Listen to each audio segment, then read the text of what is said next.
For the guests who have joined us, our washroom are just below this particular building. If you actually go down, you shall see a place where we have washrooms for both the ladies and the gents, just in case you'd like to use them.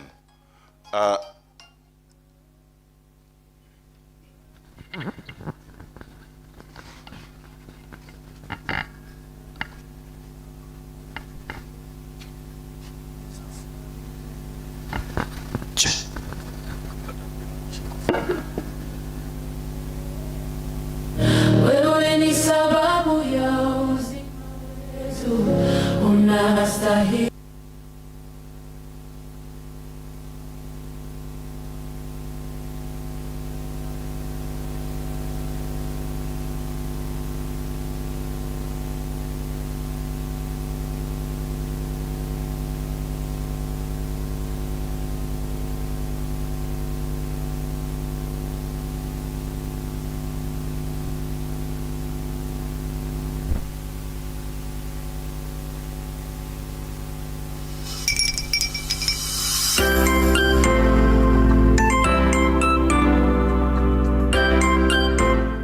The Meru University of Science and Technology is a world-class university.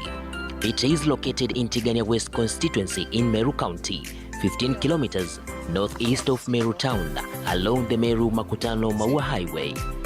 Established with a charter on March 1, 2013, Meru University has been a pivotal force in advancing higher education and research. It has seen significant growth in curriculum, staff, student enrollment, infrastructure, and research collaborations, solidifying its position as a leading institution in academia and innovation. With a rapidly growing population, it has extended its reach by inaugurating a campus in Meru town, located at the Heart Towers, a learning center in Marimba, and a research institute in Mariene.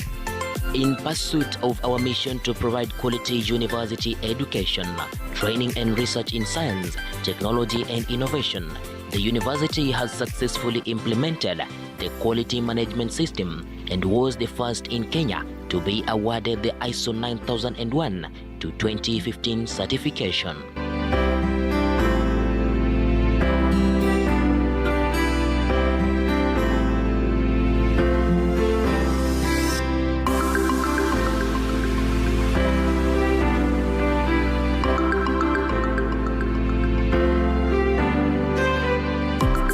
And innovation inspire creativity, elevating the educational experience, a testament to artistry and progress.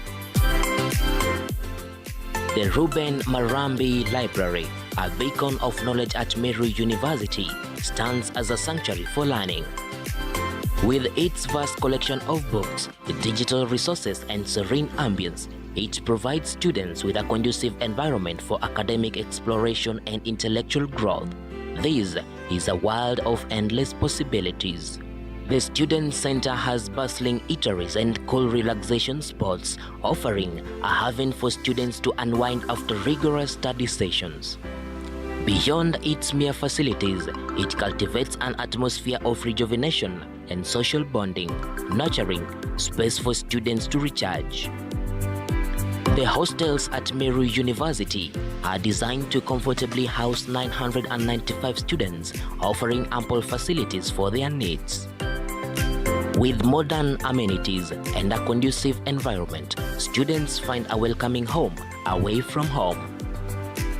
From spacious accommodations to essential amenities, the hostels ensure a comfortable and enriching experience for all students.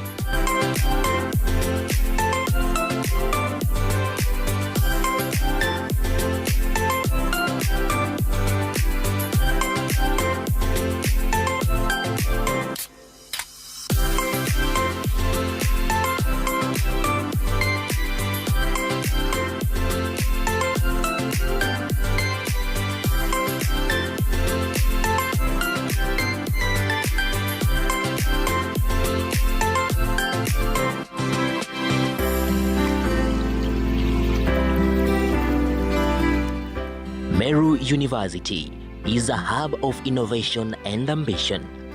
It fosters creativity and empowers students to shape the future through groundbreaking innovation. As a research hub and home to athletic excellence, it inspires greatness in every aspect. Welcome to a place where potential knows no bounds.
My name is Professor Romanus Odhiambo Tieno, the Vice Chancellor of Meru University of Science and Technology. Meru University is one of the 40 public universities in Kenya. We're just 13 years old, but with a rich dream, a dream of being a world-class university of excellence in science and technology and innovation, for impacting human life, for impacting community and touching the human hearts.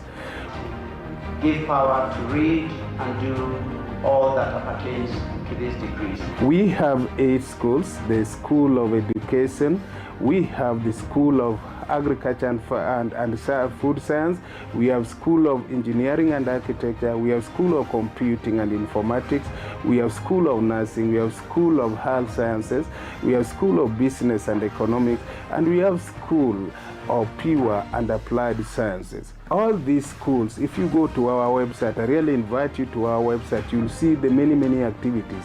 We also have 2 research institutes, what I call the ICC, the Institute of Concrete and Cement, and also the SRI, that is the Institute of Sustainable Research Institute, basically dealing the managing waste. One dealing with the managing organic waste, and another one dealing with the carbon emissions, that is the ICC, how the carbon emission take place, especially from cement, and coming up with the mitigating activities on how to reduce that carbon to the atmosphere. So that's what we have, and I really welcome you to the university.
My name is Professor Romanus Odhiambo Tieno, the Vice Chancellor of Meru University of Science and Technology. Meru University is one of the 40 public universities in Kenya. We're just 13 years old, but with a rich dream, a dream of being a world-class university of excellence in science and technology and innovation, for impacting human life, for impacting community and touching the human hearts.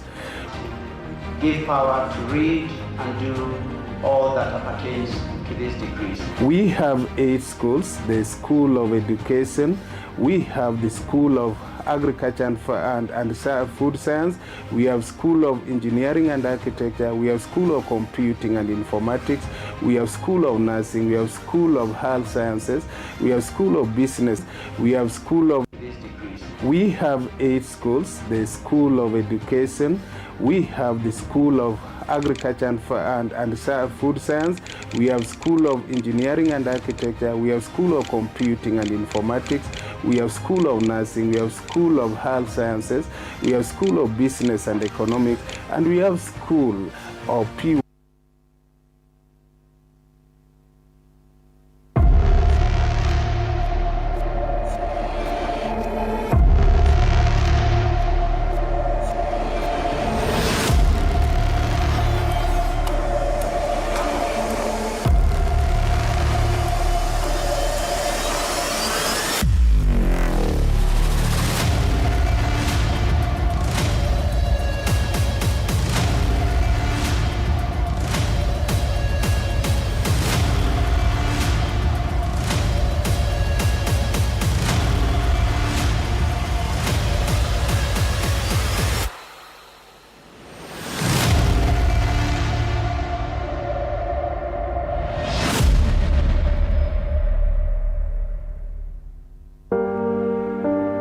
Nakuru City is a place of energy and possibility. Nestled along the Great Rift Valley, it's one of Kenya's fastest growing urban centers and home to over 700,000 residents. From vibrant markets and expanding neighborhoods to rich natural heritage anchored by Lake Nakuru, the city stands as a hub of economic activity, migration, and opportunity.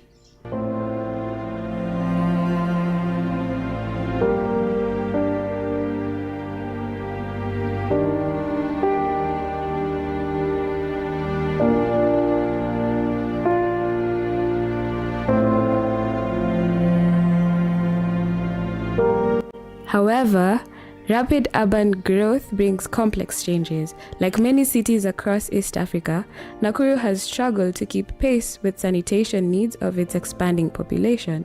For many years, sanitation investments focused largely on sewered areas, leaving vast non-sewered communities underserved. Climate change has further compounded these challenges. Rising water levels in Lake Nakuru and frequent flooding have damaged sanitation infrastructure, causing toilets to collapse or sink and disrupting service delivery, particularly in low-lying and informal settlements. This reality is underscored an urgent need for more inclusive, resilient, and citywide approach, one that recognizes sanitation as a public service for everyone.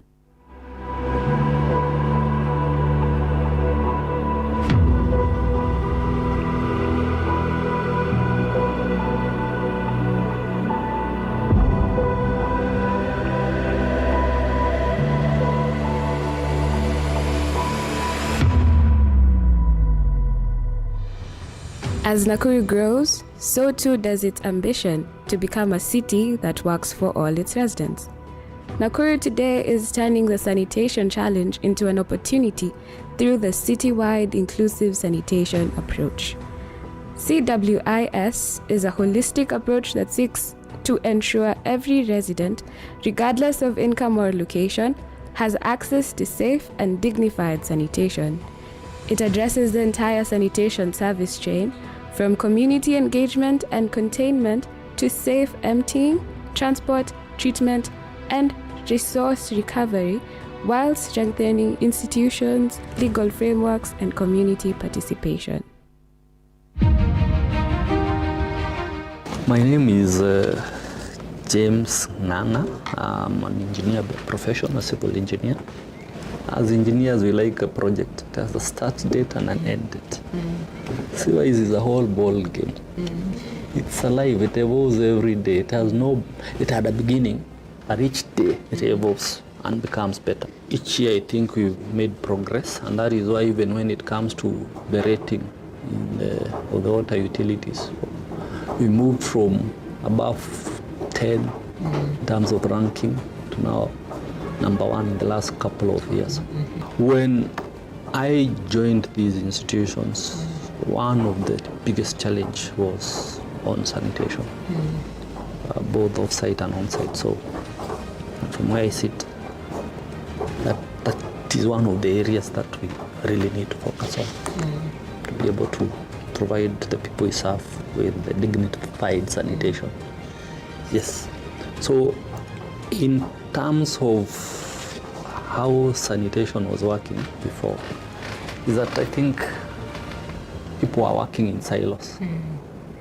But that under CWISE, we've completely transformed that space. Now you have a more coordinated way of working and looking at not just where you have sewer sanitation, which is roughly about 32%, to looking at the entire city, so that everybody has the same dignified way of visiting that small space when you want to answer a call of nature.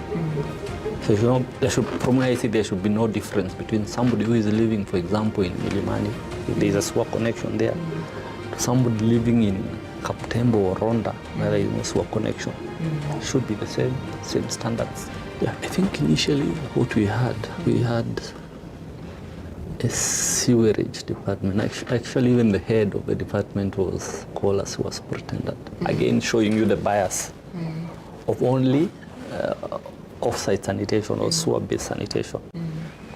I think at that time it was even wrong to call it sanitation. It was just sewer, basically. But when an opportunity arose, I think we've broken that into two. The sewer part, I still believe it's important. But equally important is the sanitation part. So we have a specific unit that deals with on-site sanitation. And that is where the bigger population of the people we serve lives. Because like I said, sewer only serves around 32% of the population we serve. So 68% of the other customers are on-site sanitation. And that was the reason why that particular one was established. Again, it's worked very well with our partners. There's been quite a bit of innovations around it. And I'm happy also Meru University is here to document that and help us spread that out there so that everybody adopts or makes better what you establish. Because we're not saying it's the best, but we have something that we have established that people can build on to make it even better. From the onset, it was very clear on the sewerage part. In any case, across the country, water companies were known as water and sewerage. But for Nakuru, I think from the onset, those who set up this company were ahead of time. They called it Nakuru Water and Sanitation Services Company, as opposed to the other water utilities, which were water something and sewerage. It was not clear how we would get to pay for that service or how our customers would get to pay for that service, because I know we are a social company, but there is a cost to anything. Social in the fact that we're not supposed to make profits, but we also need to get money for those operations. So that was not clear. Then from this perspective of the county, or from the very onset then, the municipality, they couldn't understand how a utility or a company would deal with on-site sanitation. So the laws around it were not very clear. It was also felt at the time, and which is true, because even from the national level, sanitation was more in the public health as opposed to the water. So there were challenges around it. And when there are gaps in the law, people take opportunities. In any case, it said nature abhors a vacuum. So there was a vacuum, both in law and in how that particular service was supposed to be carried out. So that opened a space for illegal manual pit MTS. But as NAWASCO, we thought we needed to take lead in that particular aspect. And not just us alone, because we realized this is not something that could only be done by the company itself. We required partners, and we required also to be clever in the way we did it. We also required to carry along the communities that we serve. And more specifically, those people who are doing manual pit emptying. I think basically that is what helped us to be able to refocus the company and even the county to enact laws that are conducive to sanitation in totality. And therefore, from where I sit, CYS was a game changer. It's a game changer in that manner. Of course, there is no solution that is a silver bullet. There are still challenges around CYS, but we think we're in a good place to upscale these up, and of course, again, help the entire country to learn from us, so that everybody speaks the same language in the country. We're also happy that at national level, these days, even the ministry itself recognizes that Ministry of Water, Irrigation and Sanitation. That was also important. So the thinking is good across the country. So what we are doing as NAWASCO, we believe, even if we are not 100% there, it's something that the country can adopt. And in that way, we'll meet one of the SDG goals of sanitation for all the communities that we serve. That is what I would say in a nutshell regarding our journey. But most importantly, we've had very good partners, VEI and our waterworks, Meru University, for example. At one time, even had water and sanitation for urban poor with us, UNICEF. So we've had very good partners working with us. And that would not have worked without the support of the county, more specifically the governor of this great county of Nakuru.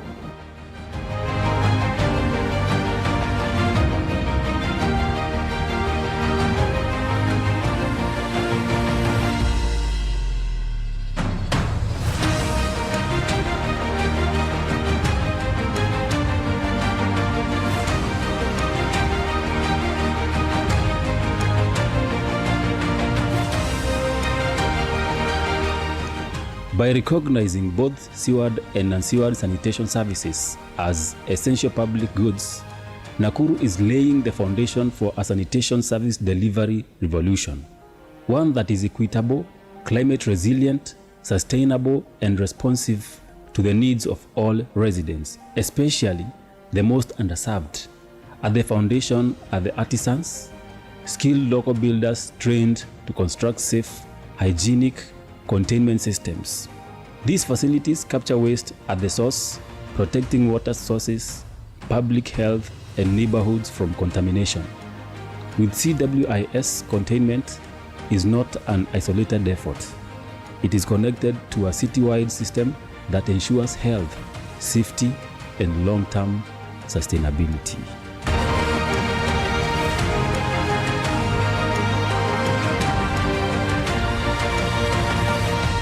Kwa majina naitwa James Okoya.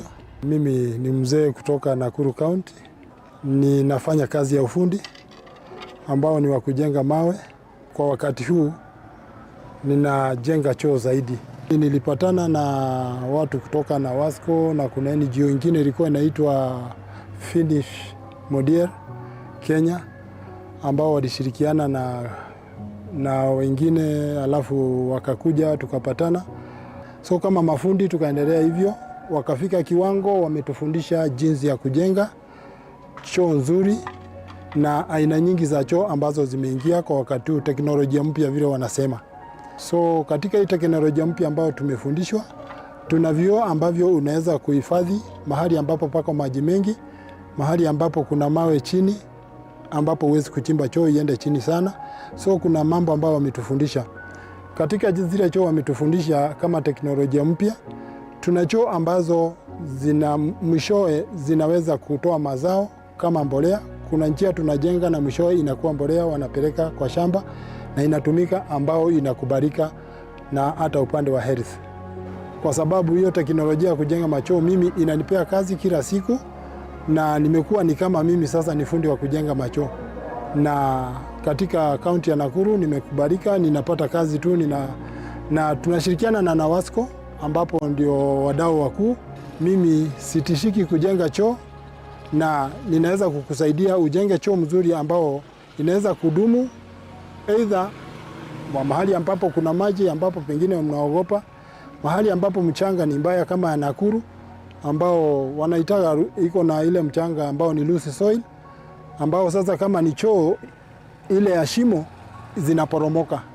Lakini sasa wametufundisha jinsi tutakavyojenga choo ambao haiwezi kuporomoka, na vile mashamba yamekuwa machache, choo ambao hauwezi kuhamisha kutoka mahali moja kwenda mahali pengine, kwa sababu hiyo nayo inakuwa ni shida kuhamisha choo kupeleka mahali nyingine kuchimba, na mashamba yamekuwa machache. Kwa hivyo mimi nimefaidika kutokana na Wasco pamoja na washikadau wengine kama vile Finish Modiel, kuna Umande Trust ambao walikuweko, kuna Practical Action ambayo pia walikuweko.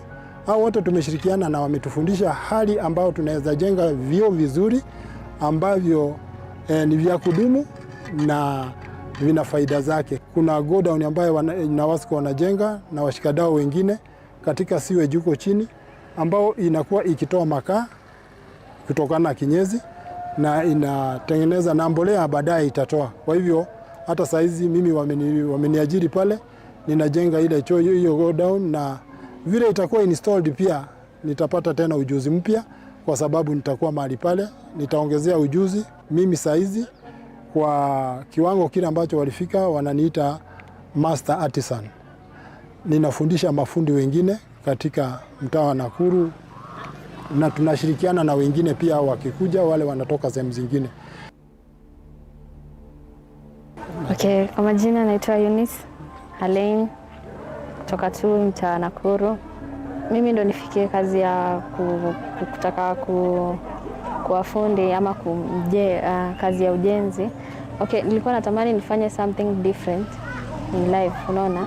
Kama mimi ni mwanamke, mbona nisijaribu vitu ambavyo wanaume pia wanajaribu, unaona? So nimeamua tu nianze kama mtu wa mkono. Polepole nitaenda nikuwe hadi fundi. In the next 1 year or kwenda mbele naweza kuwa fundi. Saizi kutafuta kazi ni ngumu. Ndio upate kazi ni ngumu. Wengine wamesoma, okay, mimi sijasoma nikamaliza shule kwa sababu ya maisha ya nyumbani, background yetu. Wazazi walishindwa wakakosa school fees ya kupeleka shule. So nikaona kuliko nikae ni lose hope ama nianze kufanya vitu illegal, unaona?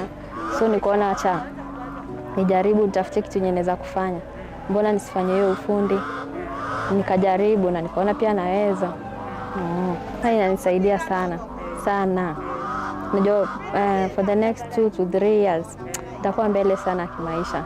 Na siwezi hata nikifanikiwa. Kazi ni kazi hizi. Okay, kama ni kuchoka iko but sio sana. Unaona? Ni kujituma tu. So kwa wasichana wenzangu ama wanawake kijumla, msione kazi ni ngumu. Kazi kama unatafuta pesa inabidi ujitume.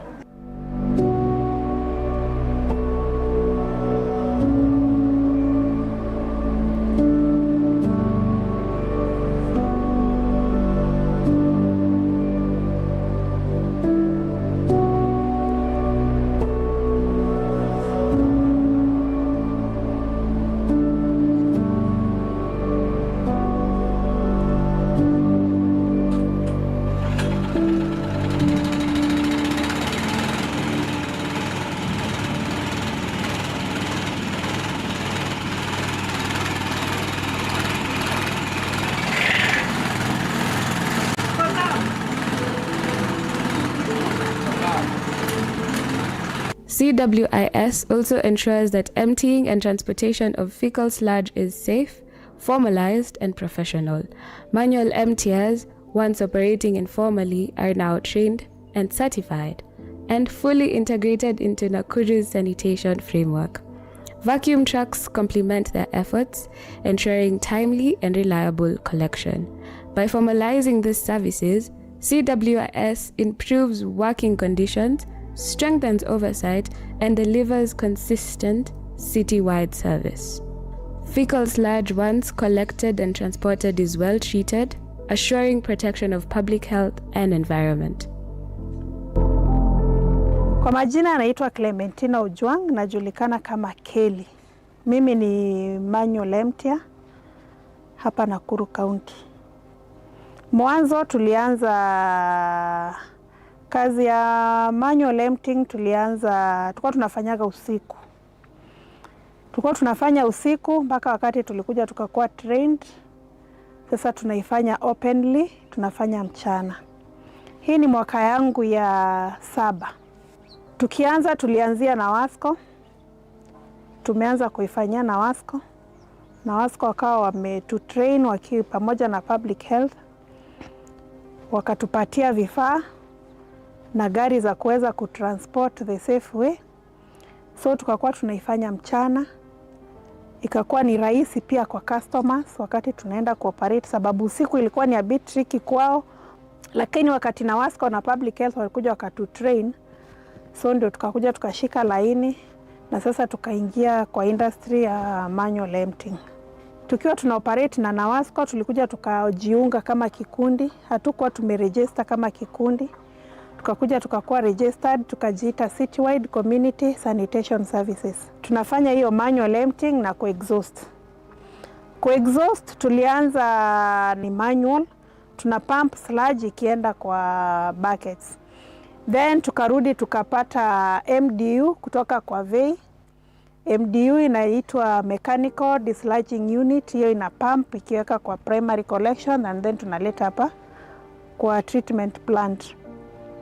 And then ile ikakuwa na kidogo na upande wa kufikia customer ikakuwa ina uhaba kidogo, sababu lazima ulete hii MDU kwanza ndo rudi ulete primary collection kwa site. So by the time ulete hii tena uende ulete ingine urudishe, time ikakuwa inatugonga kidogo. So practical walikuja wakatusaidia, wakatupatia hiyo pupu pump. Hiyo pupu pump hiyo ni ina act kama mobile exhauster. Hiyo at least iko sawa, unaweza ibeba uiweke paka pale kwa choo. Haijalishi choo iko umbali gani, gari inaweza simama huko na muweze kupump ile choo. So kwa saa hizi hiyo ndio ambayo tunatumia, na the same time pia tunafanya manual emptying.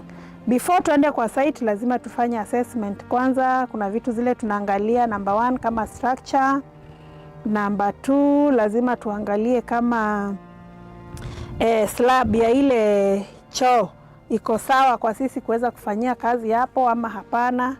Number 3 lazima pia tuangalie distance ya mahali hiyo choo iko na mahali ambapo sisi tunafaa kufikia kuweka ile uchafu. Na Wasco wameweza kutushikilia sana sana sana, kwa sababu ukiangalia upande wa hiyo transportation gari ni zao. Kwa sasa hatujapata gari zetu, lakini tunatumia hizo za Nawasco. So tuna work na Nawasco kama group. Sisi tuna work under Nawasco. Katika ile group hao wameweza kuselect members wetu 3, mimi nikiwa mmoja wao. Mimi ndio marketer, and then kuna operator na kuna driver. Na kwa manual emptying mimi peke yangu niseme ndio a lady. Mwanzo ilikuwa challenge, matusi zilikuwa, kuchekelewa ilikuwa, kubaguliwa ilikuwa, lakini nilikuja nikashukuru community wakati walikuja kulearn kile ninafanya, wao pia inawasaidia, waliweza kuniembrace. Na imekuwa ni nitasema aje, inakuwaga ni furaha sana kwangu wakati unasikia customer ananiita, Kelly kuja uniexhaustie, Kelly kuja unitolee uchafu kwa choo. Kitambo ilikuwaga pia siwezi kupatia kazi, wewe mwanamke kwa nini unafanya kazi ya wanaume?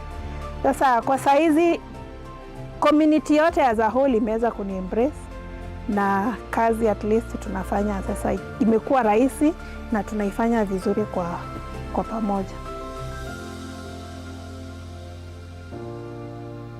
CWIS provides for transformation of waste into value, fuel, fertilizer, livelihoods, and climate benefits. Collection is only the beginning. CWIS links containment and emptying to treatment and resource recovery.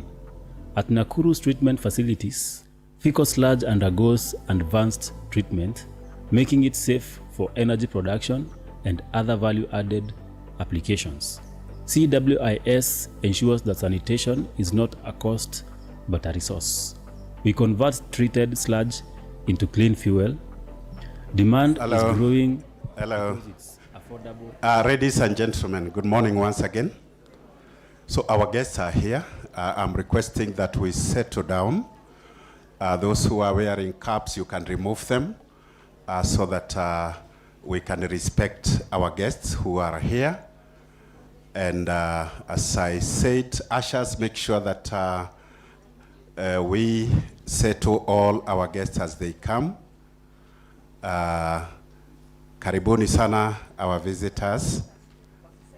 Welcome. They are here. Welcome.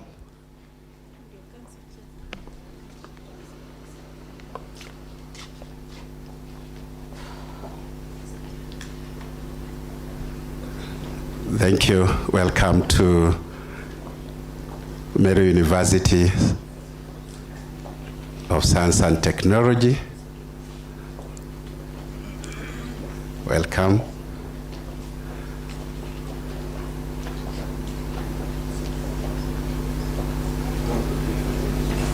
Thank you. Thank you very much.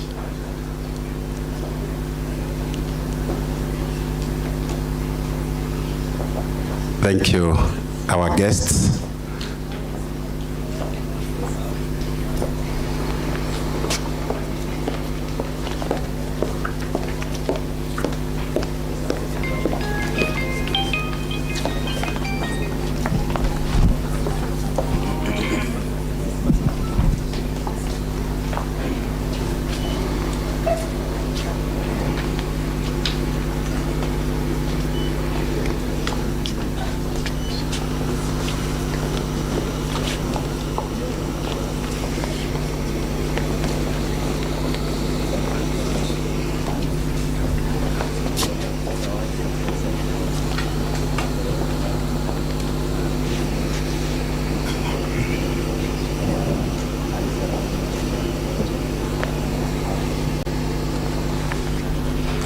Thank you very much. We are asking everyone to settle down so that we can start our function. So our guest of honor, distinguished guests from the ministry, the chair of council, our vice chancellor, ladies and gentlemen, good morning. Good morning once again. So I want you to welcome you to this particular function, and I request you to be upstanding so that we can have the Kenya national anthem and the East African anthem.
Thank you. You can take your seats.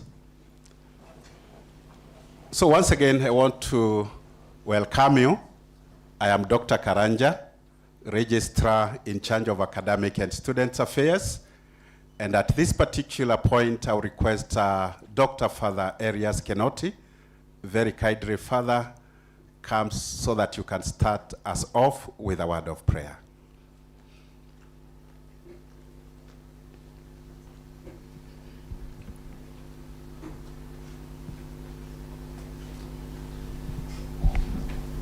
Good morning, everyone. Good morning. Let us rise in respect to God for a word of prayer. And with me is Betty, who is a member of the SAMU Council, and will read for us the scripture. A silence to allow the Spirit into our hearts amidst the noises of our mind and the world. In the name of the Father, the Son, and the Holy Spirit. The Lord be with you. And with your spirit. Our first scripture is from Proverbs, and the associate knowledge, understanding with the practical innovation and ingenuity. I, wisdom, dwell together with prudence. I possess knowledge and discretion. Psalm 24:1. The earth is the Lord and everything in it, the world and all who live in it. The word of God. Thanks be to God. Let us pray. Creator of all knowledge and the architect of the universe, we gather together as a diverse community of scientists, technologists, innovators, scholars, and policy makers. We come together across disciplines, united by a shared dedication to the resiliency and sustainability of our shared home, the earth. We thank you for the unique gifts of intellect, curiosity, and imagination that allow us to seek truth and engineer solutions to complex global challenges. Bless our interdisciplinary endeavors that the boundaries between our fields may dissolve. May engineers, ecologists, data scientists, and social leaders work together in true harmony, blending traditional wisdom with the modern innovation to tackle the crisis of climate change, resource scarcity, and systemic fragility. Prayer for resilience and sustainability. Grant us the wisdom and foresight to develop technologies that heal rather than harm. Give our societies the resilience to withstand environmental, social, and economic disruptions, and grant us the commitment to build sustainable infrastructures that protect the vulnerable. May our research and technology and advance honor the delicate balance of our planet ecosystems, and prayer for the future. As we look toward the future, let our discoveries be driven by ethics, empathy, and equity. May we design systems that leave a legacy of abundance, peace, vitality for the generations yet to come. Guide our deliberations during this conference, that we may lead not just to dialogue, but to transformative real-world impact. Through Christ our Lord. And Almighty God bless you all, the Father, the Son, and the Holy Spirit. Amen. Thank you.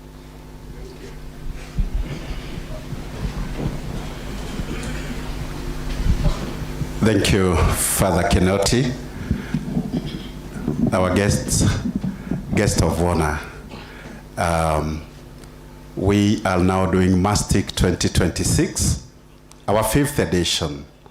This is our 5th edition of Meru University of Science and Technology International Conference. And as a university, we are really delighted for you to honor us with your presence. So at this particular point, I want to invite the director in charge of research, innovation, commercialization, and extension in the university, who will be introduce us to what we expect in this conference, and thereafter invite the DVC in charge of academic research and student affairs. Professor Omamo, karibu sana.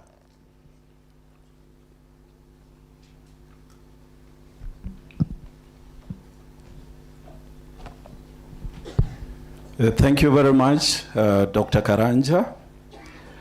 Standing on the existing protocols, I just want to introduce the conference as a conference chair, and also just introduce members of the committee that we worked with to make sure that this conference was successful, and also just to try and give you a brief on who is with us today in terms of keynote speakers, and also just how many of some of these abstracts that we got.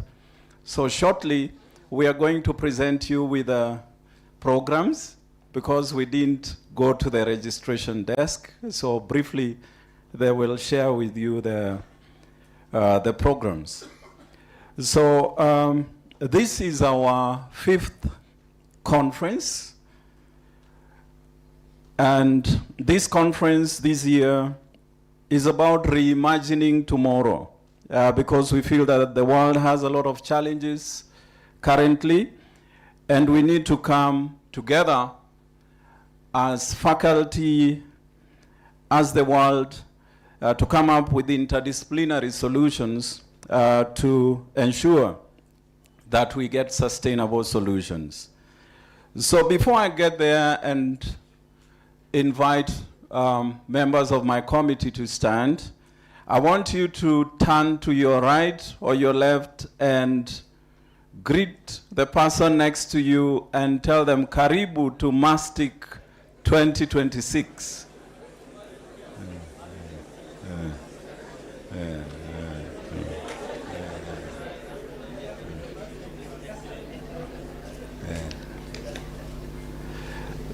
So, MASTIC means Meru University of Science and Technology International Conference. And therefore, we brand it each year. And this is MASTIC 2026. And it is the 5th one. So at this point, I want the members of the organizing committee to stand wherever they are, so that we appreciate you. Members of the committee, so let's appreciate them. So you find that this is a conference that takes time to organize, and therefore we have subcommittees that work to ensure that this conference comes to be what it is. We have quite a number of keynotes that will be speaking to us throughout the conference, and we have spread our global footprint with the keynotes that will speak to the theme. And I want to specifically appreciate some of them who are here personally, and also appreciate the ones who are not. I want to appreciate the 3 professors. Please stand wherever you are. Professor Chris, Professor Stambole, and Professor Kem. So Professor Chris is from the UK. Professor Stambole is the council chair of Cabernet University, and formerly the DVC, Meru, Jaramogi University. And Professor Kem from the Academy of Sciences, African Academy of Sciences. So thank you very much. So we have other keynotes from various areas. We have Dr. Hector Rosso from he's a global director, Watson Caring Science Institute. We have Professor Engineer Christopher Moreithi from Moranga University. We have MS Esther Moi, this is Chief Executive Officer from ECLOF. We have Professor Naoki Sugita from the Utsunomiya University in Japan. We have Prof. Lord Abe from Canada. We have Prof. Wesonga from JQuat. We have from Prof. Musau from Riara. We have Mr. Paddy Jason from Brookside Consulting. We have Prof. Ibrahim from Ghana. This is University. We have Prof. Ualoma. This is from Oman. We have Dr. Juliana. He's from Tanzania. We have Francesco Tonini, Dr. Francesco from Italy. We have Prof. Peter Njunge from Hampton University, USA. We have Prof. Fisher from Michigan. This is the USA. We have Prof. Raymond Macharia from the University of London. We have Prof. Steve Karaoke. He's a technical consultant. Then we have Prof. Odindo from De Montfort University, the UK. And then we have Lisa Gordon. This is a scientist chairwoman from the African American Beauty. Prof. Mildred Boveda from Penn State or Pennsylvania. Then we have Dr. Titus Mutura from the county government. Prof. Nkem, as introduced from African Academy of Sciences. And then we have Mr. Matteo, who is from Italy, and Professor Kangede, who is from Alinea International. So you see, we have expanded our reach, and we hope that this is very rich. And from the research outputs, everyone is going to benefit. Totally, we got a total of about 140 abstracts from our from the people that we sent, the expression of interest, and we see that we are getting more and more. So today, before we end, we are going also to ask the chief guest to launch one of our products, because we don't only do research, but we also get minimum viable products which can be commercialized. So today we are also going to do a simple activity here. So for me, it is just to welcome you and ensure that you are very much at home, and promise you that this is an international conference, as you have seen from the rich mixture of people who are going to integrate with us. And without much further ado, now I'd want to invite Professor Thuranera to carry on with the program. Thank you. Thank you very much, Professor Omamo. Let's appreciate Prof. Our chief guest today, Gitonga Mugambi, representing the PS for Science, Research and Innovation, and all protocol observed. We appreciate your presence, including the presence of the PS cooperatives, Patrick Kebori Kelemi, who is here with us. The VC will be introducing them, and our chair of council. My name is Professor Simon Thuranera. I'm the Deputy VC in charge of academic research and student affairs. And I'll be very brief. The chief guest has requested us, because of time constraints, that we make it short, because they have other engagements from here.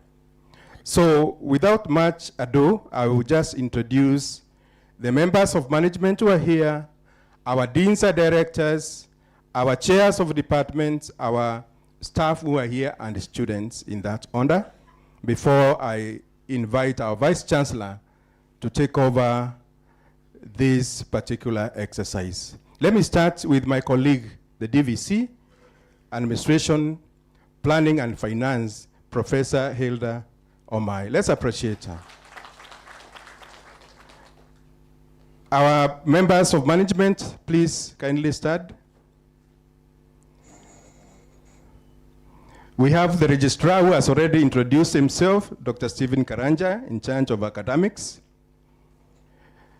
Dr. Elijah Walubuka, registrar, administration and planning. Let's appreciate him. Joyce Mwenja, in charge of ICT. Let's appreciate her. Thank you very much, our management.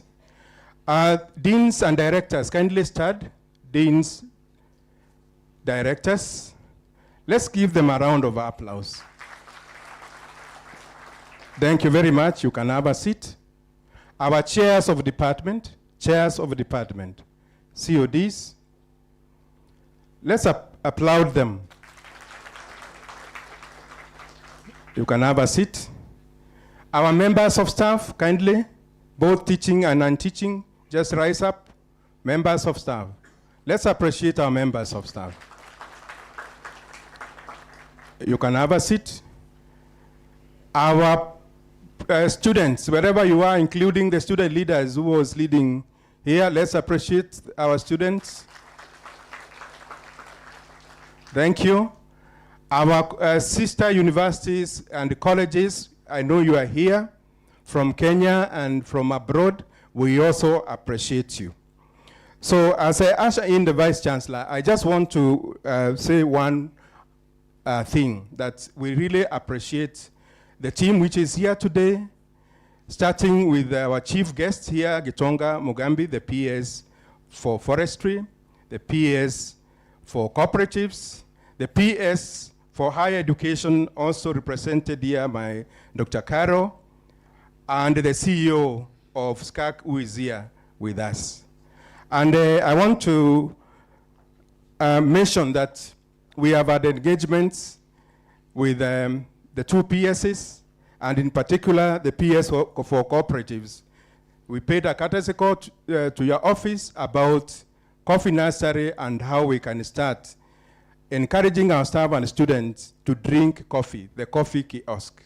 We are requesting you, because you are here today, we have a good area here where I would like to start cultivating the culture of appreciating our own coffee by starting coffee kiosk in this great university. Thank you very much. Allow me now to invite our VC to take over the program. Vice Chancellor. Thank you. Thank you very much.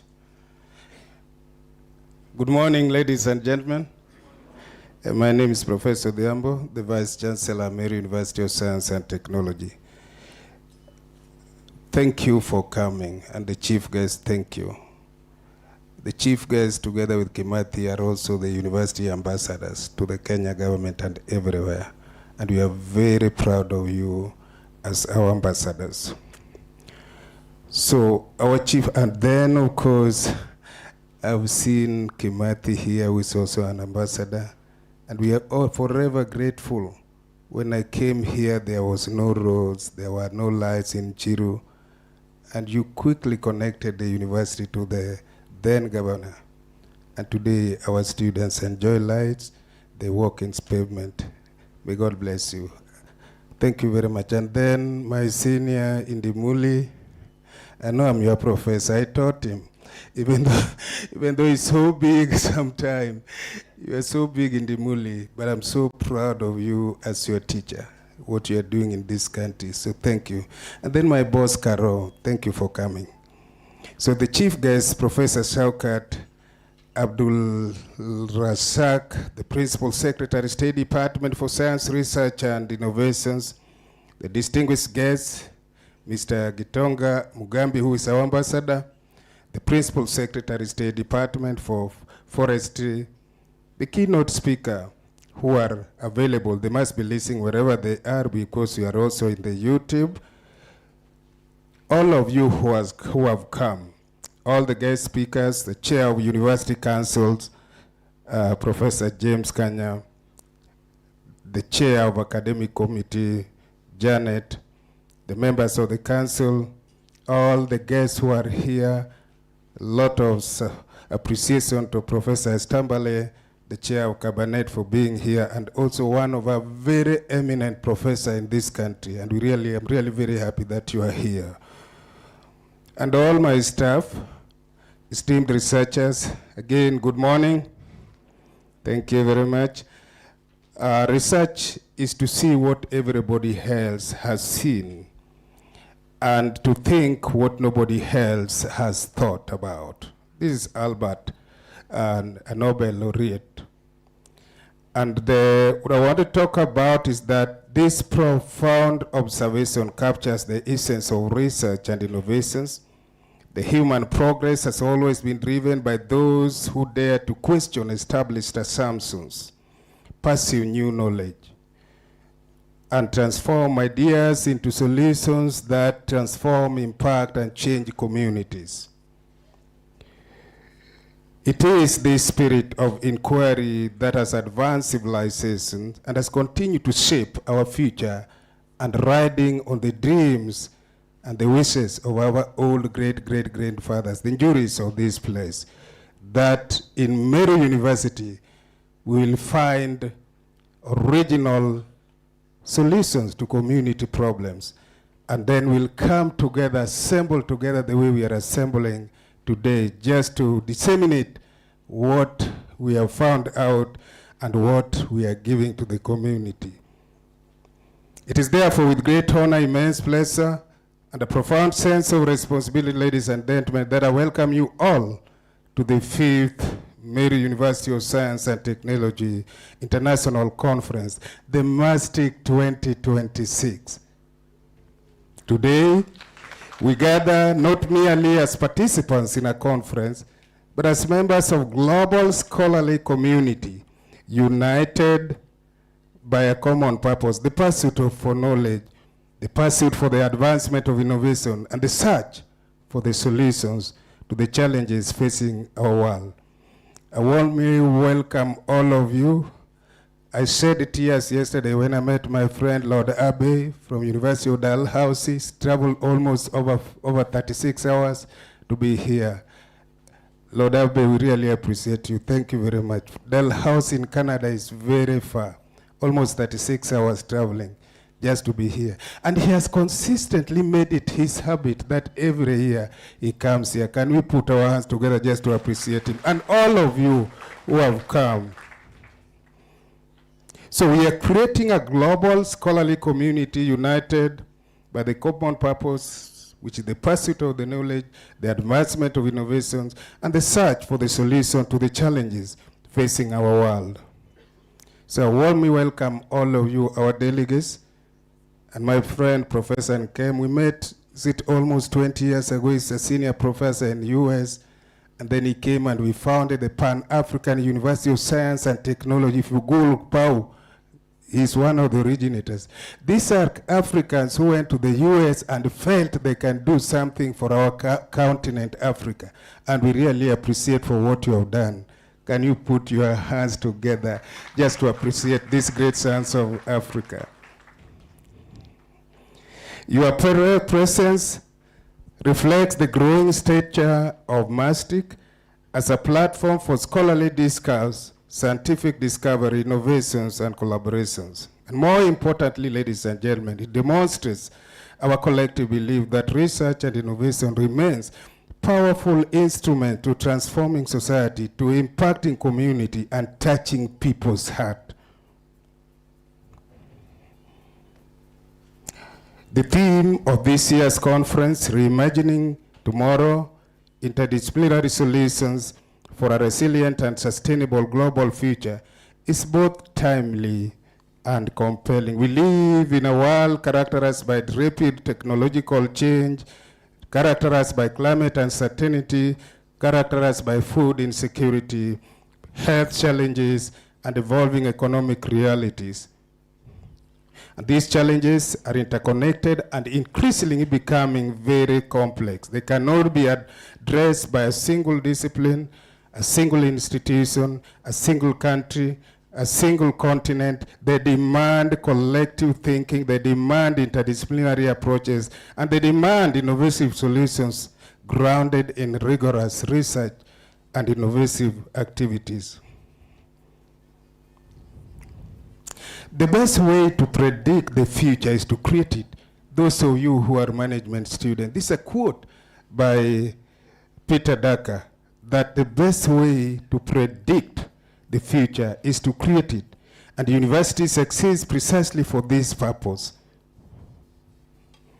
Through research, innovations, and knowledge generations, universities help shape the future and provide solutions that drive economic growth, that drives social transformation, that drives sustainable development.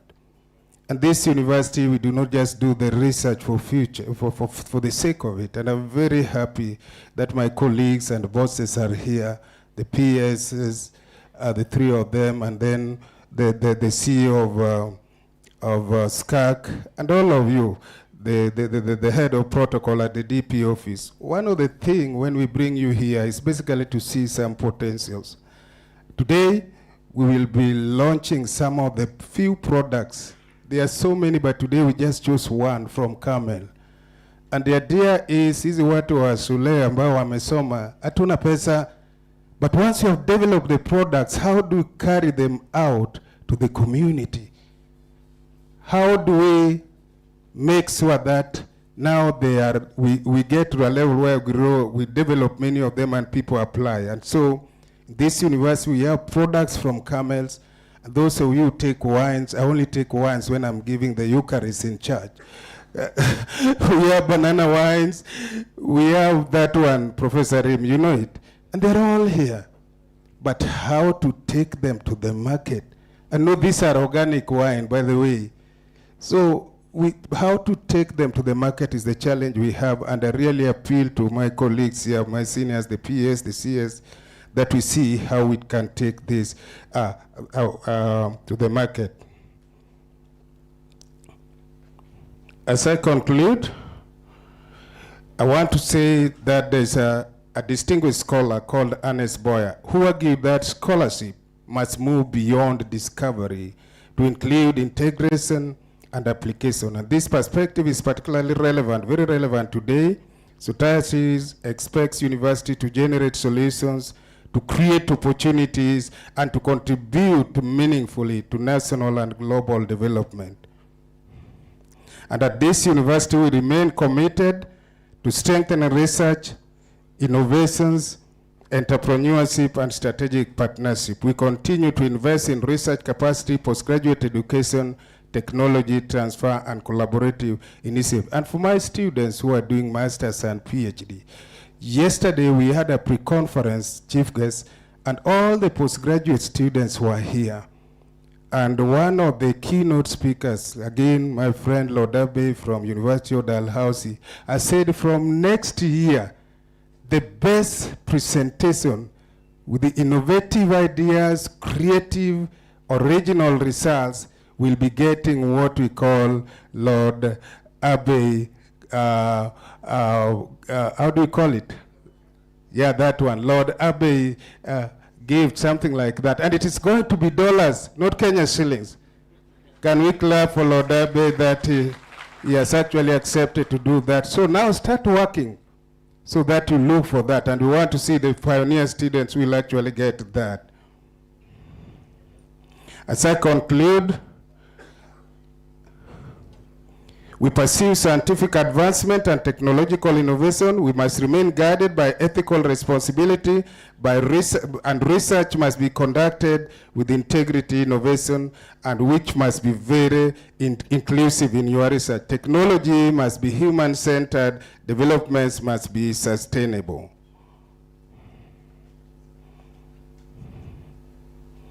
If I have seen further, ladies and gentlemen, if Mars has seen further, that is Meru University of Science and Technology has seen further, it is by standing on your shoulders. Within Meru County, within Meru, Kenya as a country, within Africa as a continent, within the whole globe. So if Mars has seen further, it is dedicated to you. It is by standing on your shoulders. Today we stand on the shoulders of those of you who came before us, our great-great-great-grandfathers who dreamt about a Makerere of Kenya here. And through research, innovations, and collaboration, it is our responsibility to create knowledge, create solutions that will empower future generations. So, as I wind up, let us not merely discuss the future. Let us shape it. Let us help create it. One of our keynote speakers yesterday, I think they all left. And again, our colleagues from the government and part of the government, I think this mambo ya 25th June is causing this country a lot of stress. Quite a number of my guests had to leave this morning because they've been advised there are issues in this country. And I think as Kenyans, we need to manage. Creating the future means that we have to manage our issues. Hata kama umekosana na kila kitu, most of us are married. Tuko na shida kwa nyumba. Lakini ukikuja kwa nyumba yangu, watu wanacheka. So people are running away because of the negative publicities that sometimes we create. And I think we need to avoid it. This country is ours. Hakuna mtu atakuja kujenga, ni sisi. So those negative things, let's talk about them. On the behalf of the University Council, the Management Board, staff, students, and the organizing committee, I warmly welcome all of you to MASTIC 2026 and wish you fruitful deliberations and a successful conference. May God bless you all.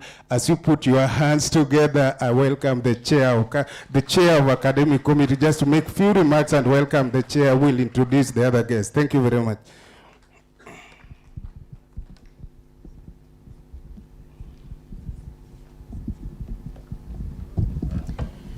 Thank you very much, Professor. Our chief guest, Professor Shaukat, Principal Secretary, State Department for Science, Research and Innovation, distinguished guests, Mr. Gitonga Mugambi, Principal Secretary, State Department for Forestry, the keynote speaker, Professor Michael, keynote speaker, Professor Benson, guest speakers, Chair of the University Council, Professor James Kanya, members of the University Council, Vice Chancellors present and representatives from our sister universities, Meru University of Science and Technology Management Board, partners from Italy, esteemed researchers, members of staff, students, and friends, good morning. My name is Janet Atika, the chair of the academic committee, very humbled to bring you this speech this morning. Our title, which is the Regard, Relevance, and Responsible Research today, in opening the role of my committee, I wish to say that the Vice Chancellor, again, the Council Chair, Chief Guest, and distinguished colleagues and delegates, as the chair of the academic committee, my primary responsibility is to ensure the quality and integrity of every presentation you will see over the next 3 days. To be transparent, we received over 150 abstracts following a rigorous peer review process. We accepted approximately 139. This is 95% acceptance rate, reflecting our commitment to being both competitive and fair and maintaining high standards. Africa is experiencing a significant increase in research output. While this growth is welcome, quality must not overshadow quality. Quantity must not overshadow quality. Our scientific committee rejected abstracts not to discourage, but out of a sense of duty. A conference that accepts everything takes nothing seriously. We encountered abstracts lacking clear methodology, findings that did not support conclusions, and literature reviews that ignored prior work. To those accepted, congratulations, but please do not become complacent. Your full paper will be reviewed again. We expect clear problem statements, replicable methods, honest discussions of limitations, and actionable recommendations. To those not accepted, please do not be disheartened. Use our feedback to strengthen your work and consider resubmitting next year. Rejection of a paper is never rejection of a person. I would like to spotlight two vital sub-themes that often receive fewer submissions. The first one would be the sub-theme 6 on foundational sciences. Mathematics, chemistry, and physics are the bedrock of all innovation. From machine learning to battery technology, foundational scientists may often feel overshadowed, but your work is indispensable. We encourage you to present your research with clarity and pride. Sub-theme 7, transformative education. This theme explores how we teach STEM. We are looking for papers on active learning, virtual laboratories, and educational policy. A key challenge is scalability. How can we apply successful classroom interventions to hundreds of schools with average teachers? We urge researchers to address this explicitly in their work. Many PhD students receive excellent supervision in their narrow field, but little training in academic writing, peer review, or presentation skills. We encourage all students presenters to attend our publishing workshops that will be held regularly. This is a global challenge, and these sessions are designed to help you communicate your research effectively. To discussions of academic rigor incomplete without addressing, is complete without, okay, sorry about that. No discussion of academic rigor is complete without addressing plagiarism. The academic committee has a zero tolerance policy. All abstracts and full papers will be checked using plagiarism detection software. We also consider self-plagiarism. This is reusing your own work without citation, and duplicate submissions, which is sending the same paper to multiple venues, are serious offenses. Our goal is not to police researchers, but to protect the integrity of our shared academic enterprise.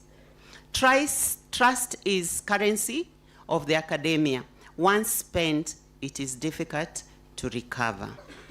In closing, your abstract today could become a patent tomorrow. Your poster could become a startup next year.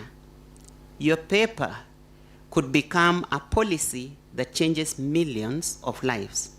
Treat your research with the seriousness it deserves. The academic committee at Meru University of Science and Technology is at the forefront of helping all researchers at our university and partnering with MAST to optimize your research outputs. Thank you, and I look forward to a stimulating intellectual exchange. Thank you, and God bless you. May I take this opportunity to humbly welcome the chair of the University Council, Professor Kanya. Thank you.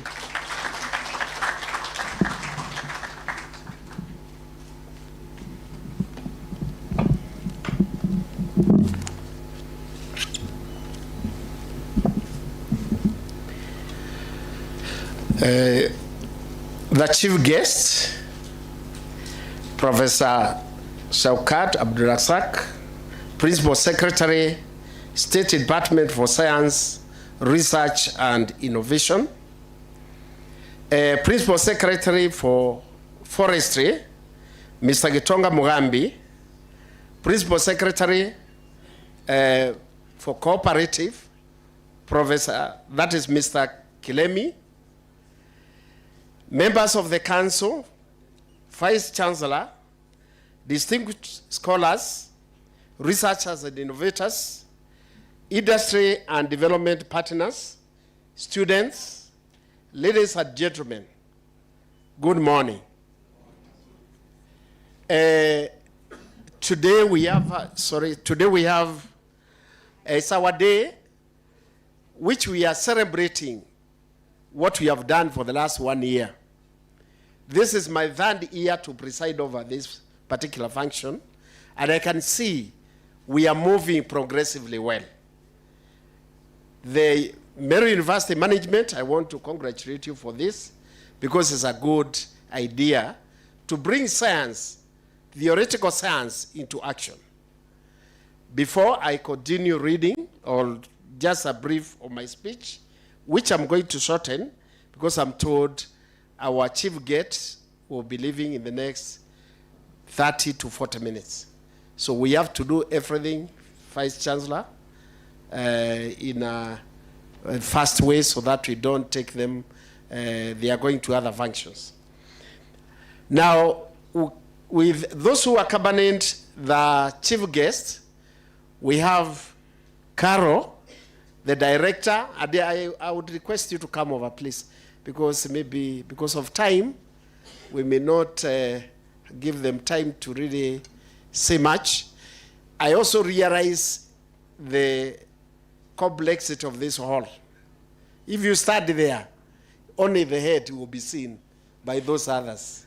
So that is where I'm calling them to come. And so you can wave your hand. Thank you, Carol. Sorry? Yeah, Carol is representing the PS, that is State Department of Higher Education. Then we have, clap for her, please. Then we have the SCAC chair, CEO, sorry, that is Idi Muli. Kindly come over. This is the person he is in the head office of Chief of Staff, and he is the one who coordinates most of the institutions corporate. We know him as a very straight person. This is the one who is following or doing for the integrity of all the institutions to make sure that institutions run properly. Thank you, Panamuli. We also have, accompanying the PS, is Kimanthi. That is the head of protocol in the Deputy President's office. And he is also a son of the soil I hear. You know him. Thank you so much. Now, for the PSs, I will leave that. I'll give you a chance to address the congregation. So, once again, it is a great honor and privilege to address you today on behalf of the University Council of Meru, University of Science and Technology. As the governing body of the university, the council is entrusted with providing strategic leadership and oversight to ensure that the institution remains responsive to the societal changes, needs, while maintaining the highest standards of academic excellence, accountability, and sustainability. It is therefore gratifying to witness the continued growth of this international conference, which has become an important platform for scholarly engagements, research, dissemination, and innovation. This gathering brings together researchers, policymakers, industry makers, development partners, and students to exchange ideas and generate solutions. So the idea is we create ideas, you discuss, and then create or develop solutions to some of the most pressing challenges we are facing as a country. The chief guest, research and innovation are at the heart of very successful university. They drive economic growth, inform public policy, create new opportunities, and improve the quality of life of communities. As a science and technology institution, Meru University recognizes its role that extends beyond teaching.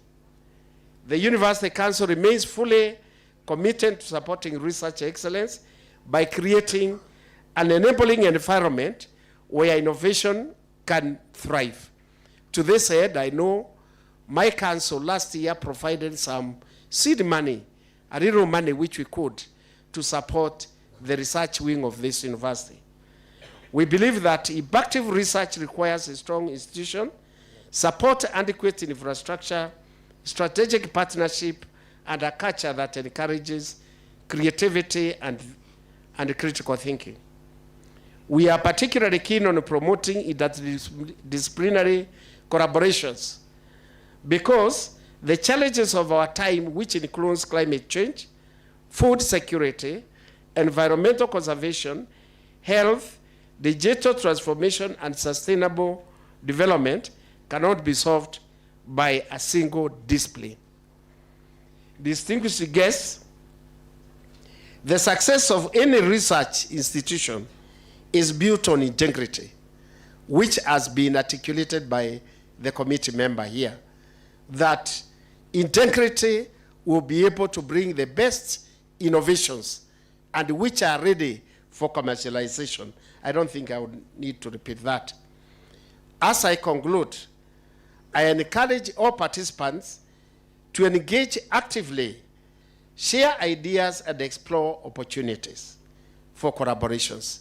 The key word here, and why we are here, mainly is to exchange ideas and see whether we can collaborate to bring forth some of the best innovations, which now, as I've said, can be commercialized.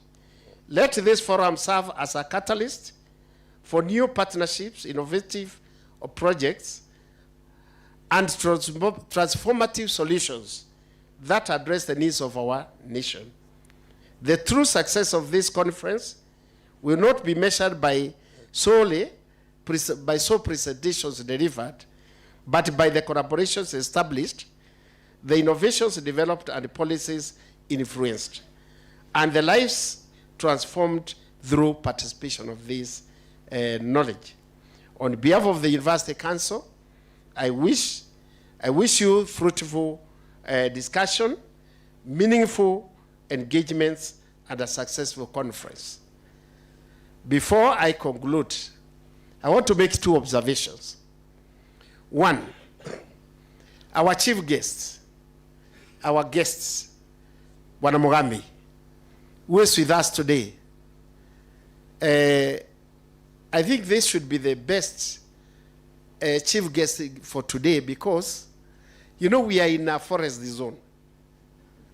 This is where we are now. And he has come to witness one of the institutions that borders a forest. As we talk today, we are the people who live, we co-host elephants here. They come and visit us once in a while. And this has been a problem to our students and the community. So this is a solution that we are trying to see what can be done. Nonetheless, we value the elephants because we are going to utilize them for our own gain. 2, so in that, I'll be talking you through tete-a-tete somewhere to give you something on what we want to do about that boundary. To the guests who are here, apart from the Mustic, which we are doing today, and I know many of you do not, I think Mustic, we will review it. It is MUST International Conference, but we seem to be calling it Mustic International Conference. So we repeat. So what we do is, we have also another major function coming in September.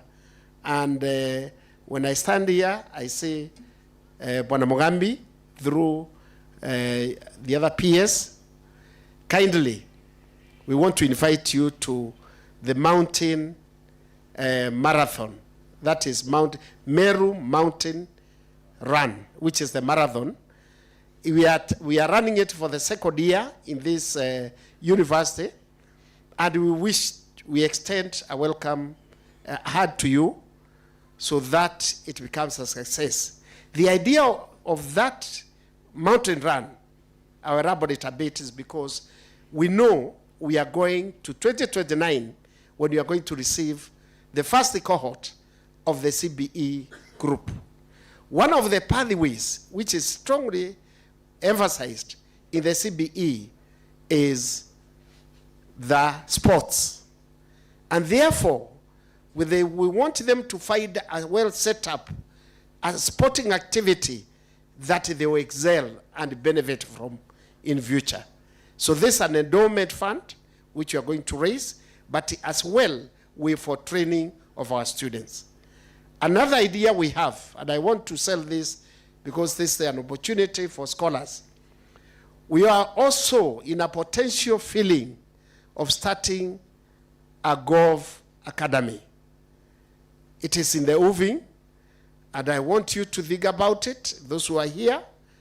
We will be developing as a council. I've said it's a potential which we can have, because along this area we have a good land and a very good environment.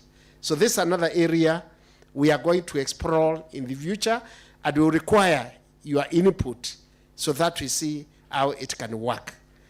Otherwise, for today, I want to say Meru University has come up with very innovative ideas.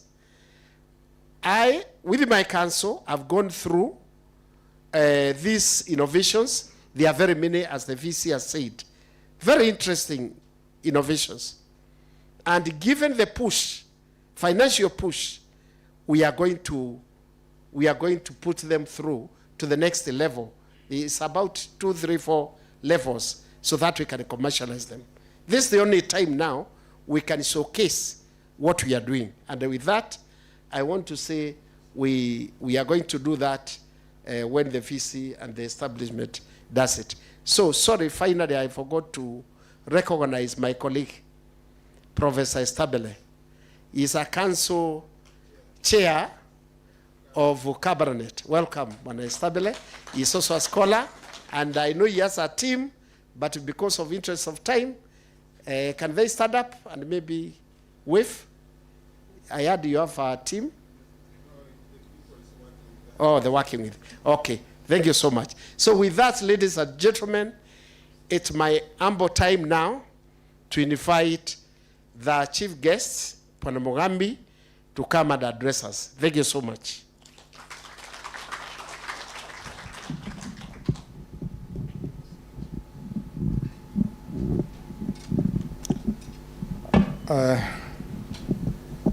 Thank you so much, Flof Kanya, somebody I've known for many, many years. I know that time he was involved so much in nice research and really assisting one of the institutions I was working for. Thank you. Today I've met you again. Once again, the chair, the various chair committees who are here, various committees, the Vice Chancellor, various scholars who are here, the researchers who are here, if they are students who are here, all of you, good morning. Good morning once again. God is good. And all the time. Thank you so much. I will really not take a lot of time, and I will start by apologizing because we have come in a bit of an alley. It was not our intentional. We only got many assignments around this region as we were coming, and we have to accomplish all of them.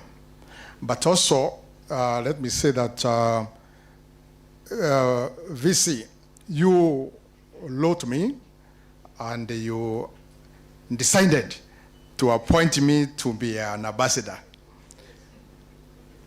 of this institution. And it's an assignment I gladly took, and I really say, when for considering me, I'm happy for that. In that ambassadorial job, as you invited me to come here, and I said, now, first of all, this is home, because I come from just here. Why don't I look for other people who can bring me, who can come and take that role of chief guest?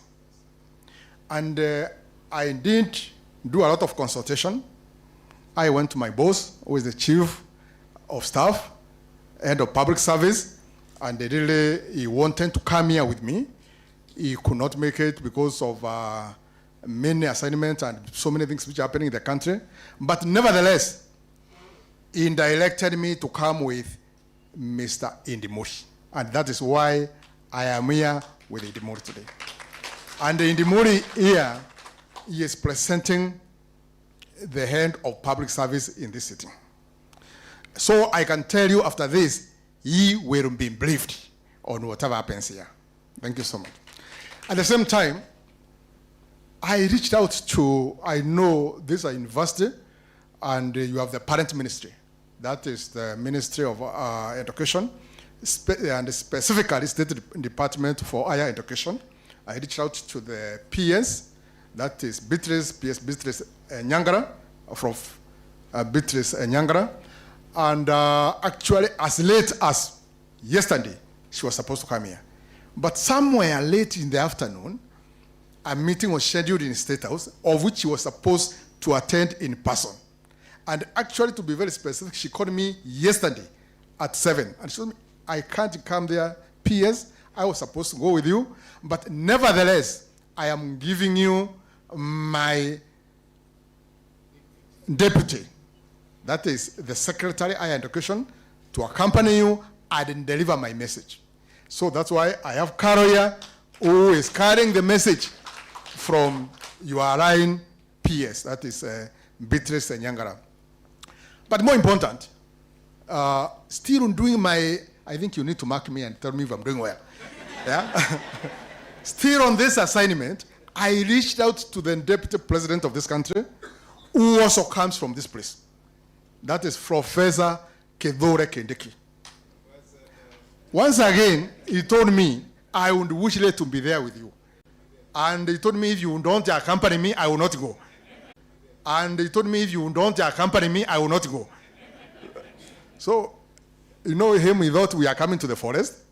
So, he thought we are coming to this forest. I told him actually when we were taking off in the morning, when we were taking off the flight, that I told him, my friend, we will pass over the forest, but we are going to that institution of yours, which is your neighborhood. Then he asked me now, what is there? I told him, I will tell you on the way. And actually, I really explained to him, and that's why he's here. So with that, Chair, allow me to give these people who have been sent a chance to deliver the message. Is that okay? Yes. Then deliver the message? Yes. Very good. So with that, let me start with Carol. Let me start with Carol to deliver the message of PS, Beatrice, and Nyangara. Karibu sana.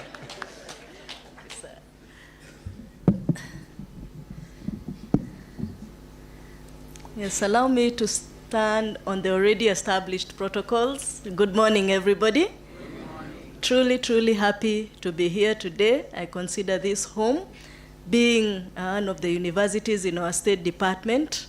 As PS has said, I'm here on behalf of our Principal Secretary, Dr. Beatrice Muganda Inyangala, and indeed, she did want to be with you today, but she asked me to come and send wonderful and bring wonderful and warm regards to all of you. It is always an honor to come for the Research and Innovation Weeks here, and today I stand here very proud because I have been a director of research previously in the university, and I know what it takes to prepare for such a conference, and I know what it takes to produce what is hidden here. Many, many congratulations to Meru University. I will take this message back to my PS and tell her wonderful things are happening in Meru, and of course, you can continue counting on our support. Thank you very much.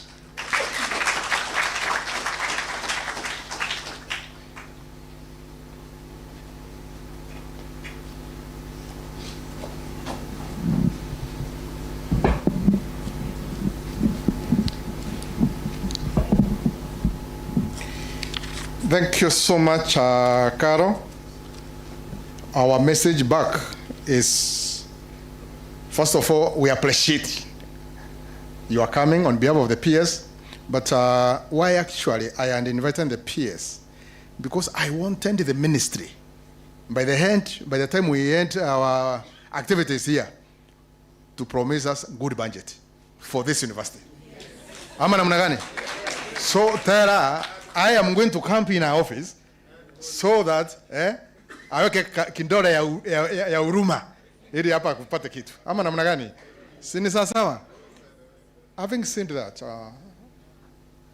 Chair, allow that because I have somebody who I was given by my boss.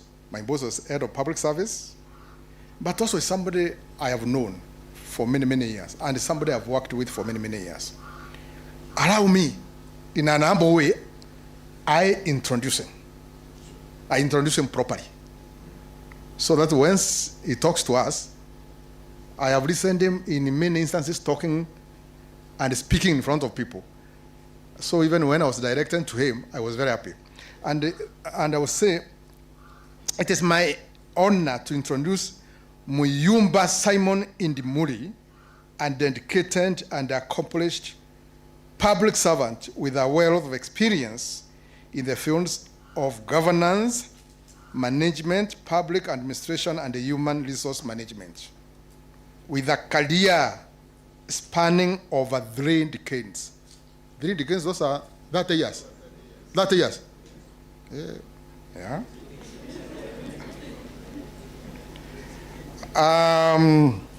Simon has made significant contributions to the advancement of governance in state corporations and the public sector reform in Kenya.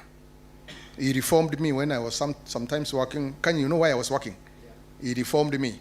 He reformed, that one I can. With this extensive experience, unwavering dedication and impressive track record in the public service, he continues to be a driving force in advancing governance and management practices within state corporations in Kenya as the secretary or CEO of the State Corporations Advisory Committee, commonly known as SCAC. You know SCAC? Yes. This is the CEO of SCAC. We all submit to him at some point. Yes.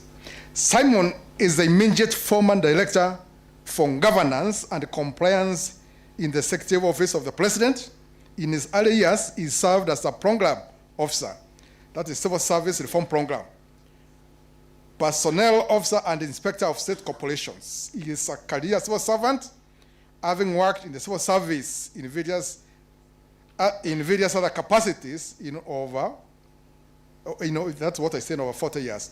Simon has served as a chairperson of various government reform committees and task forces, and also served as secretary of the Presidential Task Force on Parastatus Reforms, that was in 2013, whose recommendations have earned far-reaching implications on the current governance framework for state corporation. In 2014, he was tasked by government and steered the development of Mongozo. Do you know Mongozo? We know Mongozo. This is the engine behind Mongozo. The Code of Governance for State Corporations. He has successfully coordinated the introduction of bonds of state corporations since 2015, dubbed Mongozo induction workshops. Simon possesses a Bachelor of Degree from Kenyatta University, a Master's of Science degree in Public Administration, and Personnel Management from Kingston University, UK, and a postgraduate diploma in Public Policy of Kingston University, UK. He is a PhD finalist at the Jomo Kenyatta University of Agriculture and Technology, JKUAT, in the discipline of leadership and governance. He has attended and obtained certifications in the spheres of leadership and in governance from various institutions of international repute: Kenya School of Government, Kenya, Kingston University, UK, this one is so, Wollongong University, Australia, and the Malaysia School of Governance. Too much. Too much. Simon has published and presented papers in various international fora. In 2019, he was a keynote speaker in the Africa Conference for Ministers of Finance at Swakopmund, Namibia. He presented his presentation on the law of the tone at the top in the entrenching integrity and the physical discipline stood out for acronyms. He was also the keynote speaker on assurance of common business and strategy at the African Institute of International Auditors annual conference in Cape Town, South Africa. As a statement to his commitment to professional excellence, Simon is a member in good standing of Institute of Certified Public Secretaries, Institute of Internal Auditors, Institute of Human Resource Management, that is K, Institute of Personnel Development. He has also been feted twice with National Honors of Order of the Grand Warrior, that is OGW in 2017, and the owner of the Molan of the Burning Spear, MBS, in the year 2022. Please join me in welcoming Mr. Simon Indimuri, OGW, MBS, to come forward and tell us something. And those, Bwana Simon, please come.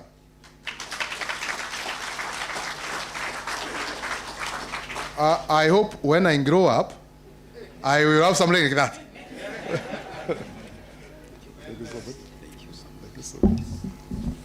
I think I start by asking for forgiveness. Whoever gave PS that long thing to read here should be forgiven of God. I almost came to say, hey, Bwana Yesu asifiwe.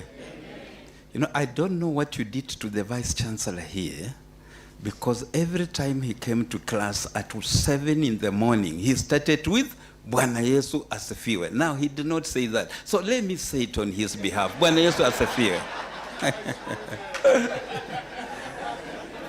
So, Chair of Council, Janet, the Chair of the Academics Committee, the Vice Chancellor and your team, our team from Nairobi, the PS State Department for Forestry, my brother Gitonga Mugambi, the PS cooperatives, Mr. Patrick Lemi, my sister Hunja, the Secretary of Higher Education, Bwana Kimathi, our Chief of Protocol in the Presidency, everyone else that has contributed to this wonderful forum. Good morning. Good morning. Literally, what I have to say does not in any manner measure up to what has been read. That's why as he was reading, because I have nothing written. I have nothing much to say, but I come from the office of the Chief of Staff and Head of Public Service. The President is usually advised by two organs. One is the Cabinet on how to run the country, and the other organ that advises the President on matters relating to state corporations and must. Is it must or must? And must is one of the state corporations. Is where I come from, SCAC, where I'm the CEO and Secretary. And the Head of Public Service extends his greetings to you and his apologies for not making it here because he deemed it very necessary to come. Do you receive the greetings? Thank you very much. I want to say, just because of time, I would want to say two things. Number one, the importance of this conference. Science and technology. You are Meru University of Science and Technology, and therefore you have a duty to know what is your foundation. You are founded on science and technology. Oh, there's, Prof made me to, there's a scripture. I was talking to my children one time, I hope I'll get it. It should be in 2 Kings. If you go to 2 Kings, chapter 19 and verse 30, and the person that did the preaching and prayer did a good job. Can we appreciate him? That was phenomenal. That scripture says, take your root downward that you may bear fruit upward. I think something like that. Is that the scripture? I don't want to quote it and then I'm told you quoted a wrong scripture. If it's wrong, forgive me, but there's something like that. I remember talking to my children so much back last year, I think, and I quoted to them that. It says something about the remnants of Israel, but most importantly, the last bit, it says, take your root downward, that you may bear fruit upward. And therefore, for you, what you're doing, the foundation, you are taking your root now downward, because science and technology then becomes your bedrock, and you are therefore taking your root. If you don't take your root downward, and you start growing branches and fruits, let me tell you, it's a big risk to you. Even that tree is at risk. So it behooves the university to invest so much in such a forum, because you are literally taking the root downward through the dust. Oftentimes, people hardly see the root. People don't see the root. It's down, buried in the dust. The rocks, as it goes through the rocks to the water. Who sees who sees that? nobody will see the root and what it's doing. But people will celebrate what? The fruit. So, oftentimes, science, technology, and innovation are not celebrated. There is little investment that is put to that, yet it is out of that you see what? The fruit. So, the head of public service sincerely appreciates Meru University, because the report he got from the PS is you have consistently done this over the years. And we want to celebrate you for that, especially the international partners that have partnered with Meru University to cause the fruition of this conference. Can we appreciate them? I said two things that bother the head of public service. And very recently, he required me to convene a meeting, and I think I saw Meru, for core business. That there's a lot of focus by our academic institutions on matters that are not core business. But here you are gathered for core business. Now, what bothers him in this area is, number one, research. There is so much research that is done in universities, but tracing his statement, we see little impact of that research. And we want to appreciate from where we sit there in that office that for the academia, yes, you can do research for purposes of building the body of knowledge. That's good. But in our view, the academia has to move from that space of simply building a body of knowledge, because that knowledge is already now resident in artificial intelligence. If you want any kind of knowledge today, I hope you agree with me, you click. So doing research for the purpose of building the body of knowledge is not going to take Meru University to the next frontier. The research you do, the innovations you do, should be out to impact society. If it's not impacting society, then it has no worth. It has to impact society, change the livelihoods of the people. If it's not doing that, it has to influence policy or decision making, which means if you are doing research and government is going through the budgeting or budgetary making process like it has done, Meru University should be on the table for the research outcomes to influence the allocation, budget allocation, and trajectory. So you have to bear that. And when I see this, I'm extremely excited that we have something that is changing this society. And I want to say I'm testimony to the fact that this community around here values Meru University. I remember I only moonlighted here. I came here with Beatrice Nyangala. When the council, the chair, I'm looking at you, when the council decided to change the vice chancellor, we were ordered by the head of public service, myself and Dr. Beatrice Nyangala, to come and back the community, not to stop what the council was doing, but to come and tell the community, we are cheering you. You are doing a good job. And you know that kind of trust and partnership with the society, the community, it's only important that you reciprocate. How do you reciprocate? By coming out with innovations that then do what? Impact that community. Be it in little ways, through even entrepreneurship skills, be through any kind of smart agriculture innovations that you're coming with. You have to, as a university, impact the society. And we are very worried. Let me tell you, we discussed this. Lee Kuan Yew, the president, the former prime minister of Singapore, he actually said it very well. If, in fact, he put it in one of his speeches, that if you are doing research that is not impacting university, take it to the wind. He put it like that. It's of no value.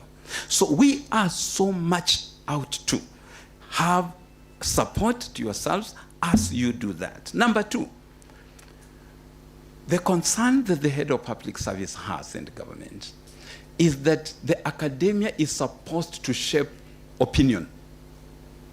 The academia is supposed to shape the thinking of society. And if society begins to think ahead of you, there's a problem.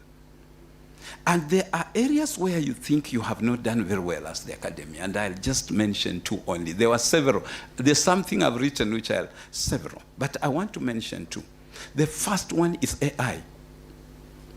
Unfortunately, the Kenyan academia has resisted AI.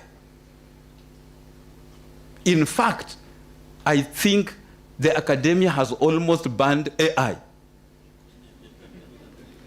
And artificial intelligence is there with us. In fact, there are places where, even in universities, and I want to cite the case of India because I took my board to India, where even in classrooms, students are encouraged to make citations of sources of AI where they've gotten information. Here, if you are doing even a concept, a master's degree concept, there is a tool to investigate if you have visited AI.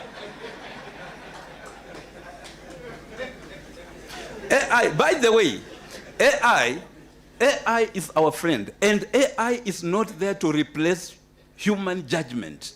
No, AI is not there to replace human judgment. AI is there to amplify human capability. And AI is our friend. We have to amplify AI.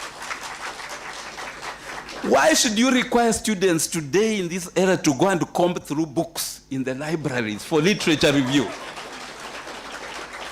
Surely, AI is there and we have to make, AI is our friend.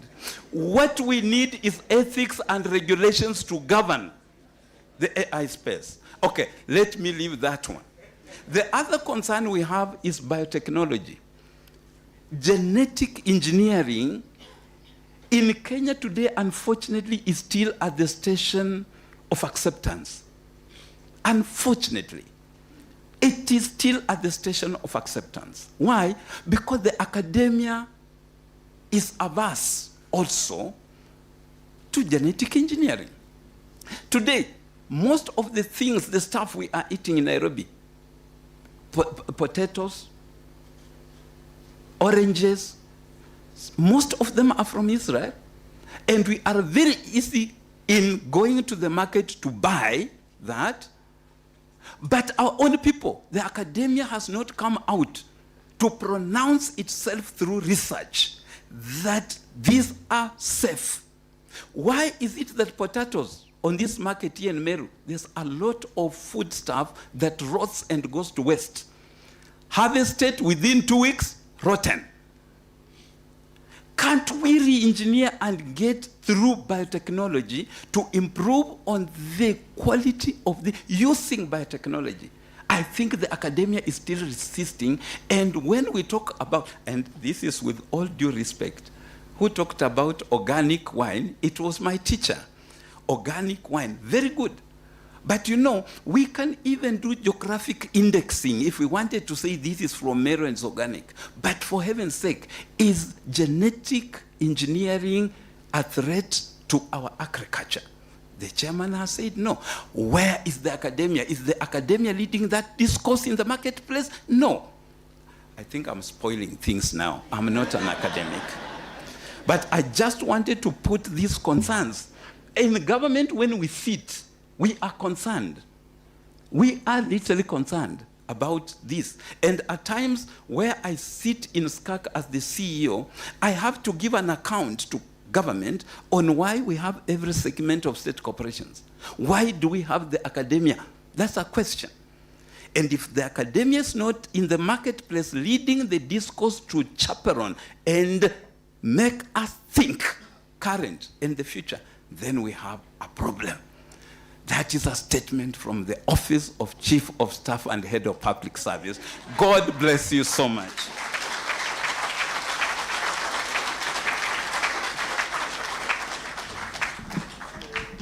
Thank you so much, Bwana Ndimuri.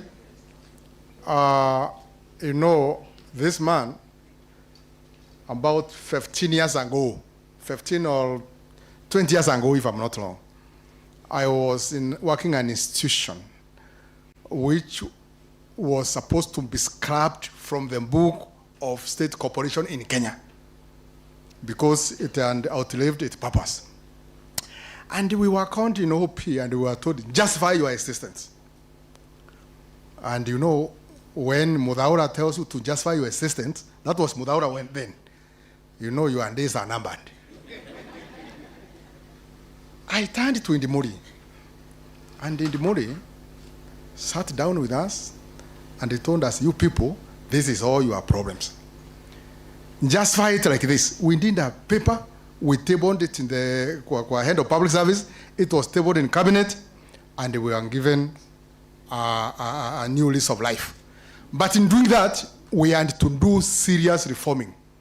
We were 800 workers in that institution. Indimuri alikuja na Karamu. Tulipiga watu Karamu, akiongozwa na Indimuri, only 80 people were left. From 800 people. And the institution started its journey. About 10 years down the line, it was the best performing institution in the country. So I have worked on journey with him. So when I was told to come with him, I really felt very good. And you have heard him. You have heard him. Have you heard him? Yes. Have you heard him? Yes. Thank you so much. Having gotten there, allow me now, because you see also, in the land of Meru, we are blessed that we have number 2 of this country coming from here. And we reached out to him. Akanipatia Gideon Kimathi, the director of protocol in his office. Can we allow him to deliver his message? My friend, lazima iwe na utamu kidogo. Now it is your turn. Okay. Okay, thank you so much, our chief guest. In the interest of time, all protocols observed. Bwana Yesu asifiwe. Okay, I'm helping you because you forgot today. I am Gideon Kimathi, as you've been told. I am the director of protocol in the office of the deputy president. And I'm a son of the soil, just the way the deputy president is a son of the soil.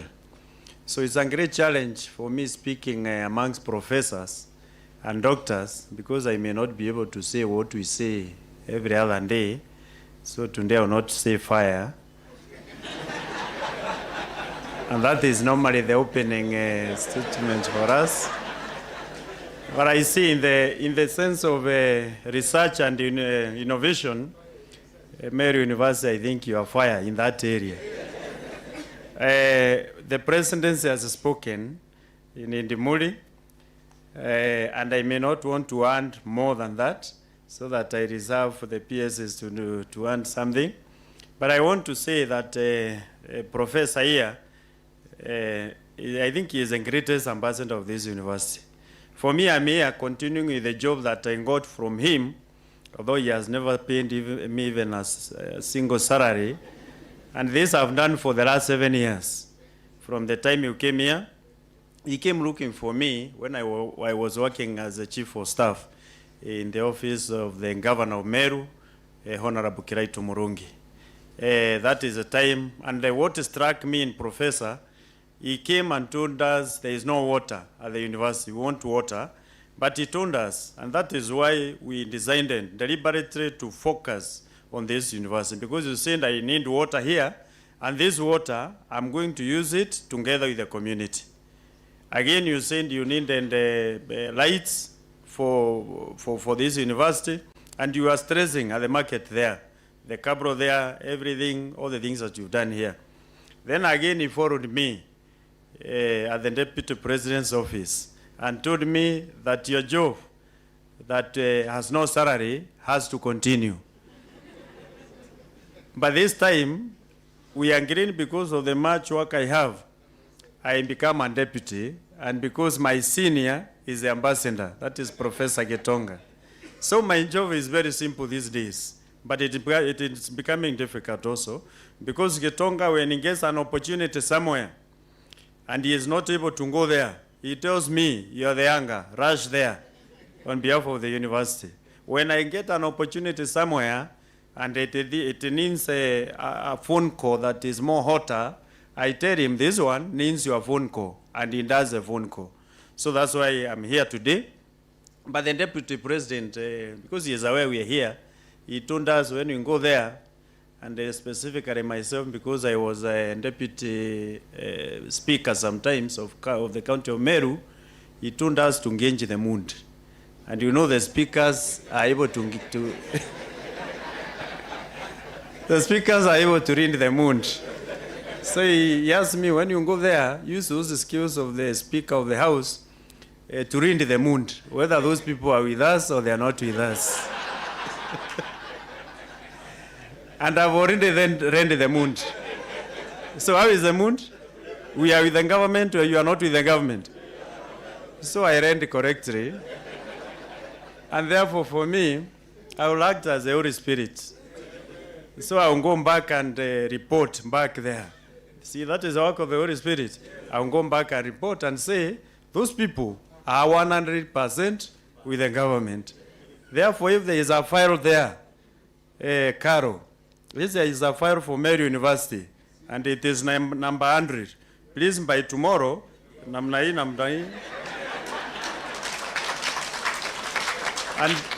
if it comes to the Deputy President's office, and I'm there, you can imagine. I may not put at number 1 because he might know, but number 2 there. And because the chairman of the council is here, and because the ministry, I know, they have heard the cry of the Meru University, and if we get good funding for this university, consider as you put signature buildings, consider one near the road there. Near the road is there as a signature.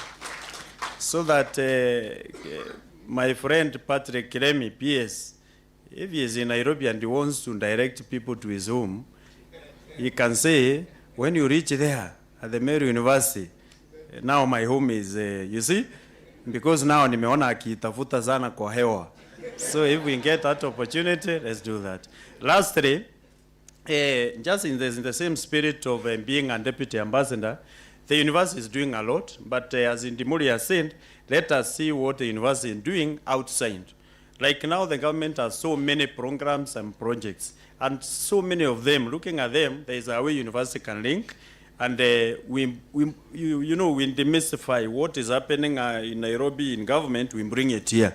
Because at times our people hear a lot of theories.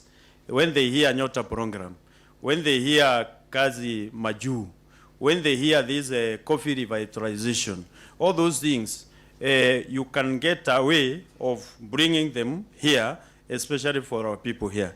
I know Mera is a great cash crop for Meru on a PS. And I know the university does Mera juice, or is it still there? But Timbax, you also do, there's a nice lotion you gave me. I think that was the best salary you gave me. A camel lotion. And I believe I will get one for, because the other time I got one and my wife took it. So, all those things, when you do them, because you may not be able to focus on business, let us get a way whereby when you do research, when you do innovations, we have that linkage so that now we see those things outside there, so that our people can stop complaining of lack of resources, opportunities, lack of business opportunities and the rest. And as you do all those, focus on the youth. Lastly, as the young people of Kenya, the Professor Kithure Kindiki says, as who are here, him as a deputy president, he sees you as a resource. He sees you as a solution to many things that are happening with our young people.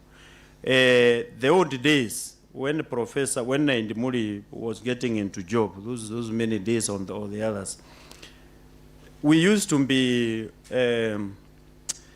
role models, but role modeling is going down.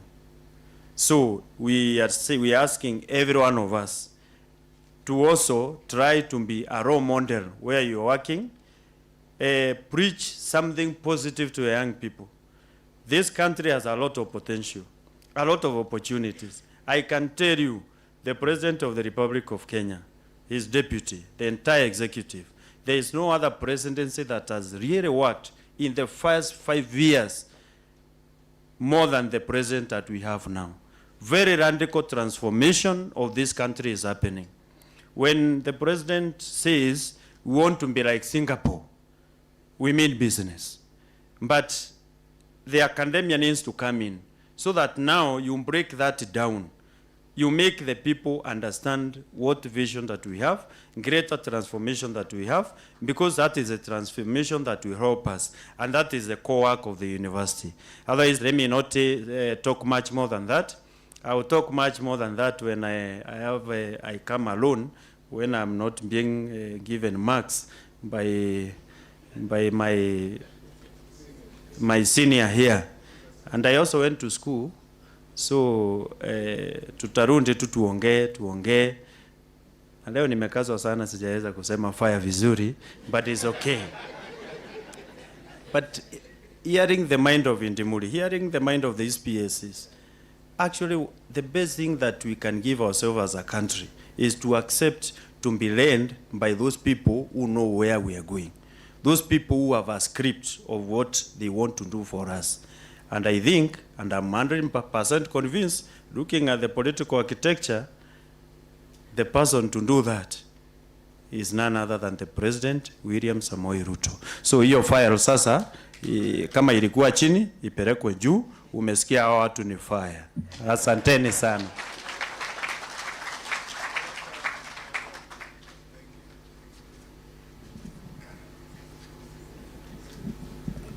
Thank you so much. I thought I am taller than Kimathi. Naona ama alikuwa anapandisha.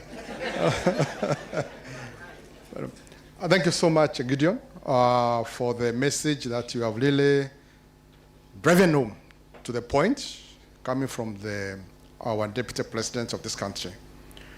And also your observation. And I believe we are taking some of these remarks, as much as they are not modeled from, academia, academia, and Kimathi is an ordinary Kenyan, just like me, but somehow to survive. We are able to survive somehow. He is all over the country, reforming, and supporting cooperatives. He is talking about milk. He's talking about coffee.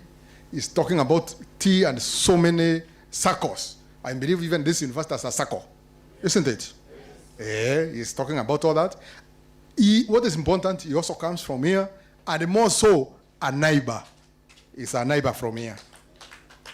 So, Gremi, Patrick, please can you come and talk to your neighbors?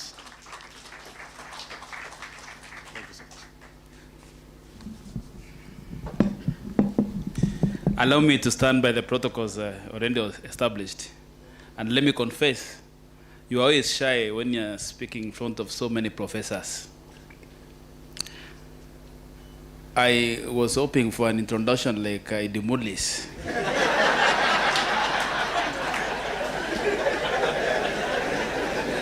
So I was hoping the PS are something. But it is so. Let me say from the onset, when you normally call me, we are going to the forest, it is true. So I wanted to reach out, actually, and step out of the house, and I said, let me pick my forest paraphernalia, which is like a half jacket and the big ugly coffee house you normally wear in the forest. Then I told myself, you are denying yourself a chance to get a new set. So I came like this, only for them to meet them dressing. I thought, where are we going? Then when he explained to me when we reached, he told me we are going for an innovation and technology conference. Then I told him, I think I'm the most appropriately dressed. Because if you look at Mark Zuckerberg, Elon Musk, I think I'm overdressed for them. Si niko tu sawa? But Professor, let me tell you, my relationship with this university dates way back. In fact, the timing is almost perfect. My lasting memory of this university was in 1986. It was called Meru College of Science and Technology. It was not here. It was next to my village in Kenjai. and I want you to listen.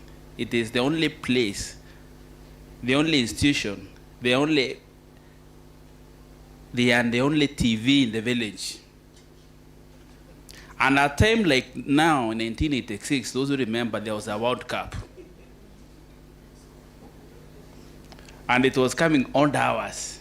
So we would sneak home and go and watch a TV, but they under dining hall, those like dining halls.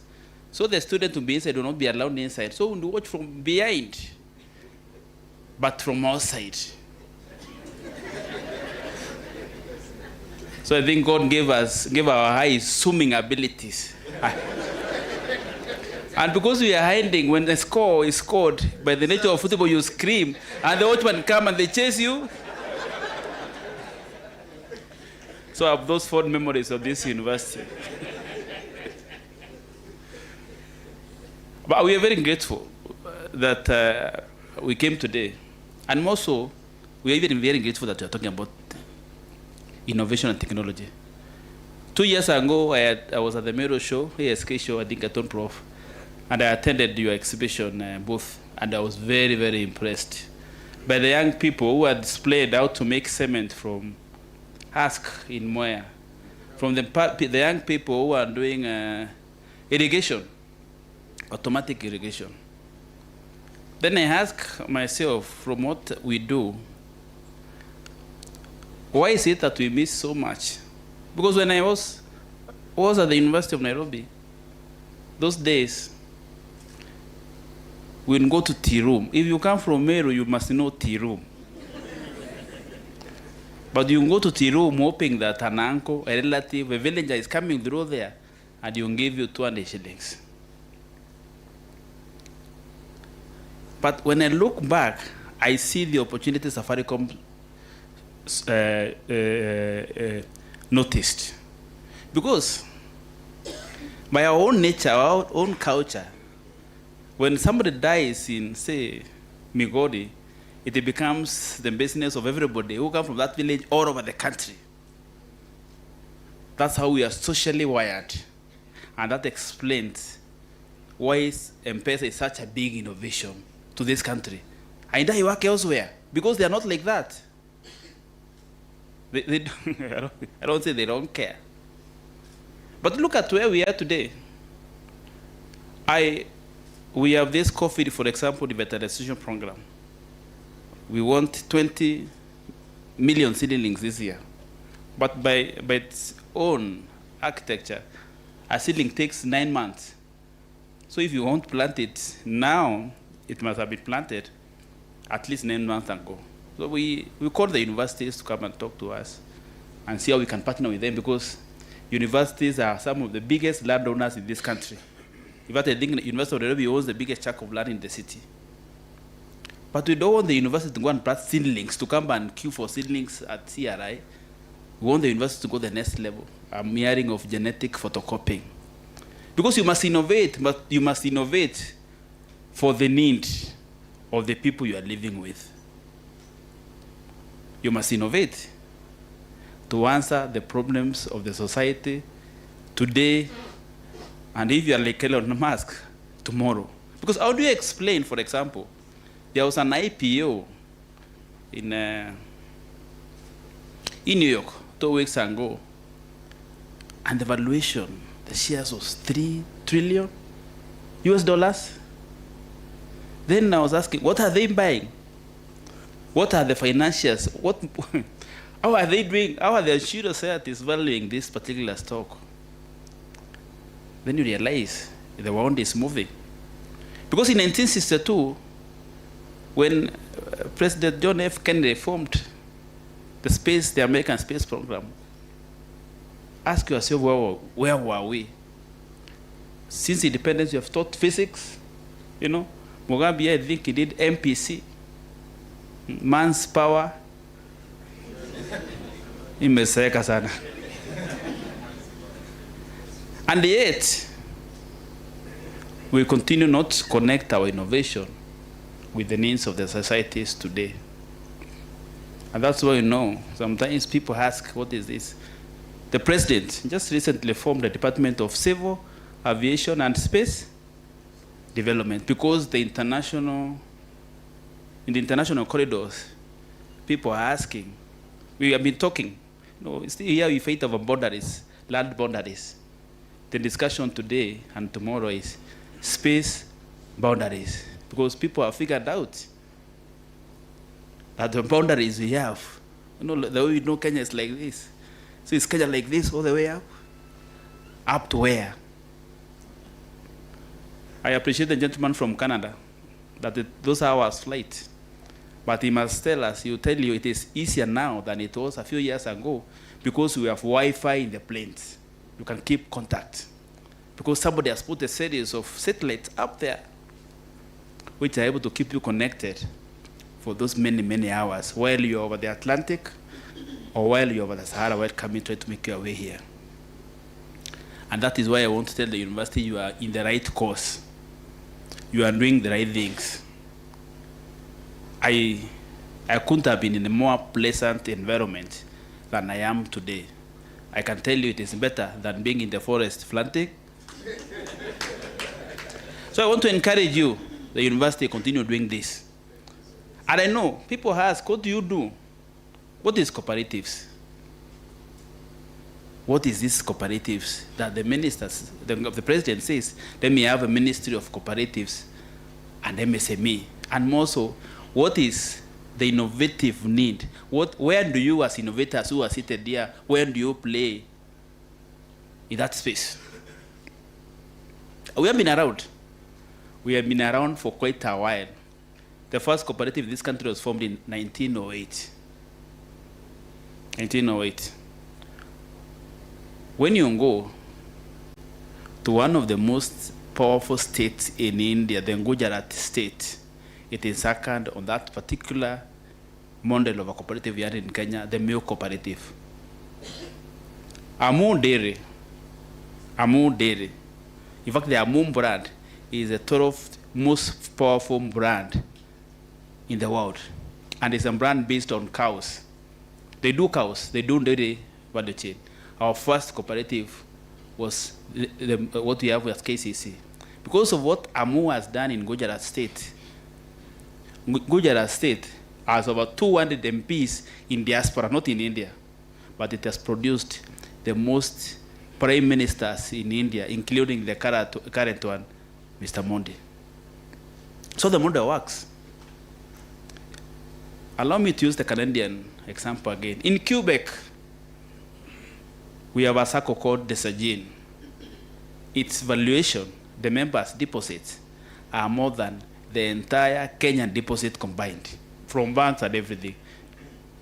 Ours are around 5.5 trillion. The power of people coming together to address the needs of the community. And I like what Idimode said, because as a cooperative, we have a philosophy, and our philosophy is based actually on 7 principles, and those are the roots. Those are our roots, and our fruits are prosperity to our people.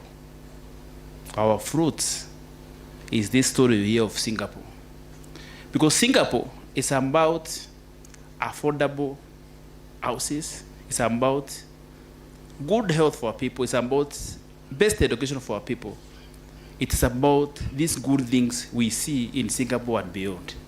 And we can only do that by these institutions, our institutions of higher education, by contributing in this particular space of innovation and technology. I've been lucky. I've traveled around a bit. That compensates for my lack of professorship. I went to the NASA Museum in Houston.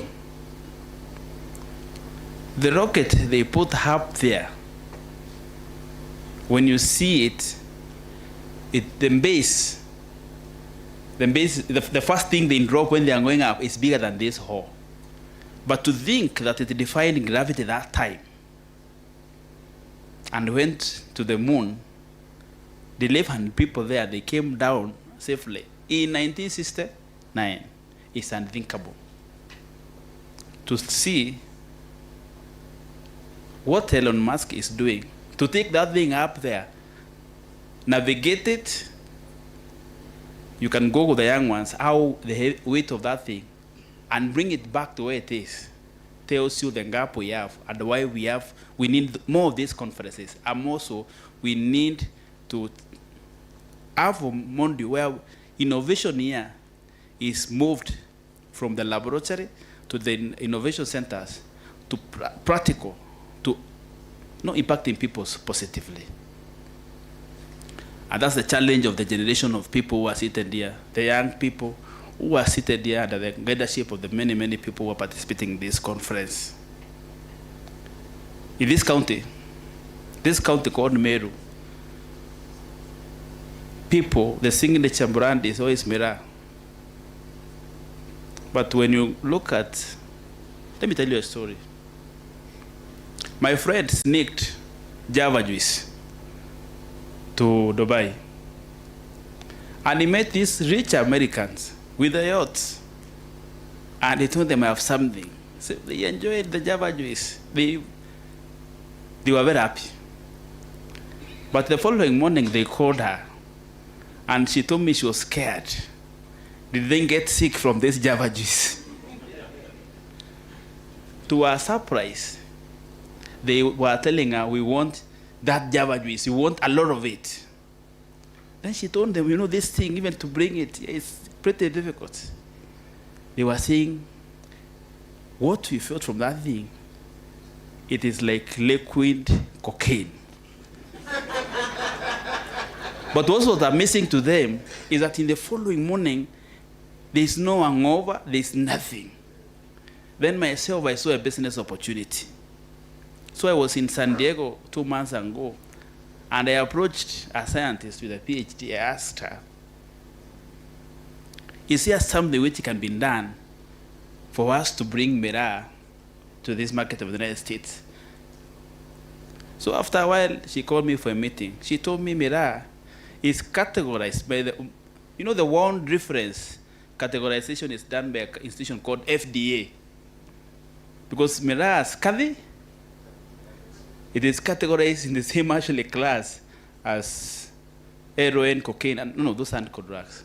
Then I asked her, but I have grown up eating Meru, I'm okay.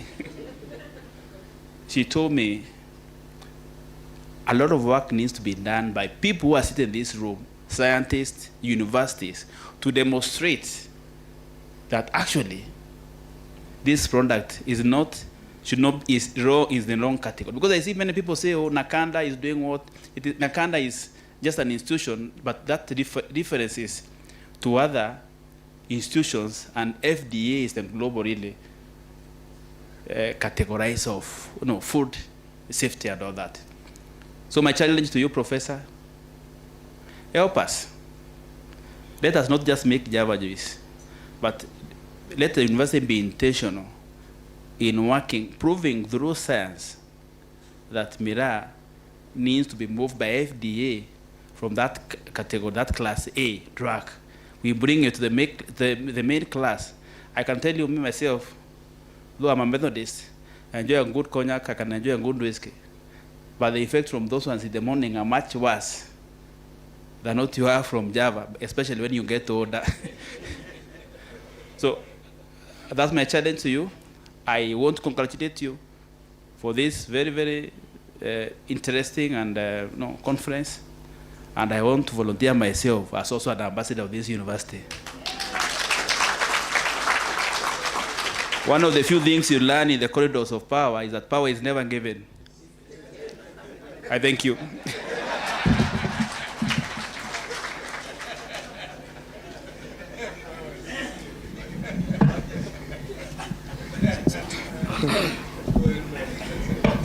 Now, Keremi, you want to get power from me.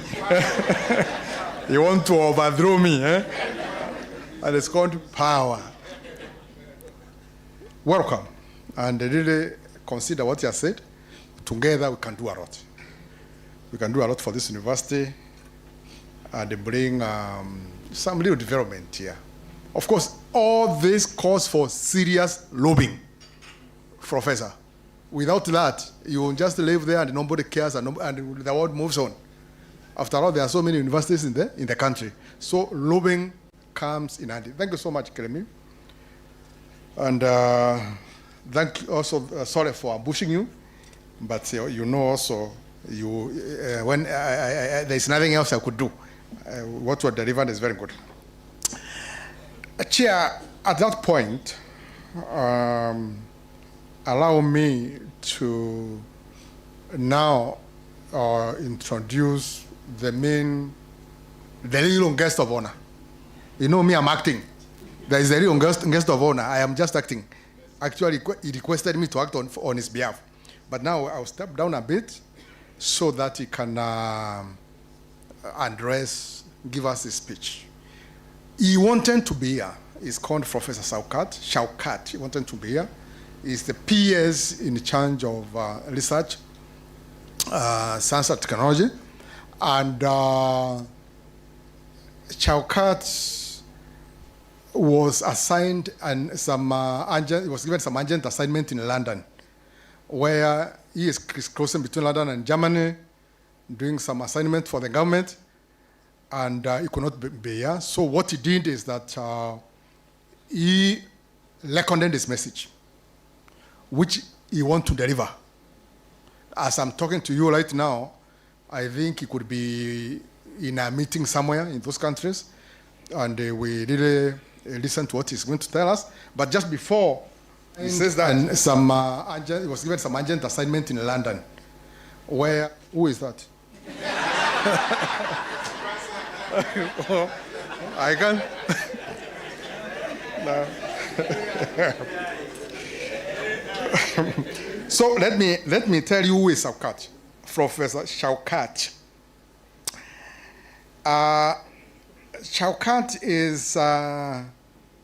is called Professor Shaukat Abdulrasak, MBS, EBS, and now CBS, and globally respected scientist, accomplished academic, and distinguished public servant with over 3 decades of leadership in science, technology, innovation, and sustainable development.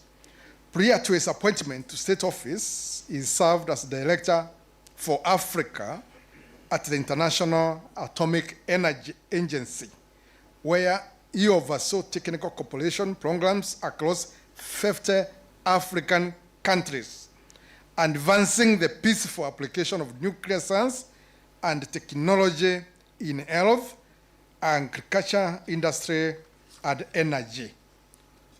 Shaukat has held several senior leadership positions, including Chief Executive Officer of the National Commission for Science, Technology, and Innovation, NACOST, Deputy Vice Chancellor at Egerton University and Vice Chancellor of Umar University, a Fellow of the International Science Council, the World Academy of Science, and the African Academy of Sciences. He is widely recognized for his contributions to scientific advancement, policy development, and institutional transformation. His exemplary service to Kenya and the international community has earned him the national honors of Moran of the Order of the Burning Spear, MBS, and the Order of the Order of the Burning Spear, EBS. Please, at this juncture, join me in welcoming Shaukat Abdulrasak to give us a speech. So let's hear. Leaders, distinguished participants, ladies and gentlemen, I'm very pleased to join you at the 5th Annual International Conference of Meru University of Science and Technology. I commend University Council and the entire management of the university for your commitment in advancing research, innovation, and knowledge-driven development.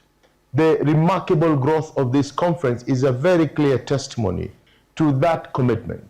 What began in a modest academic engagement has evolved into a respectable international platform that brings together researchers, innovators, policymakers, industry leaders, developing partners, and the students to address some of the most pressing challenges facing our world today. Ladies and gentlemen, the theme of this conference, Reimagining Tomorrow, Interdisciplinary Solution for Resilient and Sustainable Global Future, is both timely and profound.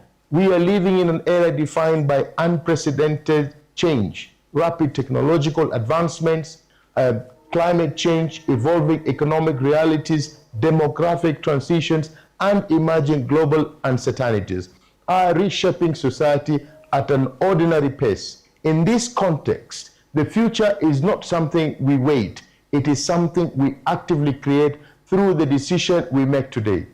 History teaches us that every major transformation in human civilization has been driven by knowledge. The agricultural revolution transformed food system. The industrial revolution accelerated economic growth through science and engineering. The digital revolution reshaped communication and commerce through technology. Today, we stand at the threshold of another transformative era, one powered by artificial intelligence, biotechnology, advanced manufacturing, renewable energy, and data-driven innovation. The critical question before us is whether we shall merely consume these innovations or become active creators of them. As Albert Einstein observed, the important thing is not to stop questioning.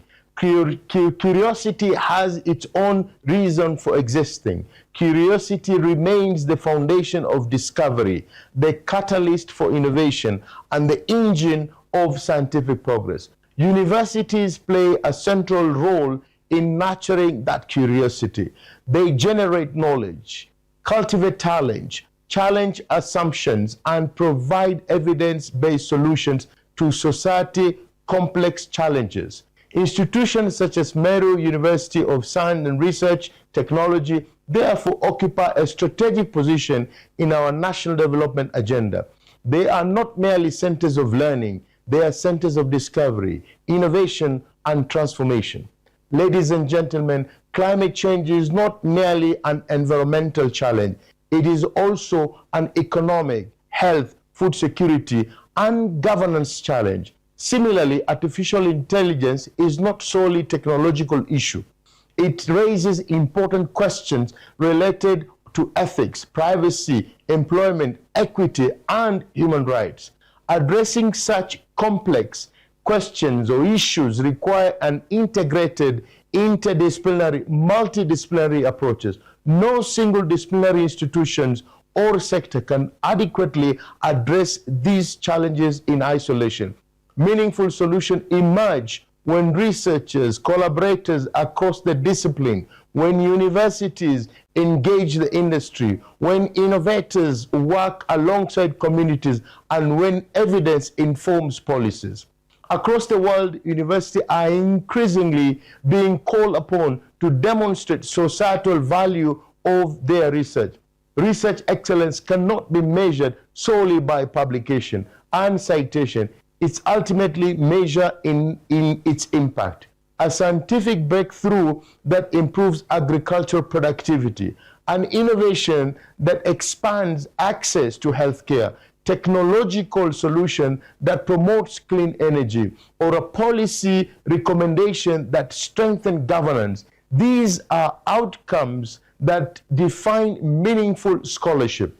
Research must move from discovery, or rather go beyond discovery. It must influence policy, must be able to support enterprise, strengthen communities, and improve lives. I always advocate for the socialization of science and research. Therefore, I challenge every researcher in the room that have gathered here to ask one fundamental question. The question is, how do we change research to commercialization? How do we change innovation to commercialization? History will not judge us as our generation by challenges we inherited, but by the solution that we have created. The world needs bold ideas. It needs transformative research, It needs responsive innovation. It needs visionary leadership, meaningful collaboration.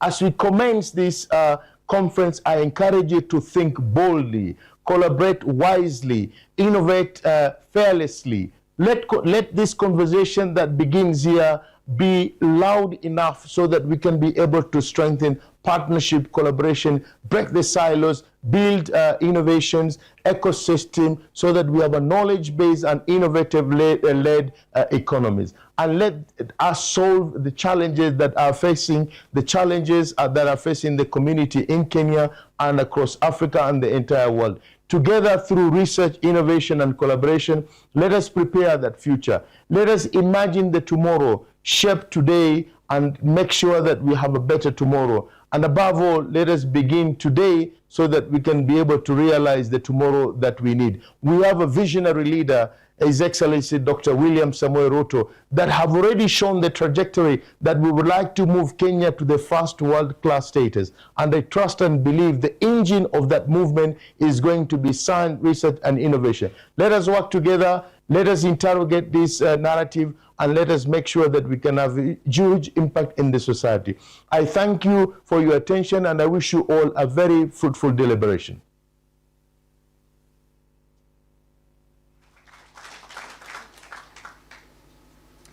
Thank you so much, Professor Shaukat, wherever you are. I believe he has delivered his speech to the point. Isn't it? Yes. Isn't it? Yes. So now, since he's away and I have sneaked in, allow me, Prof, to say one or two things. One is that, as I told you, Keremi was able here to describe what he does. And I saw you are really giving him a lot of attention. Let me also tell you what I do. Me, I am the PS in charge of forestry in this country. And with it, also we have agroforestry and so many other activities within there. Forest in this country is not only Mount Kenya. We have about almost 200 forests in this country. You won't be surprised to know we have a forest in Mandera. We have a forest in Ivanga. We have a forest in Migori. And it's all this part of the country. But our forests are not in erodic condition. They are not in erodic condition, and we are doing whatever it takes to bring them to where they are supposed to be. I know now you are asking, why am I telling you this and here? There are stories I'm destroying our forest here. Isn't it? We are not destroying any forest. We are strengthening the monitoring and the surveillance of our forest. Mount Kenya Forest, friends, is about 500, almost 600,000 acres, if you put it into acres. And out of that, more than half, actually to the tune of about almost 300,000 acres is within Meru County territories. And in Kenya, you will agree with me, from Embu and Patrick Kirinyaga to Drakanithi, Meru, all the way up to this point, just before you come here where we are, the forest is more intact. But when you go this side of Bore, the other side of Mount Kenya, the forest is in their condition. But as much as the forest this side is okay, the monitoring of what is happening there is very difficult. So what we are doing, we are coming up with an operational base for KFS, where we are going to use drones from here. We are going to use light aircraft to monitor what is happening in our forest. To date, what we have managed to put are mask, serious mask. In my office, I can tell you, I can see somebody who is doing a mess somewhere in the forest. But how do you reach there? We can only reach there if we are near there. This raw immense forest Do we have any trees there? We don't have any trees. All what we have is Lantana Camara. It's Lantana Camara, but it has not been like that. We changed it. See what to happen. We changed it and we destroyed it. We are in the process of restoring that forest. To restore that forest, we need to carry out even what we call seed boring, among other technologies, where we can drop seeds where we cannot reach, starting anytime from now. Already we have enough quantities of seed. Or what is now we are doing is to prepare to start this launch. We have to have a base. And this is what we are creating here. Out of 300,000 acres, we are using barely 8 acres to put the other 300 acres in perspective. And my people, or our people, if it is wrong to really restore our forest, if it is wrong to really observe what is happening within the forest, then I don't know what is right. Yeah? We recognize this is elephant corridors. But also I will remind you, we are very much aware and nobody will disturb the movement of any animal within here. We know you need a fence here, which we are working very well with KFS to see how can we work with you, partner with you, and have this fence restored so that this elephant and these animals here stop coming to your farms. But also ask yourselves, why do they get out of the forest? Because there's no forest. We destroy it.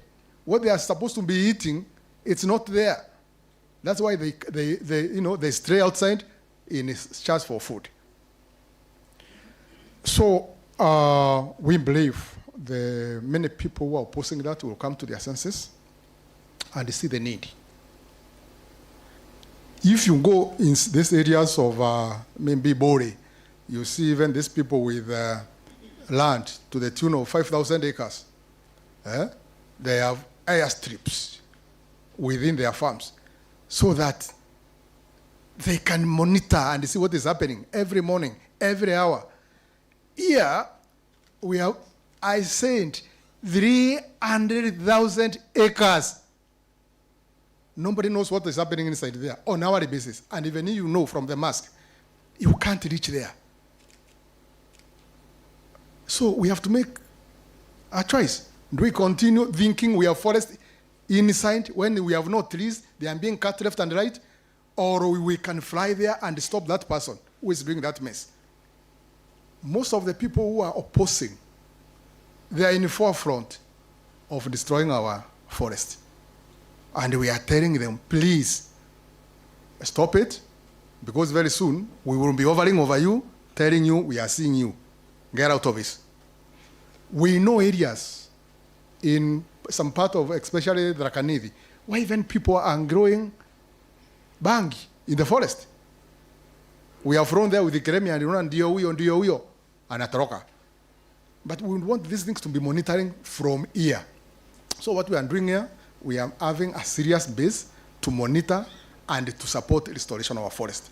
Otherwise, without that, take it from me, this forest within no few years, even whatever is remaining, will be a thing of the past. Having said that, also let me say that we are in target of growing 15 billion trees.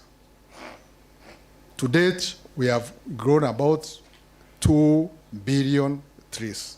Actually, we are around 1.8 something, and it's only that the rains have subsided. We need them to be at around 2 billion trees. But I would want to take it home for you to understand what it means by growing 15 billion trees. Trees is wealth. And when you create wealth, you create industries, you create jobs. Our young people don't have jobs in this country, and we all recognize that, and we have to work and address that from all corners. Chairman, this paper I'm holding here, more often than not, it has come from China.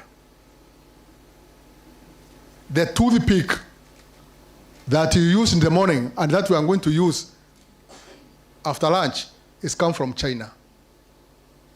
Why? We don't have enough materials for this. This campaign of growing 15 billion trees is calculated to create wealth, support industries, and also taking you more home. Chair, I will just ask you a question. I know you come from Meru. A tree that has grown for 10 years, Mokema, that is Graveria, it's sold for how much?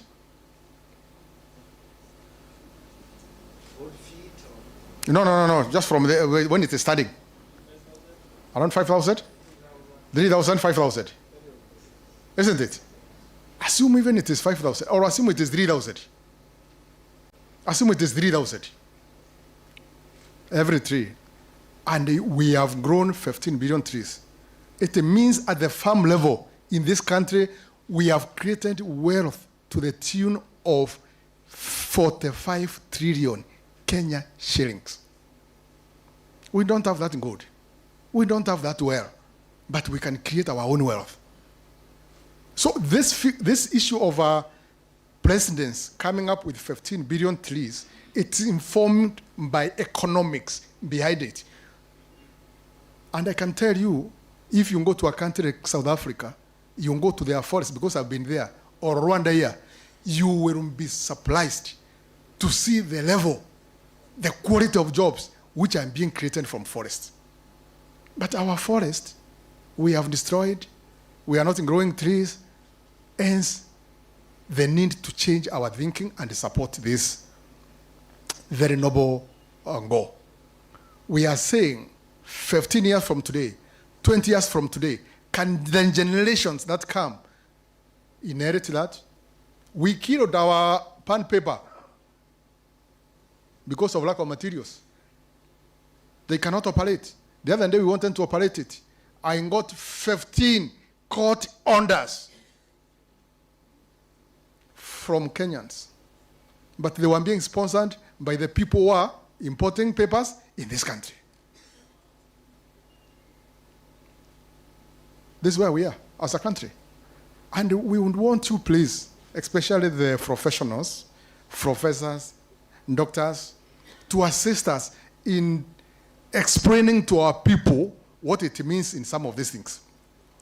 Having said that, allow me also to, Professor, to finish by saying one or two things which I picked from my friends. I picked this one from my friends. And I would say that, one, I would say just three things. One, let us have a vision. As we are doing these innovations, why are we innovating? Why are we doing this research? Let's be guided by a problem that we want to solve for our people. And as we do this, as we do the research also, let's carry out innovation, let's incubate, and let us commercialize. But it's not the university that is going to commercialize. We need to build partnerships. We need to look at the whole value chain. How are we going to have it replicated so that it can give value to our people? Let's take the issue of patenting very seriously, because also what is happening, a lot of discoveries done here, they are patented in other countries. And it's something that we must guard. We must seriously guard that. I'll give an example from my village. Keremi keeps on referring to my village as the best producer of milk in this country. Is there anybody here from South-Imenti? How many?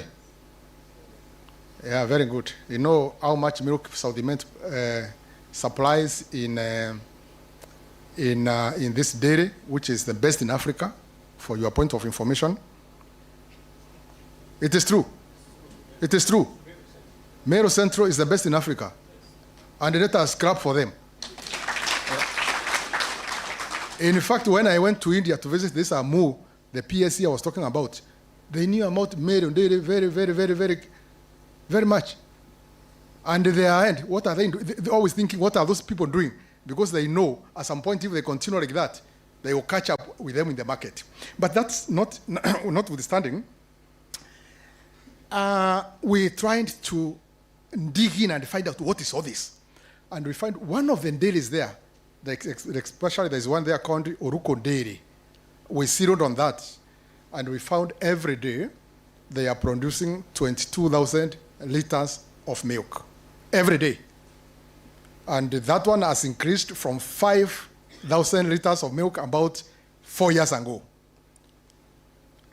Just by getting solars from the government, that is coolers from the government, they have been able to increase that. Then we went further and we looked. Now for you to produce this 22,000 liters of milk, how many cows do you have from the same ecosystem? And we found that they have 6,000 cows. 6,000 cows. So on average, every cow is giving how many liters? On average? It is 3 liters. How many? Actually, about 3.5, if I'm not wrong. Now, we know also best fed cows will produce even up to 40 liters. Between 3.5 for what we are saying is the best in Meru, which is the best, I would say, even in Kenya, because now we have bypassed Githongori, we are on average producing 3.5 to 4 liters per cow. Yet we are supposed to be at 40, that 540. That is where the problem is. That calls for scientific research. That calls for solution so that we can move that production. I've just given that as an example, but we need to replicate it throughout our country. Here in Kangeta, we have a fully fledged factory, KCC factory, which has never processed a single liter. It is true, because there is no production. Because there is no, that is another problem, which as a university, because these are surrounding communities, we need to say, why is it happening? And address it. And by doing that, then we'll be able to really put food on the table of our Kenyans, and at the end of the day, that's what matters. The other day, there was a statement from somebody in Tanzania, very senior person in Tanzania. Akasema wa Kenya kisungu mingi, lakini hawana unga, hawana maziwa, hawana, what I mean is that also, let us walk the talk. Let us do what? Let us walk the talk. My second point, which I wanted to say, I'm listening to all the people who have spoken here, is, Professor, let's make universities little centers of excellence in all spheres, be it governance, be it finance management, be it research. We need that to happen. Because you know, some of our universities, and I'm very grateful for this university, but you know, some of our universities in this country, and Madam Caro, you as within the State Department, you know that we are suffering from something called tribalism. Kuna kitu ingine inaitwa sijui ni nini, patronage, and these are pulling us backwards. But as an area of very learned people, what do we want to see? We want to see a Mr. Odhiambo or a Professor Odhiambo who is being celebrated by the communities around there. Who the communities around there are saying, and as much as you are not a mirror like us, you are not going anywhere because you are serving us.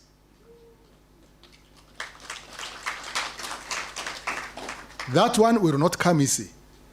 It will only come if we shed tribalism, nepotism, and if we manage the resources given in the right way. That is earned, it is not given.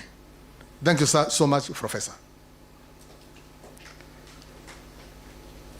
I would also wish to say that behind all this, let us love our country. We have no other country. We have no other country. Let us love our country. However it is, let us love our country. Let us be united by the need to foster our country and to develop our country. With all due respect, for example, I say it's good, let people demonstrate. It's guaranteed in the Constitution. But please, our people, let's stop damaging the little development we have. Yeah? Let's stop damaging cars, looting shops. Let demonstration be in demonstrations. And also let us ask ourselves, these so frequent demonstrations, are they building this country or they are destroying this country? Like today, I understand a lot of people in our way to Nairobi because they don't know how tomorrow will be. Is that the way we want to be? Why can't we all come together, listen together? Because we belong to one country and we have no other country. If we destroy this country, too bad. Let us love our country. If you look at, a human being applies his best mind during the war. So sometimes wars are not very bad. They give us a chance to discover who we are. If you study what is happening, for example, in Middle East, Israel, US, Iran, at the end of the day, what I can tell you, all the citizens of those countries, they love their countries beyond anything else.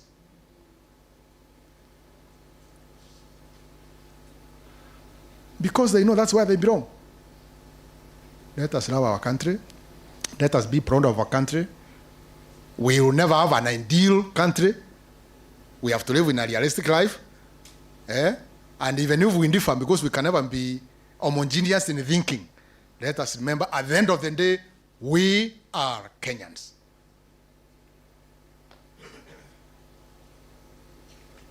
I would want to finish by requesting the lecturers who are there here, just an humble request, maybe as much as you are teaching biology or biotechnology or whatever you are teaching, at times just spend 5 minutes of your lesson in counseling your students. Counsel them.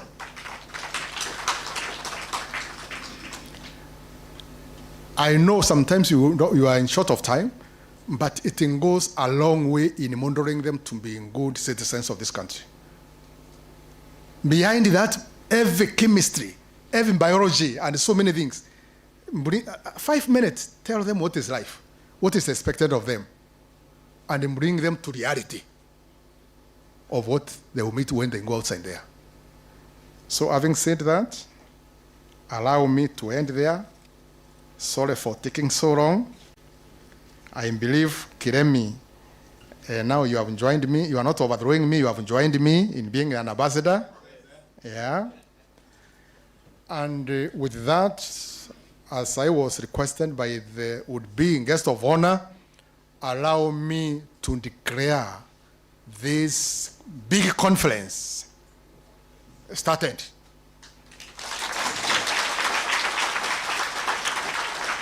Thank you so much, and God bless you. Thank you so much.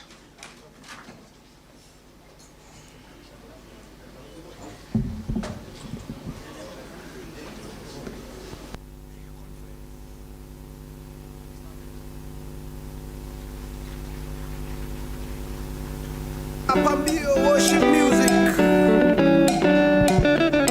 Tumekuja kumsifu. Ameichezea hapo.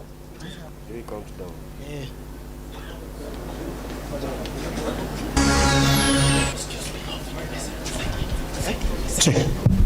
Now, ladies and gentlemen, we have come to another session, very important session, whereby we're going to launch some of the products that we have from one of our greatest researchers, an alumni of Kanyakine Boys, and also JKUAT, one Professor Joshua Aremi. And I can see he has all the great support of one Professor, Eunice Marete. You all know what I mean? Can you say Camero? You people, can you say Camero? Camero is the brand of the product. And ladies and gentlemen, we are going to have our guest of honor doing the necessary. Kindly get the implement so that now we can have just a few seconds, our guest of honor. The countdown is going to be done by one. Alfie, and let me tell you, Alfie last year, he was number 16, and this year is number 7 DJ in this country. Alfie, take over. 3, 2,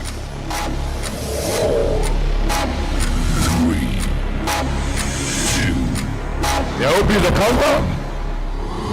Go. We are waiting for you, Alfie.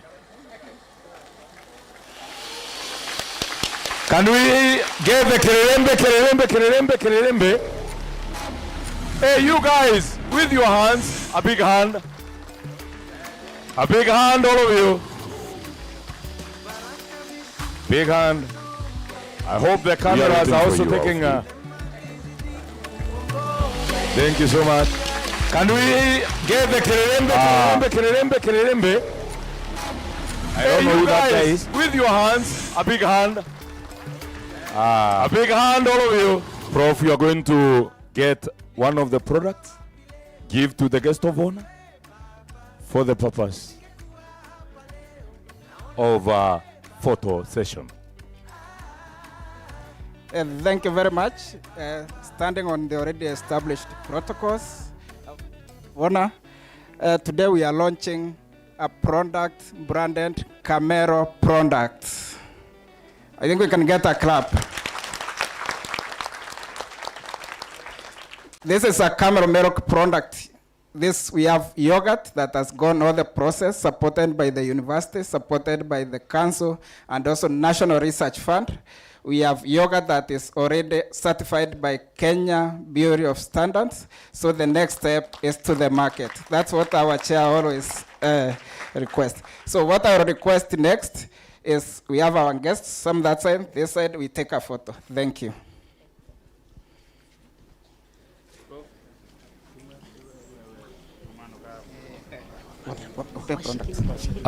Ladies and gentlemen, our guests, some on the right-hand side, so that the products are visible somehow, and our guests are going to hold. There are several products, yogurt and fresh milk, and with various flavors. And let me tell you, for those who are over 45 years, kindly start taking these products. Men, are you there? Kwa sababu ya, you know we have a mountain run, tunahitaji nguvu ya magoti. People are overthinking, but ni magoti. Nasemea magoti. Ni nguvu ya magoti. But start taking today. The photos are there. After our guests. Inweni vizuri, and can you smile? Hold it properly. Na kutos hapa na pale. You know there is the video clips and whatnot. Can you toast one another? Our ambassadors and assistant ambassadors, our VC, members of the university management and council. Indi Muri, who is a student of our VC. We would like to see you toast with Professor Marete. It is necessary. 2 professors in one house. Wonderful. That is very good. And all of us, can we give a kirerembe?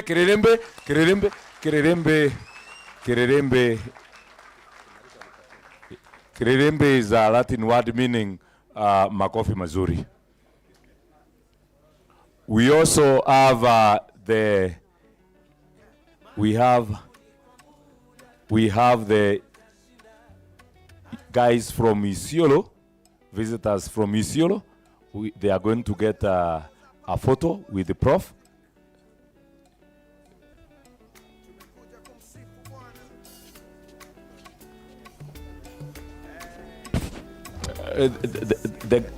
The guys from Isiolo, but before then, let me give the mic to Dr. Karanja, the Registrar Academic.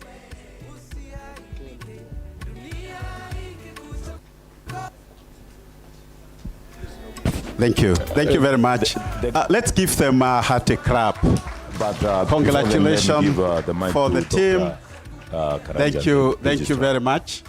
Now, in the interest of time, ladies and gentlemen, I want to invite the DVC, ALSA, the DVC-FP to help us now give out the gifts.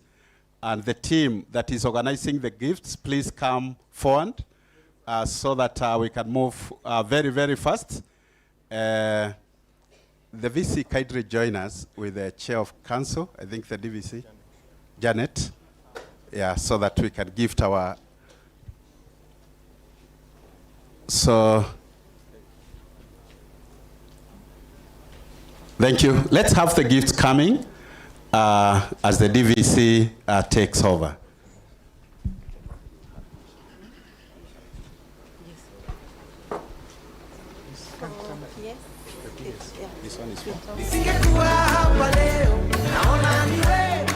The first one is for our chief guest, Gitonga Mugambi, CBS. This will be given by our Chair of Council.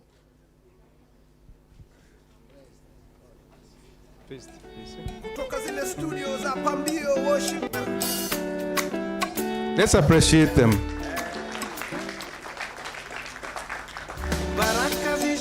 Then a gift bag to for the piece.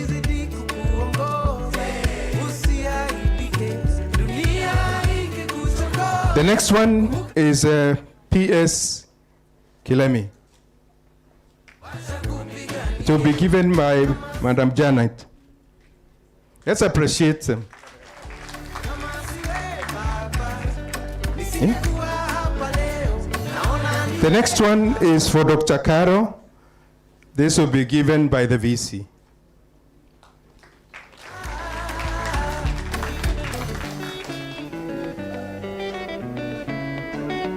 The next one is for Simon Idimuli. It will be given by the DVC AFP. Yes, please.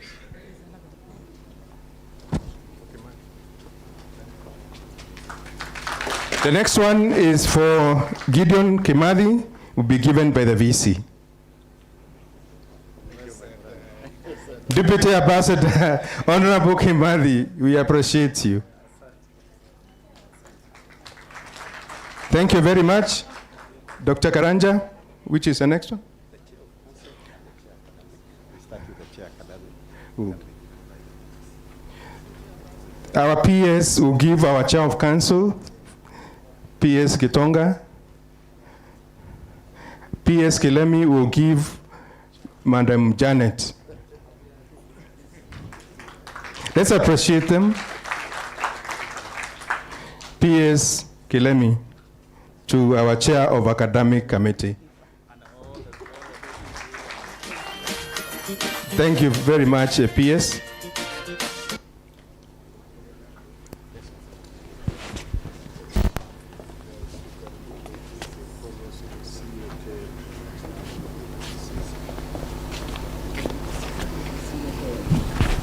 The CEO of Kenya Literature Bureau, CEO, kindly come.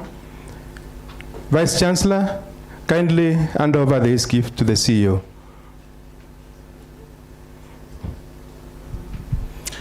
We have been working very closely with KLB, and we are so proud, Mr. Bura, that you are here to represent the CEO, George Okeyo. Thank you very much.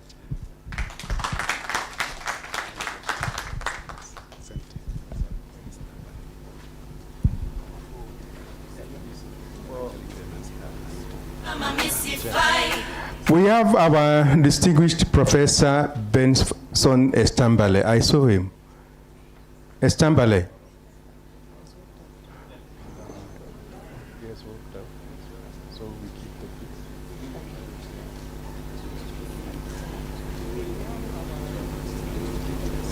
peace. The VC will receive this from the Chair of Council to hand over to Professor Estambale.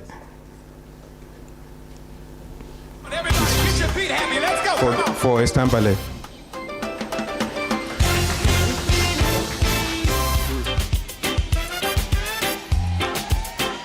Professor Ken Kumba, are you? Yes, you are here. Honorable Gideon Kimathi.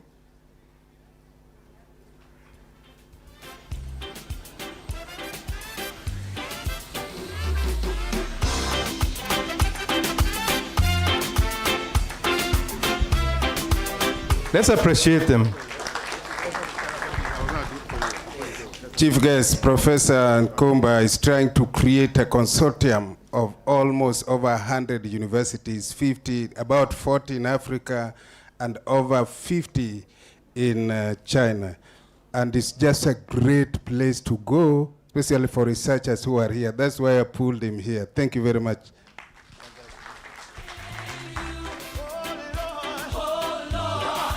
The last one and not least, Professor Lord Abe from Dalhousie University, Canada, is over there.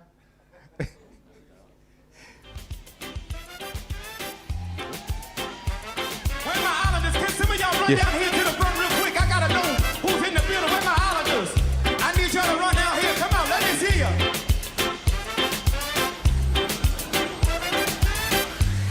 This is Professor Lord Abe, Simon Idimuli, kindly.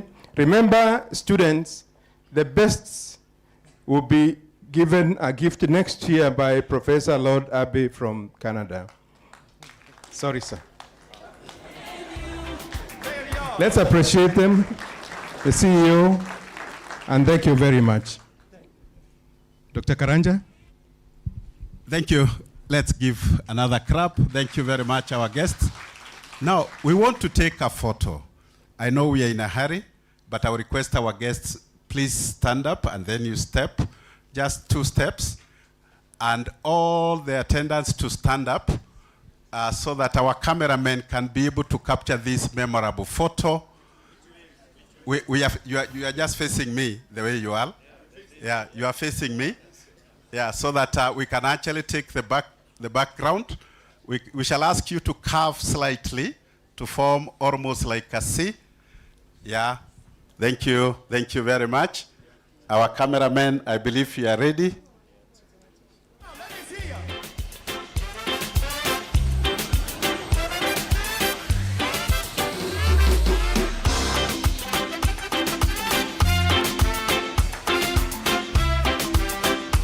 Come on, Jehovah, say it.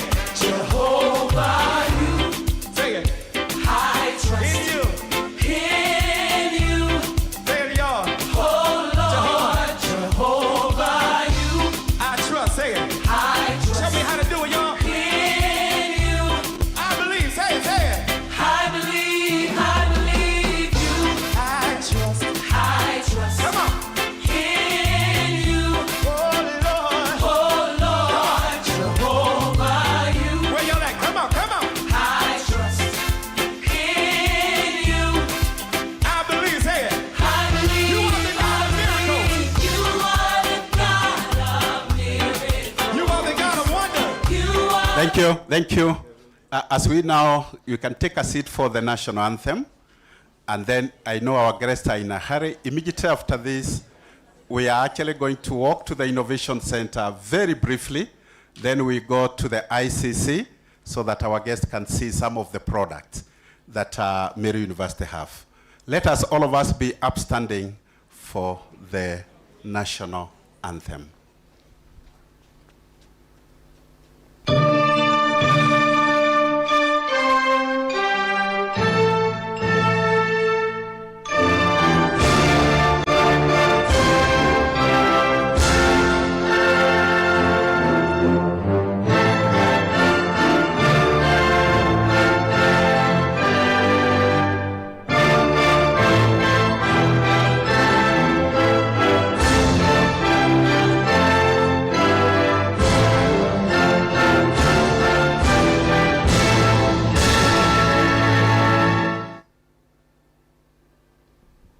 Thank you. We shall ask all our participants to remain standing as our guests take a walk out of this particular theater. Professor Omamo, Dr. Chege, go ahead so that we can direct our guests. Thank you. We are truly grateful.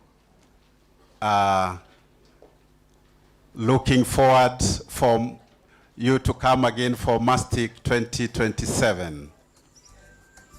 Thank you. Professor Omamo, please take the read to the Innovation Center. Then thereafter, we go to the Institute of Concrete and Cement. For the participants, I think we are now breaking for lunch. And I'll request, Susan, you come and guide us how we are going to take lunch. So that immediately after lunch, we are going to break into our rooms that you can get a seat so that I can be able to guide you properly.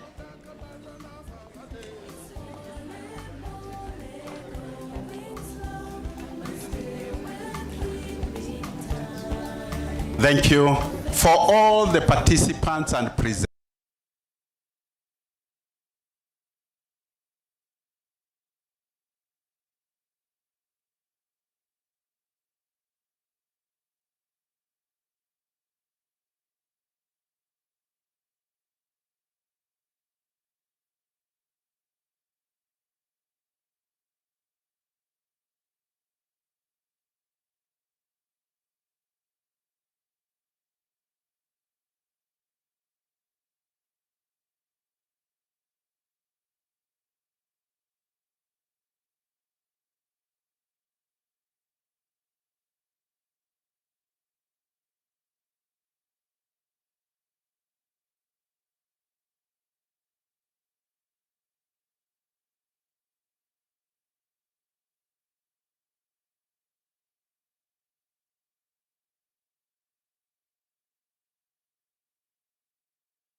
So kindly occupy the front seats.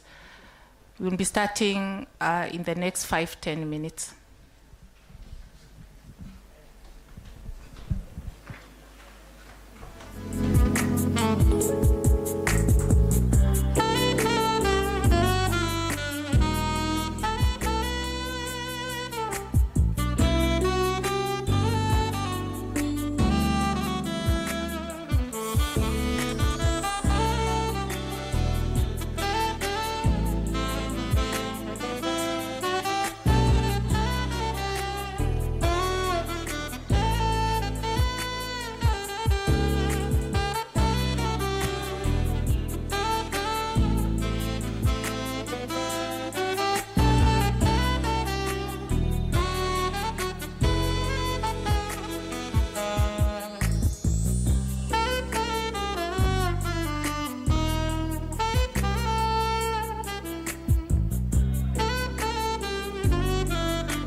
Those at the back, kindly come to the front, and then you tell your friends to come quickly. We are starting in the 5 minutes time.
Oh, okay, yes, presenting online. The person presenting youth engagement on behalf of Dr. Meru Amato.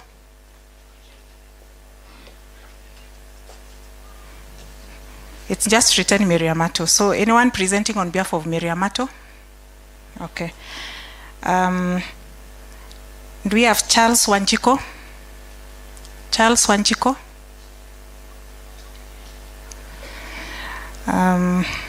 Do we have Kiambi Jaffet? Okay, he is present. And then Robert Obuba. Robert? Okay. I'll give you time to present. Okay, so note the questions, and we can have the person who has the online presentation. We can have the online presentation now.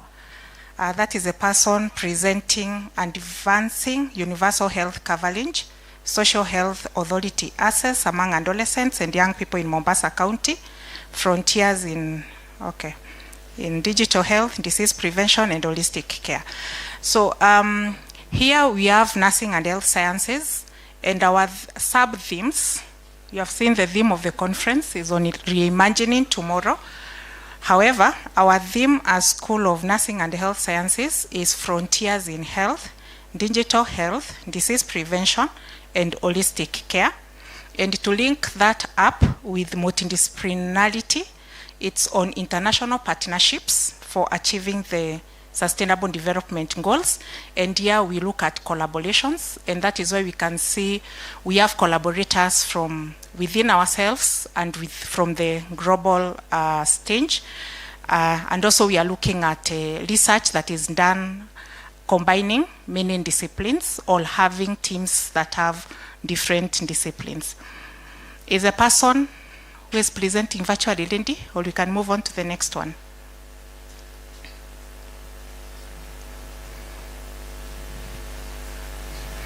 Okay, we can move. Okay, we can give him a few minutes, and even as we prepare, maybe we can have 1 or 2 questions for Stella, who has just presented, as we wait for the online presenter to come on. We appreciate our postgraduate students who have joined us. I can see some from nursing, from health sciences. We appreciate you. And next year, we hope to see your presentations on the research that you're doing. Any questions for Stella or comments?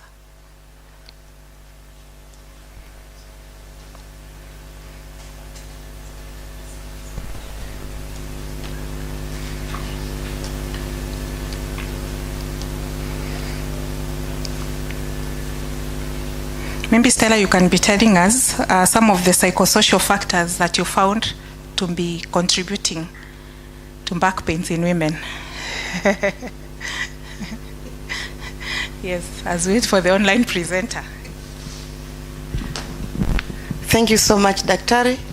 I think this was a very interesting research that I did.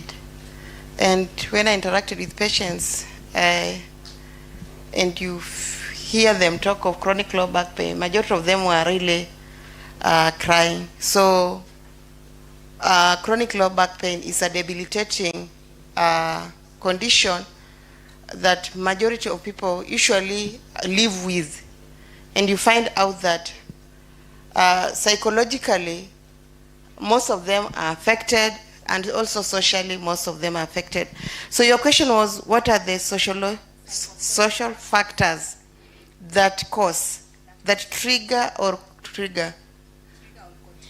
contribute? So maybe when I begin with the social factors, you know, we live in a society, and in African, majority of us are brought up from African traditional society, and women in African traditional society actually viewed to be those beings who are supposed to be at home and doing a lot of home activities. So you'll find a woman waking up very early in the morning and multitasking until very late at night.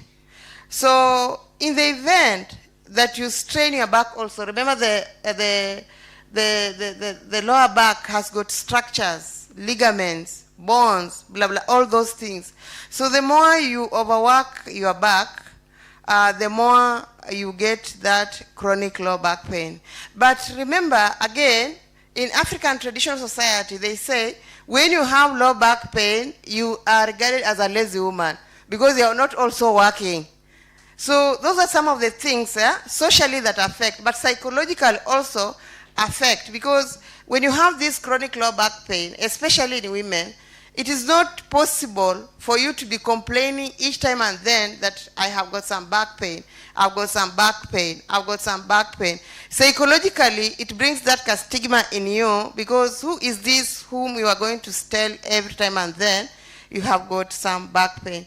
So ideally, what I can say, this condition, other than just having the psychological or social factors that trigger it or also that impact it, it actually affects, it has got individual impacts and societal, meaning that it can affect me individually, and also it can affect us as we are seated here, because we don't stay in an island, you stay with people either at home or at workplace.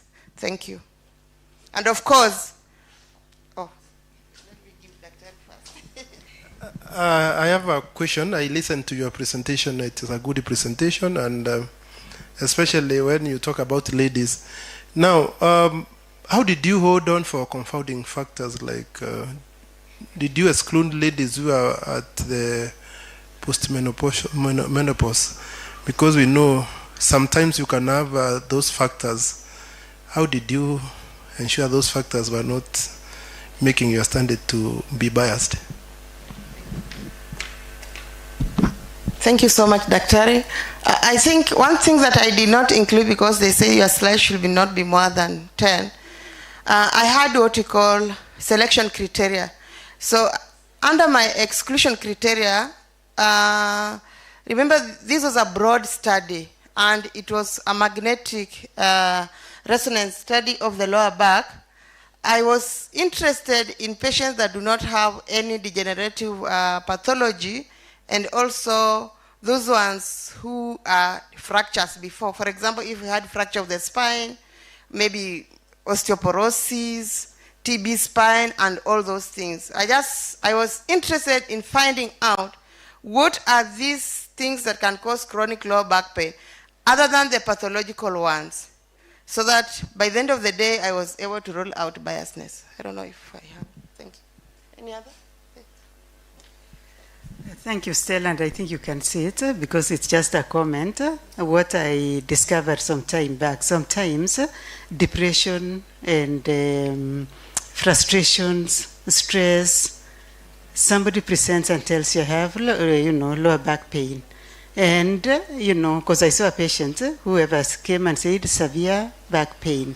Now I took the history and it's severe back pain. And she tells me I've taken Panadol, I've taken ibuprofen, I've taken diclofenac. Okay, I told her, okay, then we can have an x-ray. She said that was done 2 weeks ago. And okay, MRI, that has been done and everything was normal. And so I just looked at her and then she said, Daktari, let me just tell you the truth. This is the situation. It is a social issue in the family. That was it. She didn't have anything pathological, but it was what she was going through in her marriage that actually kept on bringing her to the hospital. And we've done almost everything. So I think also those are some of the things that can contribute to. And maybe in future when a research like that is done, we should have consider such and think. Yes, otherwise, thank you. Thank you, Stella, and thank you, Millicent. Hopefully later you'll tell us what solutions you've come up with, because low back pain in our population is very prevalent. So we need to know what solutions are there. So we welcome our second presenter who is online, and that is Dr. David Kirongo. Dr. David Kirongo. You'll be presenting on universal health coverage on the Social Health Authority. And Dr. David, you're welcome, and you have 15 minutes to present to us your work. Thank you for the invitation. I hope I'm audible. Okay, thank you. I'm presenting on advancing universal health coverage through social health authority, and specifically we looked at access of health insurance. This is public funded health insurance among adolescents and young people in Mombasa County. This is as part of the study, a larger study. So this is just nested in a larger study that we've done in Mombasa County called Mombasa Youth Study, which is available. I'll share the links on how to access it. So as we know, just one moment.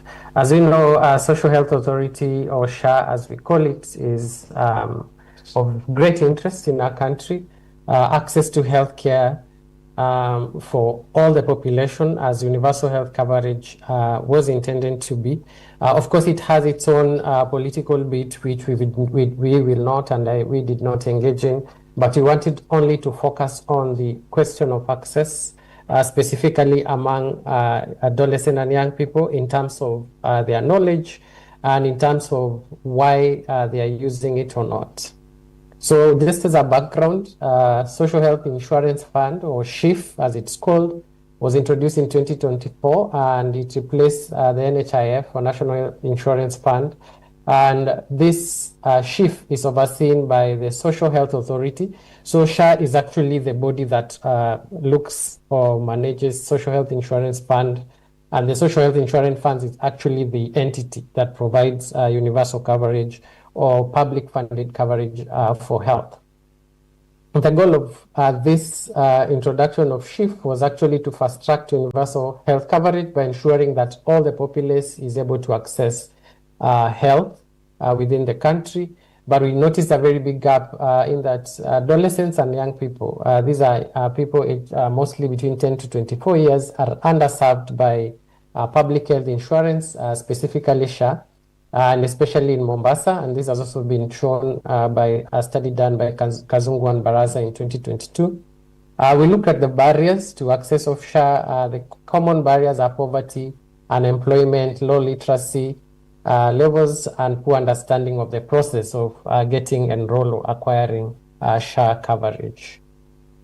So based on this, the objectives of the study were to assess SHA enrollment among adolescents and young people in Mombasa, to identify demographic and socioeconomic determinants of coverage, and to suggest strategies of improving coverage and equity of public health insurance, that is SHA, to the county government and other stakeholders who are trying to improve access. The investigation or methodology of the study, we did a cross-sectional survey of adolescents and young people in Mombasa County. We covered all the counties in Mombasa in two time points. The first one in 2023 and the second one in 2025. In 2023, we reached a total of 1,053 young people, and 2025, 1,652 young people. We also conducted in-depth focus group discussion with a qualitative cohort which consisted of 8 young people from different demographics of the population. For the analysis, we did a logistic regression of the demographics and socioeconomic variables associated with enrollment to SHA, and we did adjusted time trends comparing the first data point to the second, the first in 2023 and the second one in 2025, and we did a descriptive inductive thematic analysis for the qualitative arm of the study. From this, the results that we found, uptake of health insurance was higher in 2025. So compared to 2023, there was an increase in uptake of health insurance from 21% to 29%, adjusted ratio of 1.50, confidence interval of 1.3 to 1.7. The proportion of those who said from the questionnaires that they did not know about any health insurance being provided through the government as a public access health coverage were 3.6% in 2023, but in 2025 they were 5%. So it means still there's a gap in the knowledge level within the population of the existence of public health insurance for health. We also looked at the uptake of health insurance, disaggregating it according to socioeconomic and socio-demographic indicators or variables. We found that between 2023 and 2025, those with extreme economic precarity had an increase from 16 to 24% in uptake. Those who did not have any economic precarity had increased from 24 to 31%. And the highest was among young people, 21 to 24 years, which had an increase from 23 to 32%. We also considered the time trends over time to see the changes over time now that between the first data point of 2023 and the second one of 2025. And from this, we were able to see an overall change, overall increase in uptake of health insurance by 36.2%. And populations that showed a big increase in uptake of health insurance was first those who are in extreme economic precarity. Majority of them took up insurance between the 2 time points, and also young women are the ones who showed a higher uptake of health insurance over time. We also did a regression analysis of the covariates of how these variables influenced uptake of health insurance, and the variables we considered were age, gender, current enrollment in school or academic or education status, and also economic status, where we considered economic precarity or no economic precarity. And from the output, which we are able to see, we found that age and education were statistically significant in association with uptake of health insurance, whereby age had 1.1 adjusted ratio. We adjusted for other factors, and this indicator showed that increase in age by a unit, say by 1 year, the higher the person is increasing in years, or the older they get, the higher their chance of getting insurance coverage by up to 10% by increase of age by 1 unit. Current enrollment in school or school enrollment also showed association at adjusted ratio of 1.3, confidence interval of 1.05 to 1.65, and it showed that respondents who are currently in school are likely to be insured with SHA compared to those who are not in school. Something to just mention here is that we adjusted the age and focused more on those who are from 18 years to 24 years. So you find that majority of the ones who fall within this age range are those who are either in college or university, and majority of them, of course, if not in education systems, are in employment, or they have some form of social source of income, and therefore they are able to pay and sustain themselves in the health insurance or SHA. Qualitative feedback that we got, we did thematic analysis, as I mentioned, and we had 4 thematic areas. We looked at costs, we looked at awareness, we looked at interest, we look at the processes of getting the insurance coverage. And from these thematic areas, cost, one young man of 22 years old said, I don't usually use it because I can't pay for it. So that is, it was a bit expensive for them to afford. In awareness, a woman of 21-year-old from our cohort said she doesn't know what SHA is. In terms of interests, a 19-year-old man said he had no interest in SHA, notwithstanding the fact that he had knowledge about what it is and what it can help him in terms of accessing healthcare. Another one, a woman of 18 years, mentioned bureaucracy, where she registered and it had taken at all on her because she could not be registered because she doesn't have identification documents. That is the national ID card. And in processes, there are some who had registered, and a woman of 24 years claimed that she had registered through the community health volunteers, but it's taken too long for her to get the registration number, so she's not able to use the insurance. In conclusion, SHA has increased uptake of health insurance among young adults in Mombasa, as we found out from the study. But despite this increase, almost 2/3 of the adolescents and young people still remain uninsured.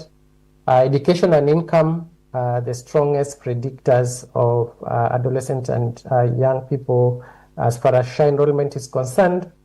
And we are proposing initiatives that should be put in place to address these barriers. One is increasing awareness and also providing income generating activities for adolescents and young people so that they can be able to pay for this service. As I mentioned as I was starting, this is a part of a study that we've done as Mombasa Youth Study. It can be accessed through our website, www.mombasayouthstudy.com. And also it's a collaborative study which we've done together with CRH, KEMRI, Mombasa County Health Department, and MSF, where I represent. And that's all I had to say for that presentation. Thank you. Thank you, Dr. Kiringo. Let's appreciate him. Let's appreciate Dr. Kiringo. Dr. Kiringo, kindly stay online. We'll come back to you with questions and clarifications. At this moment, I want us to go to the keynote speaker for the day, the guest speaker for the day. So as I said, we have 2 guest speakers, but we are going to hear from one today and then the other one tomorrow. At this moment, I have the pleasure to welcome Mr. Pandey Jason Mwangi. He's a very interesting gentleman, and I'm sure you'll agree with me after his presentation. And after having a few conversations with him, I found that he wears very, very many hats. And just to say something very, very small or something very little in the way of introduction, Pandey Jason Mwangi, he has a BSc in pharmaceutical sciences from University of Bradford, UK, and a master's degree in marketing from the University of Bristol. And he has a distinguished career combining education, healthcare, technology, and workforce development. So you can see again the issue of interdiscipline. So you can see the combination of fields, and using this combination, he has been able to have very high impact initiatives in society and in the world in terms of skills development, international partnerships, and I'm sure you'll be mentioning something about AI in health, digital technologies in health and training, and also he'll tell you more about himself and the different organizations that he works for, and I'm sure you'll also talk about immigration and labor mobility. So kindly let's welcome Mr. Pandey Jason Mwangi to give his presentation. Welcome. Thank you, Doctor.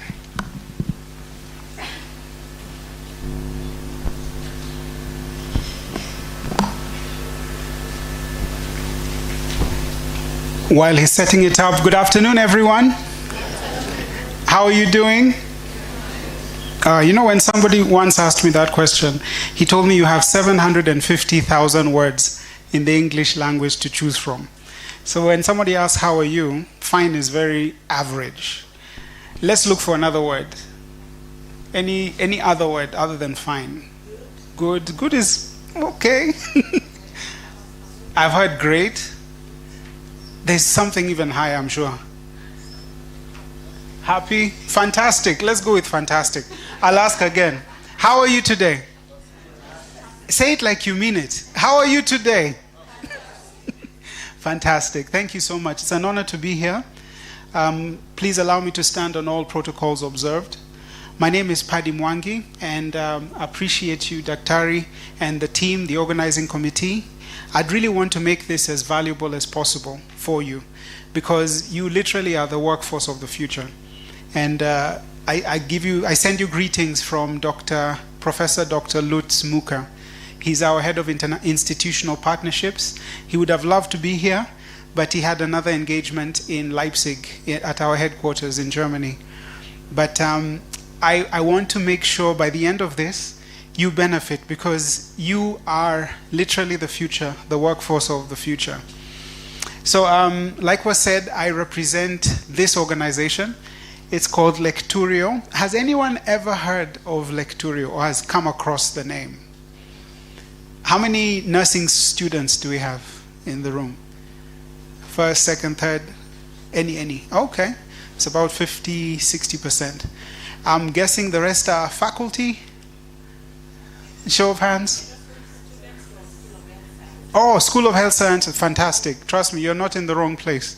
We'll cover a lot of the things that matter to you.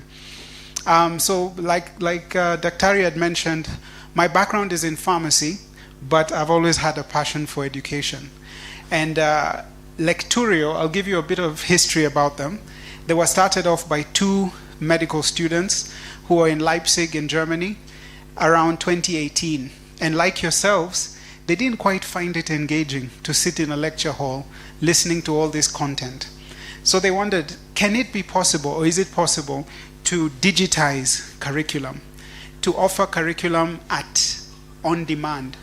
And they then started the process of digitizing curricula. So with AI, there's a foundational concept of AI. Has anyone, okay, I'm sure if I ask everyone, how many are using ChatGPT, you'll show me. And it's not illegal, like what was said by Mr. Indimuli, you should be using it. So anyone, just by a show of hands, you've interacted with ChatGPT. So ChatGPT is what they call open AI. Yeah, so any of these Manas or Cloud, they're all what you call open AI. So what the difference is between Lecturio and those is it's a closed AI model. So the difference is that you feed this AI model with content that is specific to a discipline. So like health sciences, you've got nursing, medical, etc.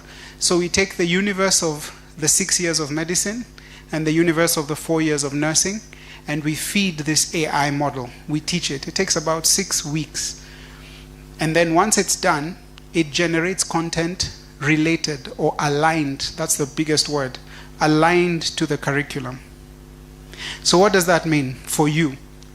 It means exams can now be done on demand. What AI can do is generate exam questions that are aligned to curriculum.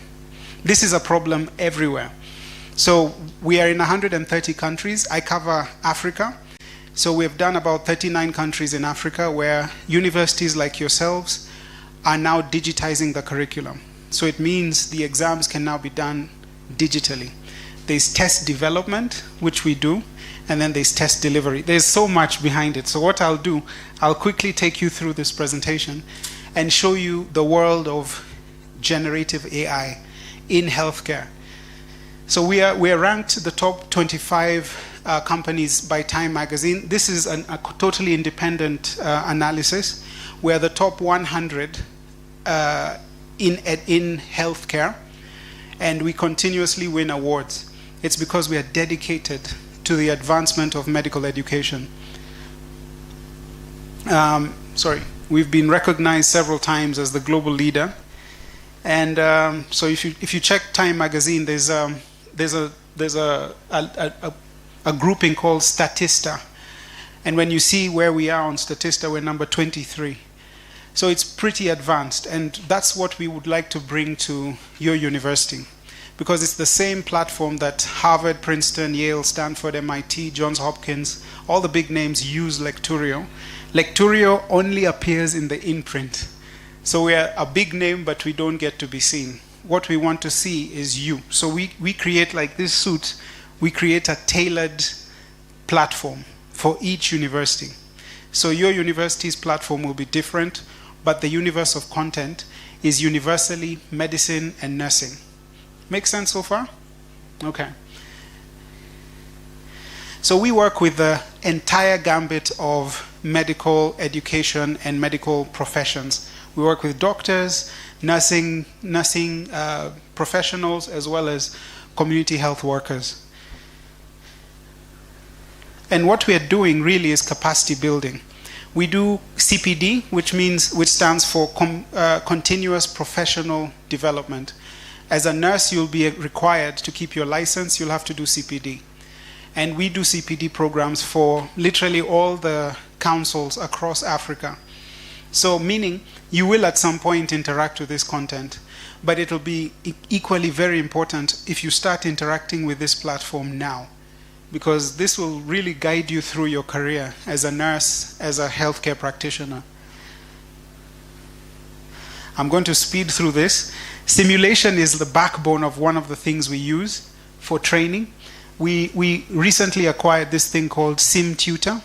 SimTutor is the most advanced immersive technology where you can simulate, for instance, a heart attack. You don't have to wait in hospital for a heart attack. You can simulate it and then create scenarios. What will you do in the case of a heart attack as a nurse, as a critical care nurse, as a nurse assistant? And we align to occupational standards. So meaning the simulation you will see is a similar situation to the real world. So it means it advances your capacity. So you can now start to look for, once you finish a course like this, you have access to jobs globally. And that's the idea, is to create an occupational standard that is globally aligned. So it doesn't matter where you study. If you're coming from MUST, you can go straight to Saudi, Qatar, Kuwait, Dubai, Canada, Australia, anywhere really. Because medicine is medicine, nursing is nursing. And then for the faculty, this is what would make, this is interesting because we create question banks. We have the largest bank of videos for scenarios in the world. So you can find cases on Ebola, anything, A to Z, all the different scenarios. And then we also have concept pages. So rather than going to the library, spending hours trying to do research, we combine this and put it into this. We acquired the New England Journal of Medicine. Has anyone interacted with that before? Show of hands? No? Okay. NEJM is, like, I would say, the Bible for medicine and nursing. All the latest white papers are published there.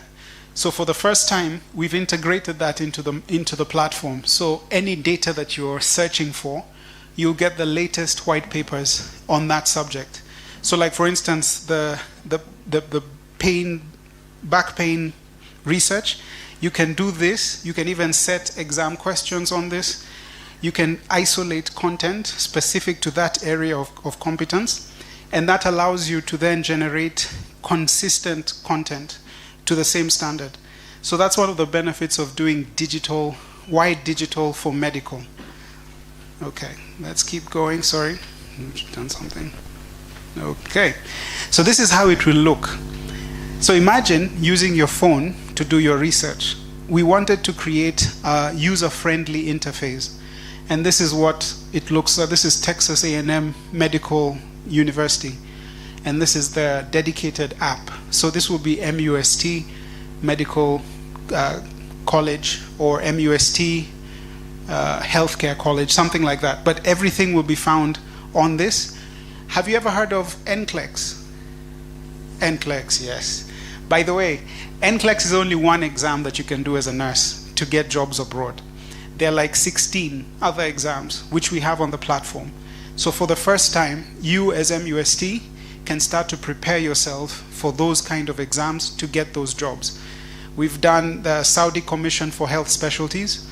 That is like the apex in the GCC, the Gulf countries. If you're going for a job there, you'd have to comply to the SCFHS. We have that to prepare you for that exam. So you can do that here on campus.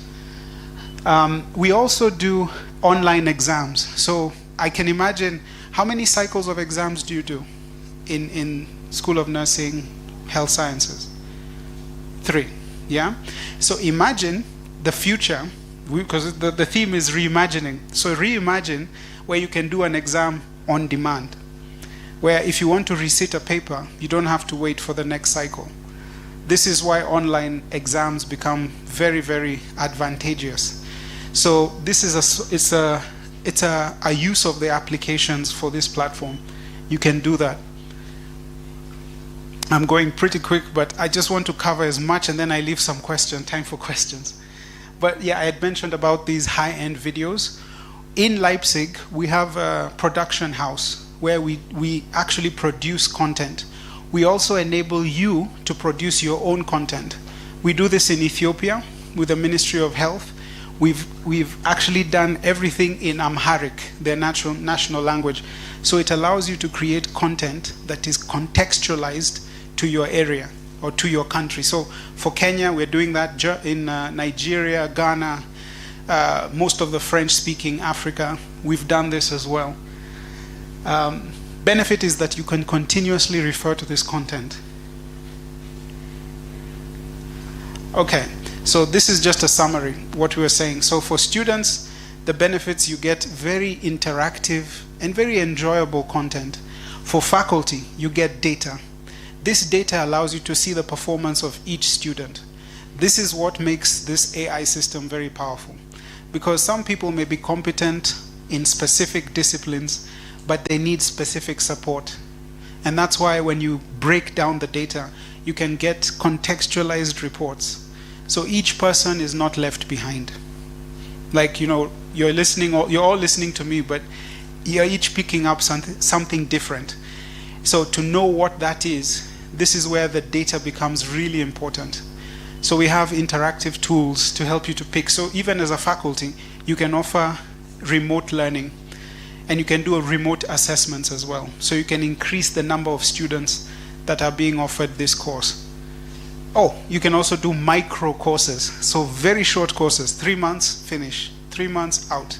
You want to upskill, you can offer this to other institutions like hospitals. You can do in-house training for hospitals using this platform. And as a university, it allows the university to grow, but even yourself, once you finish, you can keep referring to this platform. Okay, so these are some of the issues that AI addresses when you're training. Overconfidence. Can you imagine overconfidence in a medical professional is dangerous, because somebody may misdiagnose but be very confident in the diagnosis or the prognosis. Competence. So you can train for things that are not obviously top of mind.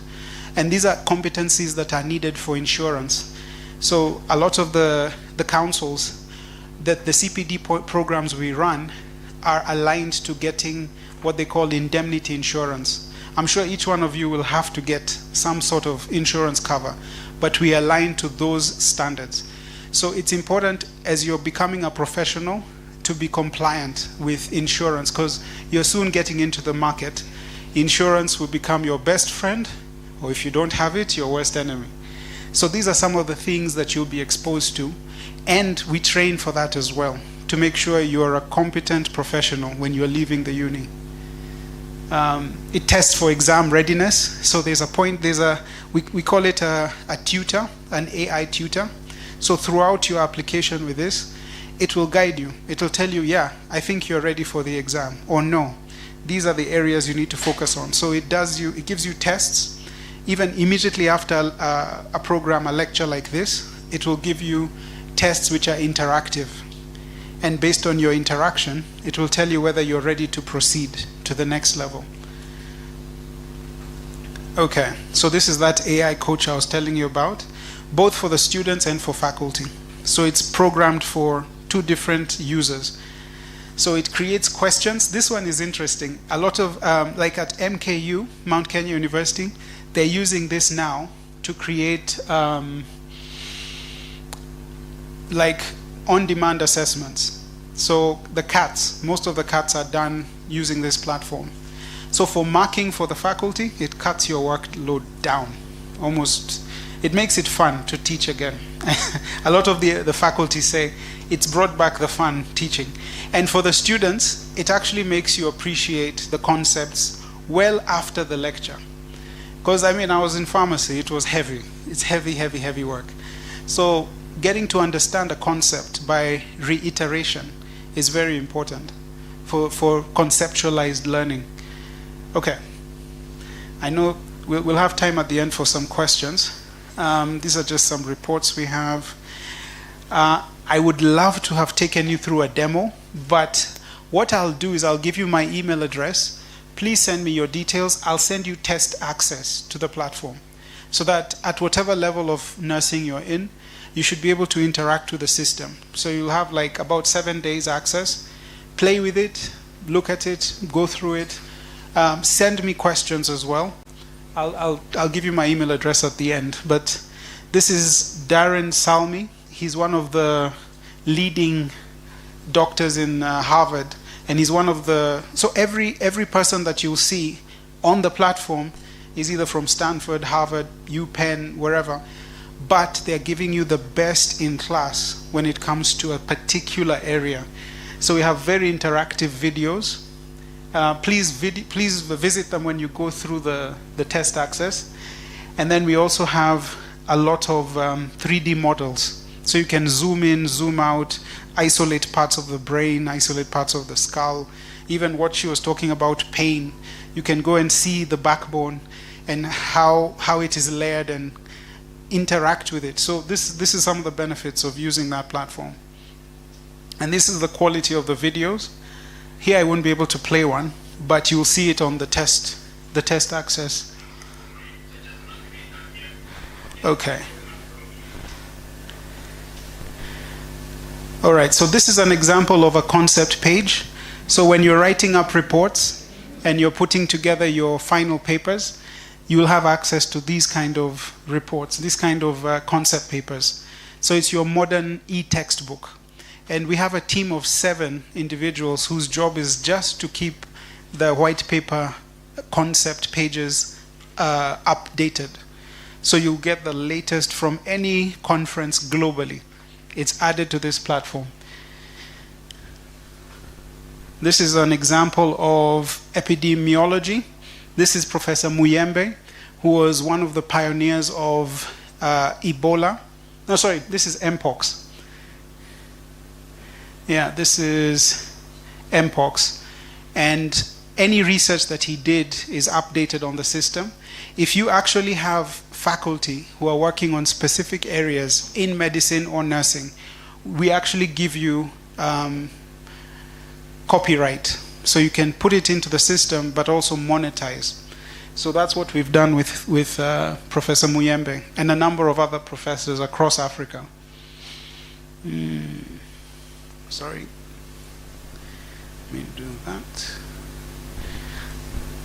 I think my fingers are sticky. Okay. There we go. All right. Thank you. Oh, thank you. That helps. All right. So AI cheating. Mr. Indimuli had mentioned something about, systems that are used to detect AI cheating. But with this, it is difficult to cheat, because if the AI is the one that generated the item, what will happen is that it only tests from the universe that was fed. There's a principle I'd like you to learn about. This is outside this system, but it's generic to any AI platform. Has anyone heard of RAG? Has anyone heard of that, or the term RAG? Anyone? Okay. So this is the backbone of AI. If you want to understand AI, just remember these 3 letters. RAG. What it stands for is retrieval, augmented, generation. That's it. That's what AI is built on. Retrieval is you feed AI, whatever you feed is what you'll get out. So that's what we mean by creating a model. We have to create it and then feed it. So it takes between 4 to 6 weeks to train a model, an AI model. It's getting faster now, but the baseline is retrieval. So you're retrieving from a database of source material. So we'll take your concept pages, your source material, textbooks, we feed it into the AI, into the model. And then the next step is augmentation. You will need this skill. And you'll thank me later for what I'm about to tell you. There's a skill called prompt engineering. Prompt engineering. If you can develop it alongside your nursing competence, alongside your health sciences competence, it is expected I think now, everyone, any professional or anyone in any field will need to be a prompt engineer. What does that mean? Prompting AI. The quality of your prompt determines the quality of your output. So currently, even when you're using open source AI like ChatGPT, Claude, or all these others, Manas, you need to be a good prompt engineer. The better prompt engineer you are, the better the output. And there's certain rules for prompt engineering. And the salary of a prompt engineer, specifically in a certain discipline, is right now it's between $10,000 and $20,000 per month. So it's an added advantage if you're a nurse who understands prompt engineering. That's just I accept thank yous in M-Pesa. You can always send them my way. But seriously, it's powerful. If you understand prompt engineering alongside whatever you know, like a nurse, the future is amazing. Okay. So we integrate with any platforms currently being used by any university. So Canvas, Blackboard. So whatever a university is using, we integrate. So you don't tend to see us. We'll integrate to the interface that you use. Yeah, I think that sums that one up. Yeah, this is what I mean by deep system integration. So many of our universities don't even realize, or the students, even the faculty, don't realize that we've integrated. But you're actually using Lecturio, but it comes out looking like Blackboard or Canvas. So this is what I mean by that. Then we actually support. So we have a big team that supports upgrades, any system issues. And this is good because it then helps you to focus on the learning and the teaching. So this is why the back end is quite powerful. So for the medical students, we have something called the US Medical Licensing Exam preparation. You must, if you're going to be working in the US, do the USMLE. But we also do the NCLEX. So those are the two big ones. But we also do SCFHS, which is the next one. Oh, no, this is the German one. So this German exam, because of the laws in Germany, you have to comply. So this is an exam that must be done prior to you practicing in any German-speaking country. So there's occupational nursing for German. Sorry, occupational German for nursing. There's occupational English for nursing. These are some short courses that we can help you offer. And for you as a nurse or you as a health science practitioner, the more occupational English you have in that discipline, it enables you to access more opportunities. Let me put it that way. But these are some extra advantages to your competence as a nurse or your competence as a health professional. And this can be done on the platform. This is the sim tutor. So we were talking about the back. So we have simulations that can show you exactly what she was talking about, where the press would be, and all that stuff. So the simulation cuts down the cost of creating a lab. So outside of this, we also do TVET labs. We do simulations for welding. Like the cost of training welding is very expensive. I mean, you can imagine you have to pay for gas, electricity, the rods, etc. But with simulation, you can keep repeating the lesson until somebody develops the competence, and even do exams using the simulator. We do the same thing for nursing as well. So, like, I'll give you this is a little bit of an extra. But for welding, you might think welding is just a regular job. There's a demand for 2 million underwater welders. An underwater welder works under the ship to weld whether it has a scratch or it's been rusting. And you can imagine a ship, the whole thing is metal. So it needs maintenance.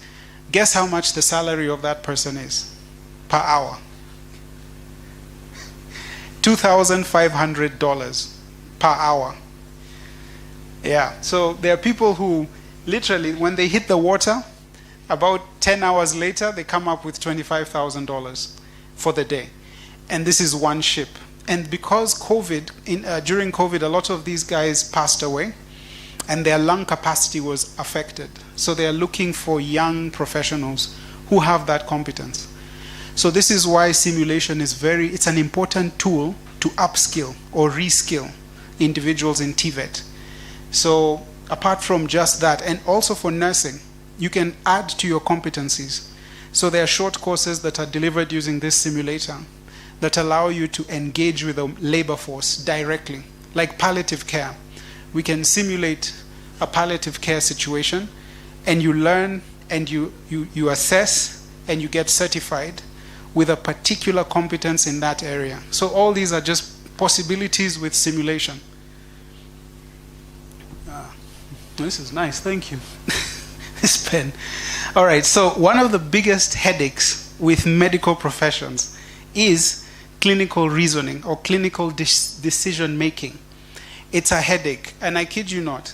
The importance of clinical reasoning is the difference between a very good professional and somebody who's not that good. So we train and test and assess clinical decision making. Your capacity in clinical decision making could make the difference between you being the best practitioner in your field or average, or you're not doing very well. So these are competencies that need to be trained, assessed, tested, and retested. So to be the very best, because I'm sure here there's no one who wants to be average. Anyone? I hate being average. I can't stand it. So if I'm going to do something, I like doing it the very best I can. I mean, why not? It's the same effort. So that's why we believe that if you're going to engage in healthcare, be the best. And one of the things that will make you stand out is your capacity and competence in clinical decision making. And that's what we hope to achieve, is that anyone who leaves this institution is literally the best in class, and you know. And once you know that, it gives you the confidence to keep improving your skill. So success attracts more success. We've seen that. We've seen that with students who it improves their clinical decision-making processes by 50%. Okay, so this hyper-personalized learning was what I was telling you. Each of you will get an account. Each of you will get an AI tutor. So it's hyper-personalized. Even at the exam level, everyone got question 5 wrong. Maybe that concept was not understood. Or 5 of you got a section of that question right and a section wrong. It explains to you why you got that section right, why was it wrong. That helps you with understanding. So this is what we want to achieve, is real deep learning and deep understanding of concepts.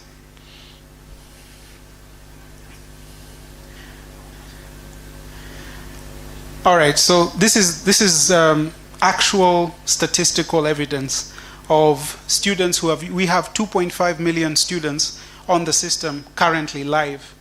We could have done a live show of how it looks, but this is like a summary.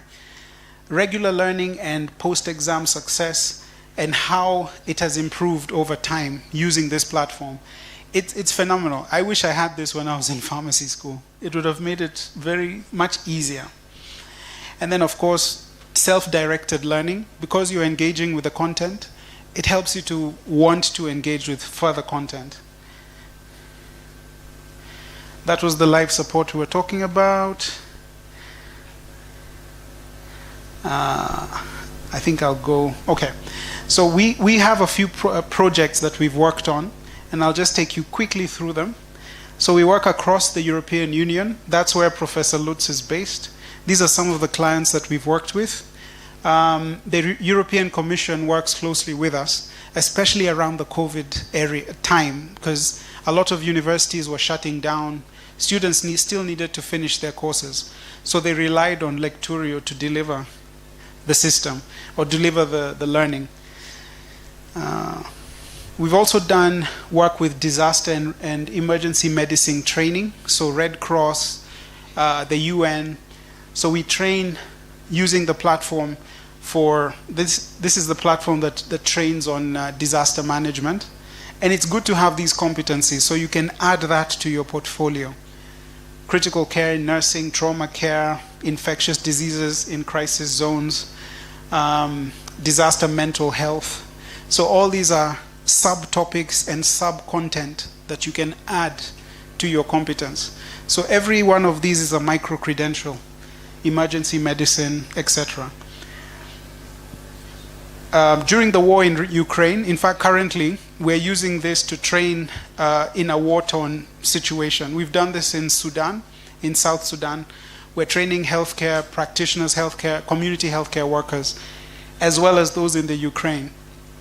And the good thing is when you mention you've been using the Lecturio platform, this is why it's a very useful tool to have, because you can use this as learning content as part of your process of learning.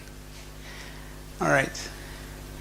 This is an example of a virtual medical university, which we hope MUST will soon become a virtual medical university to develop about 70% of the competence. Then 30% is on campus.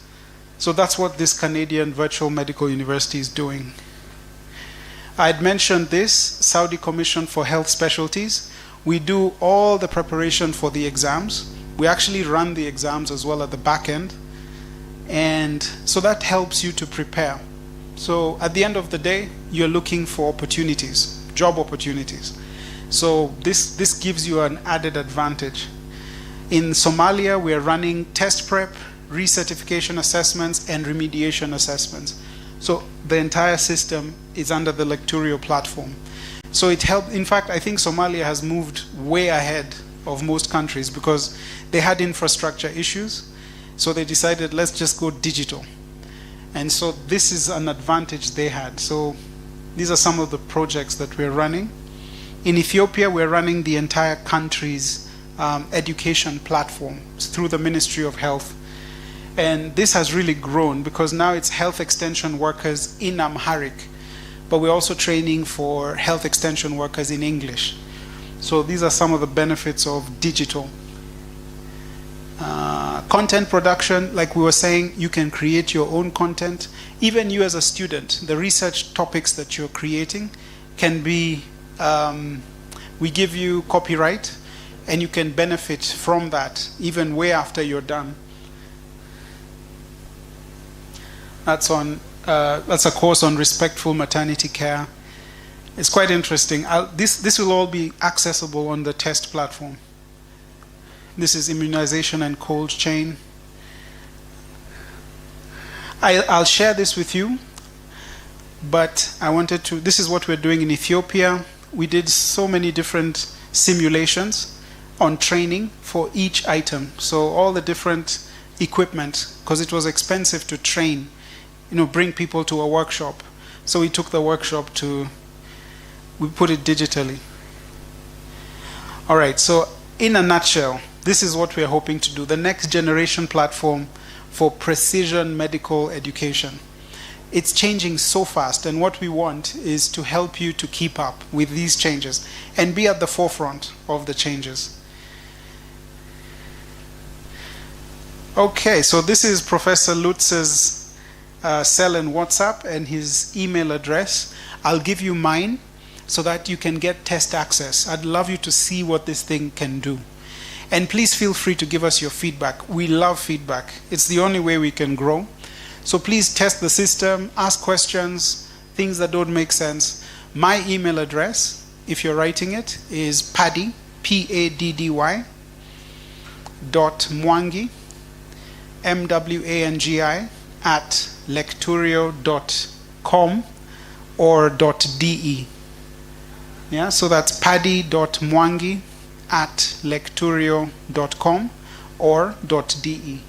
And please feel free to go on our website, and looking forward to hearing from you. Thank you very much for your time and your attention.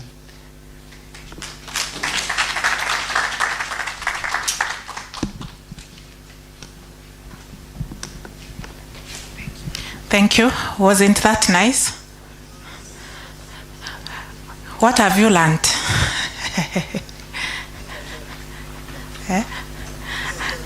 Are we having anyone changing profession to go and do welding under the sea? Yeah, I think I'll do prompt engineering. Will join me? Yeah, so that was an excellent presentation, Mr. Mwangi. We really appreciate. Any questions or clarifications that we have for Mr. Mwangi? First of all, is to thank the presenter of the day, and the information is right on right time for our students. The first question is on faculty. Can we have individual subscriptions?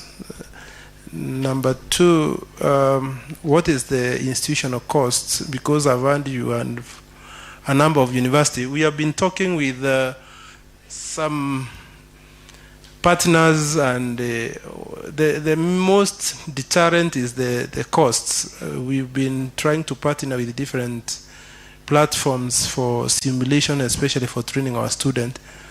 But when it reaches the quotation, that's the game changer, because the public universities, we got some challenges here and there. Last but not least, does it require our students to have some basic training on coding?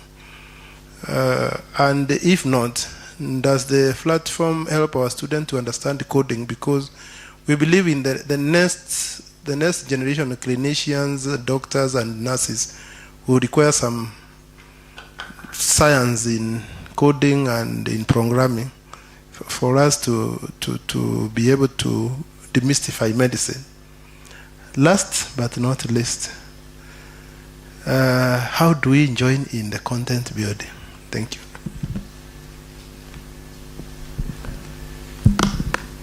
Should I go ahead?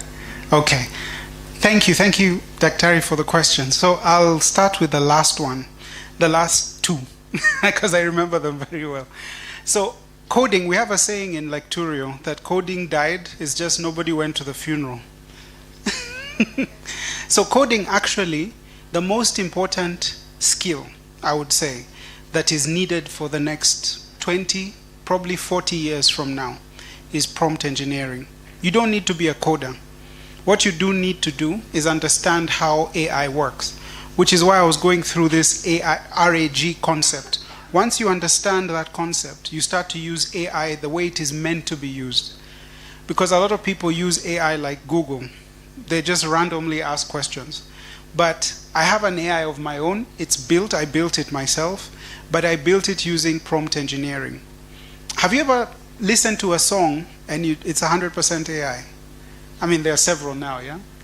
So those are songs you can build using AI prompting. So prompt engineering is going to replace a lot of the need for coders, because you can actually generate your own platform. In fact, software itself, as we know it, will be personalized. So it's no point really learning how to build software. AI can build software for you much better. And so it's understanding how to prompt engineer whatever you want. So augmentation, so I talked about retrieval. Retrieval is, you take out what you give. So you have to feed the AI, train the model. Then augmentation, how many of you have heard of augmentin, the antibiotic? Yeah? It's based on a principle, augmenting. So you're adding to something. So what you're doing is you're retrieving this content, and then you're adding it to the prompt. That is why your prompt is so important. The better the prompt, the better the generation. So RAG, once you understand RAG, that's the backbone of AI. We have a course, actually, and we'd love to partner with the university because it's called AI for Everyone. By the time you're done with that, you should have the understanding of how to use AI effectively to do whatever you're doing. It's by a company called, well, we've partnered with them. They're called Deep Learning. It's by a guy called Dr. Andrew Ang. He's become a personal friend, but the man is he's like, call him the godfather of AI, because he's the one who kind of contextualized RAG. So once you understand the concept RAG, in fact, I'd recommend do some research on RAG. I hope this is prompting you, no pun intended, but I hope it prompts you to be curious about RAG, because the better you are at handling RAG, the better content you can generate, the better output you can generate. The cost. So the cost is exciting. Now, if you're to look at the website, you'll see the prices for Europe and America. It's expensive in those countries. But in Africa, we have a completely different model. We don't publicize it because we've created this model specifically for the continent. So I'll give you an example. For one student, for 1 year, the whole year, access is between $40 and $60. By the time you're hitting $60, it's adding the exam features where you can now create exam questions. So it allows a university to go digital without carrying the cost of the creation and management of a system. The challenge is a lot of systems out there expect you to, they sell you a system, then they don't help you with updates. But how many of you have, I'm sure, how many are on Android versus Apple? Just, most people are on Android, yeah? Okay. How many of you get software updates on a regular basis without you asking for them? They just come. Show of hands? Yeah. So the principle is software as a service. So that's what we do. We take away the headache of building software and managing the software by yourself. Because that's the challenge. If you buy a software off the shelf, you have to manage it. And with updates, viruses, etc., that becomes a headache to the institution. And your core business is not managing software. So that's what we built the system around, is helping you to manage, or not even manage, to just focus on the core business. You had another question? Yes. So going in that direction, because I've seen we have institutions which are using the platform, and there's a time me and Mary Joy, we wanted the university to onboard some of the providers. We even wrote to the Vice Chancellor. The numbers, I've just done a quick calculation and I've seen it's around 7,700 per student. Does the numbers change? Anyway, I believe these conversations should go on, but does the mathematics of numbers, the economies of numbers come in? If you have big numbers who are registered to the platform, does that change? Then for training on AI, I've enrolled on a few AI training courses. Some are expensive. Do we have subsidized one for faculty? Yes, 100% on everything. What is exciting is it allows you to create content and continue to add new courses, micro-credentials. So you can create a micro-credential on AI in healthcare and deliver it through the platform. But I'll still emphasize, so the price is correct and economies of scale will apply. So if you have, like in South Africa, we have UNISA, which does remote, most of their students are remote because they're about 20,000. For us, we handle around 3,000 online students. They're hardly on campus. Based on that, the volumes determine the price. And that's what makes it universally acceptable in the continent, because you don't carry the overhead of running the platform. Yeah, so that's a conversation we would love to have. I'm sure Professor Lutz would love to have to answer that. But from what I've seen, it increases the value, the output. And also for universities that want to become, or for hospitals who want to become teaching hospitals. We've collaborated with many hospitals who transition from just being a hospital to being a university hospital. So if you wanted to offer that as a service to the clinics around, so you can offer them the in-house training platform, 100%, but it's run by MUST. That is something that we can help you do. So there are many, once you go digital, the opportunities are many. So it helps you to reimagine how you deliver medical education. And even CPD, if you want to create your own CPD programs, you can help deliver them within the county. So we're now helping to make county-specific CPD. So if you're working in a particular county, the disposition of that county, the needs of the county should determine the CPD that is done there. So we help with that. So those are some of the opportunities that come up with digital medical education. But thank you. Those are very good questions. Any? Yes.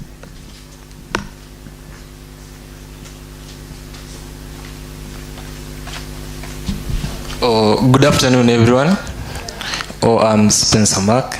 My question is, because it's in the, for the student platform of Lecturio, it will be on your phone. So what are some of the features that make it more competitive to the other apps, like maybe Strix or, yeah. Okay, good question. Have you ever used Amboss? Amboss, no. Amboss, okay. So Amboss is a similar platform, but they only focus on flashcards. So one of the reasons why we've won quite a number of awards is the usability, the user interface. So to your question, when it's mobile friendly, especially in this part of the world, it allows you to work offline. So for instance, you can download the content, watch it, learn it wherever you go. Then when you get to an area where you can upload or download, it does that. So your CATs, let's say you've traveled, you're out of campus, or you're doing remote, you're completely remote. This system enables you to do your CATs, do everything actually, attend lectures, and even repeat the lecture. So if, let's say, you missed a certain aspect of the lecture, it picks up that data and serves it back to you based upon your interactions with the system. That's where RAG comes in. Does that make sense, by the way? Yeah. So the moment you keep interacting with AI, it learns. So that's machine learning. It keeps learning your style of learning. Some people are visual. Does anyone know your style of learning, by the way? Like, there are several styles of learning. There are about 11 officially. Some people are auditory. Some people prefer listening, hearing. Some like to touch. I'm the touchy type. That's why I like, little things. I'm that. That's how I remember things. So your style of learning will determine the level of, or the kind of approach that works best for you. These are some of the things that you can learn about yourself. So it learns your way of learning, your style, and it adapts to that. So that's one of the things about platforms. It needs to be built on something. This is why we build it on RAG. I hope that kind of answers, or did I answer the question? Yeah, okay, I think, it's coming. Okay, basically, in my phone, I have like other apps that, to say, they're somehow addictive. Yeah. That you need to come from them from time to time. Yeah. And this is a learning platform. Learning is always fun, but not every student will learn every time. So what are some of the features that Lecturio has to make it like more interactive and fun to learn? I got you. So we have something called a lockdown browser.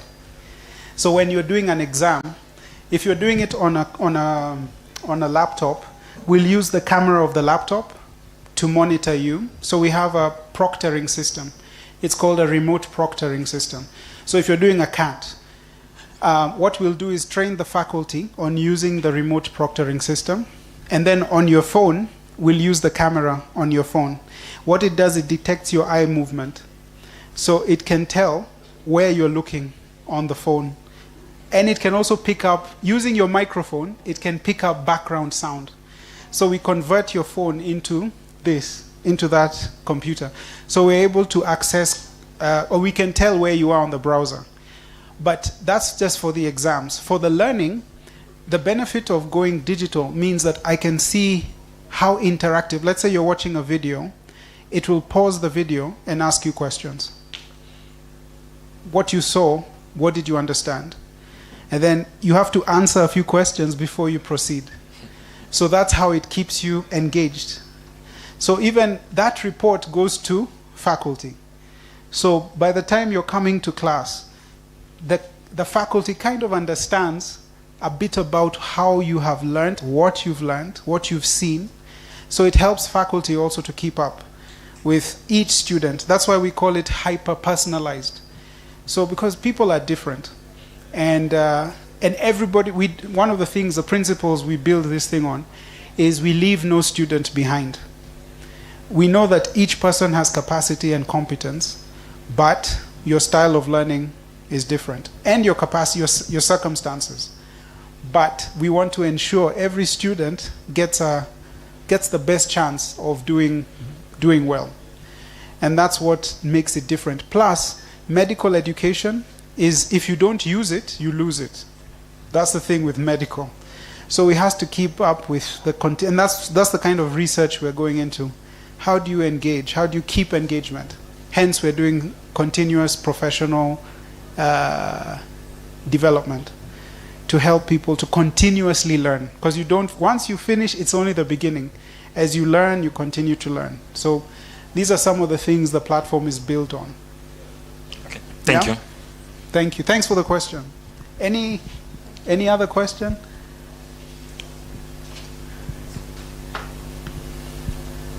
Okay, thank you. Good afternoon. Afternoon. So my question, Mwangi, is how can a person join you, like the AI healthcare team, and like what are skills that are needed? Do you have any programs that you offer mentorship for, maybe for students and for the lecturers, such that they may join your team? Okay, so thanks for that question. So what we are a platform. So what we enable the institution to do is do what you've just said. To be able to create courses, teams, content. We build your capacity as an institution. And you as a student benefit from that. So we're really about capacity building of the institution. In fact, if the professor was here, he would say, it's about institutional development. So that your institution is known to produce the very best nurses anywhere. And that's the goal. Is we stay in the back, but we ensure that the institution benefits from the resources it has. I don't know if does that make sense? We're a platform. We're like Google or these other platforms, but the basis of the platform is to help other institutions. Yeah, so we want to empower the institution. It's the brand of the institution that should be empowered. Yeah. Okay. Good question, though. Thank you. Any other questions? The last two questions, and then move. Okay, thank you. My name is Abraham Kemoy. I'm a nursing student. And basing on that lecturio, how can lecturio rate our practical experience, since most of it is knowledging? How about our practical experience? Thank you. Fantastic. Thanks, Abraham. So that's a good question. So currently, when you come to Nairobi, you'll see the Kenya Medical Practitioners and Dentists Council. We're helping them to develop, it's the first of its kind in East Africa. It's a simulation assessment center. So it's OSCE, all the OSCE, because how many are familiar with OSCE exams? Everyone, yeah, pretty much. So OSCE is tedious to assess. And that is why exposure to OSCE now helps you to practice the competencies that you will need to do well on these professional exams, NCLEX, SCFHS, etc. So Abraham, to your question, practical, we have the simulations. That is what really helps for you to familiarize with the concepts and the competencies that are needed. So yes, 100%. In fact, on the digital platform, on your phone, you get to see scenarios. And then we have immersive tools. One of the coolest, I wish we could do it here, is if we were in a room, we have a projector that has 4 heads. So the 4 heads project interactive images on 4 walls. So this entire room can become an operating theater. Yeah? And in the OR, you can create simulations. Like I had mentioned, a heart attack.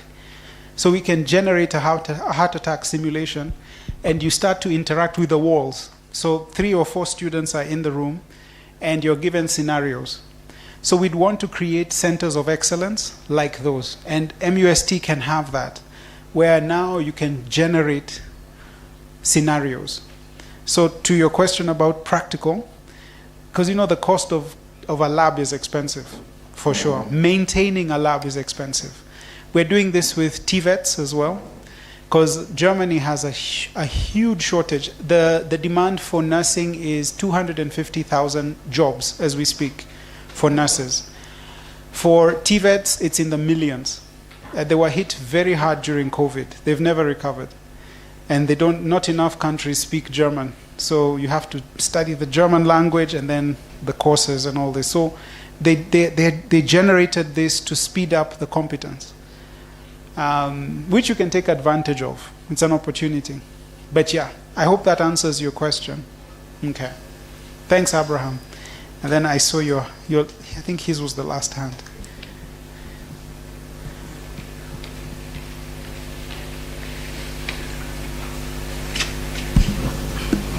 Thank you. My name is Sultan Hamlet Nderitu. My first question is a concern about the AI automation versus the human oversight in the system. Kindly help us understand the same. Secondly, it's about the equitable access. That is definitely considering the all economical standards for the students, and also definitely being that the course that we've given is for the faculty. There are some individuals that may be at some point feeling like they're good to go and they may be willing to access the system. How economical is its access? Thank you. All right, thanks, Sultan. I'll start with your first one. Human versus AI. So many people feel that it's a threat. But does anyone feel threatened by AI? Like your job is almost done. Good, I like the honesty. It's important. Anyone else? You feel, hey, this AI thing is taking me out. I'll be irrelevant in a short while. AI can never replace. If there's one profession that you are so safe in, is this one. That's why I said it in the beginning, I'll say it again. You are the workforce of the future.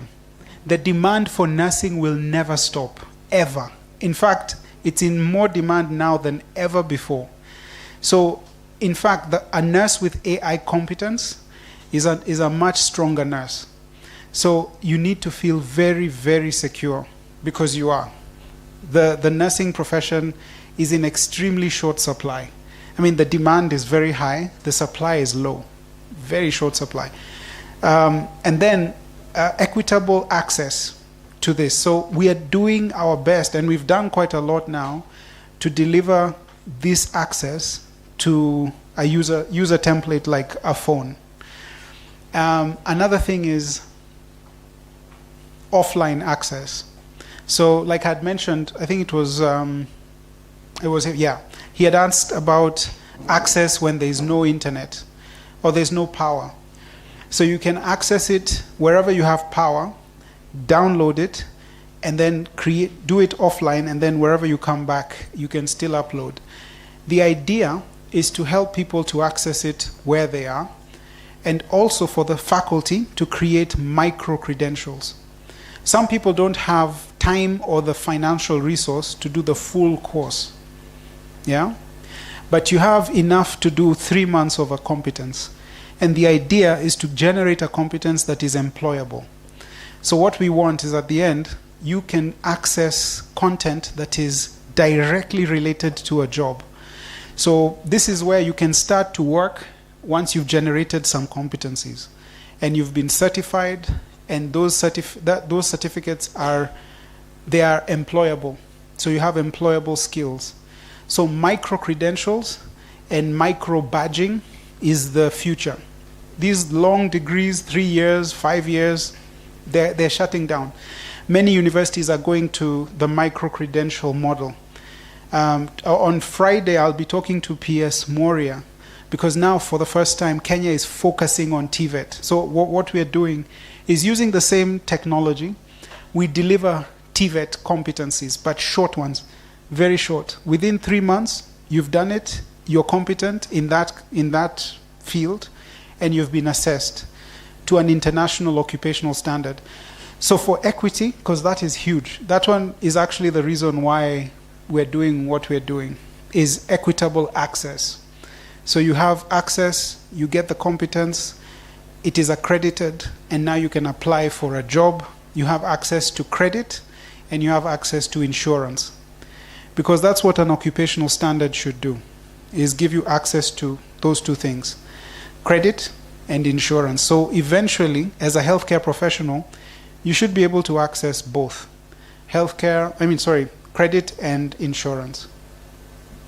Make sense? Makes sense. Thank you so much for your questions and for your engagement. Please reach out. I'll send you that test access. And Daktari, thank you once again. Truly, it's an honor. Thank you so much. Let's appreciate Mr. Mwangi again. And better appreciation. Thank you. I take this opportunity to recognize the presence of Professor Naomi, who is our senior. And I will request her to come and appreciate, with a small gift, appreciate our guest speaker, Mr. Mwangi.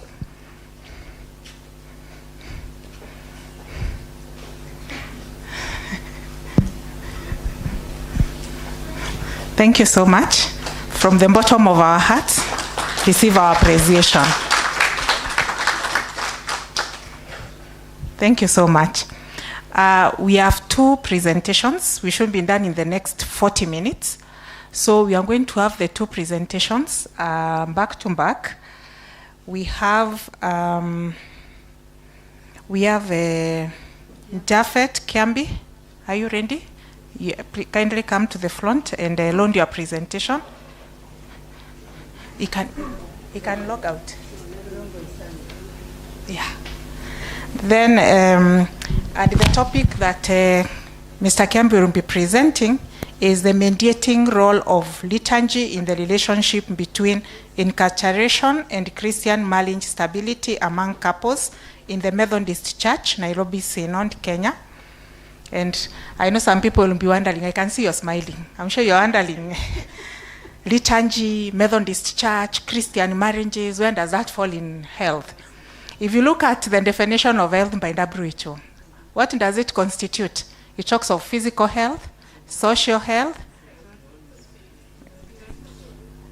mental health, and spiritual health. So that is why that presentation is in this hall and not in the other hall.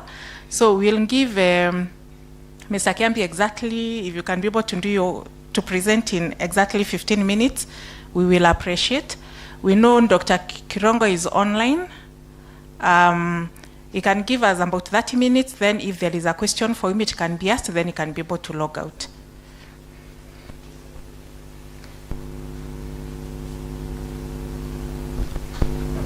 So let us appreciate Mr. Kiambi as he comes to present his work.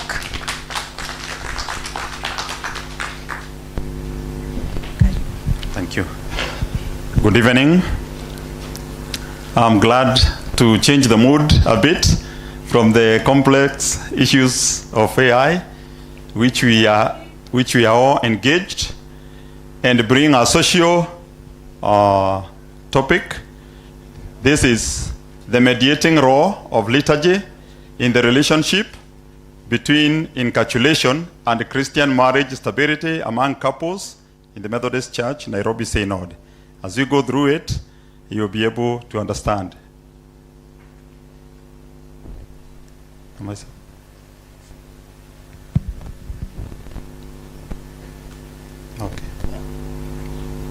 The background of this study is that Christian marriage integrates faith and culture, requiring contextual adaptation, as stated by Okenu in 2023.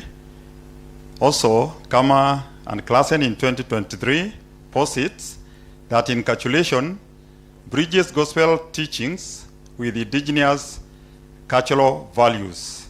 According to Ozuko in 2024, culturally adapted liturgies strengthen Christian identity and participation. Marriage, therefore, according to the Methodist standing orders, establishes, celebrates, and sustains lifelong commitments, as well as strengthen marital stability through spiritual guidance. And therefore, there is need for mediating role of liturgy in the relationship between incarceration and Christian marriage stability.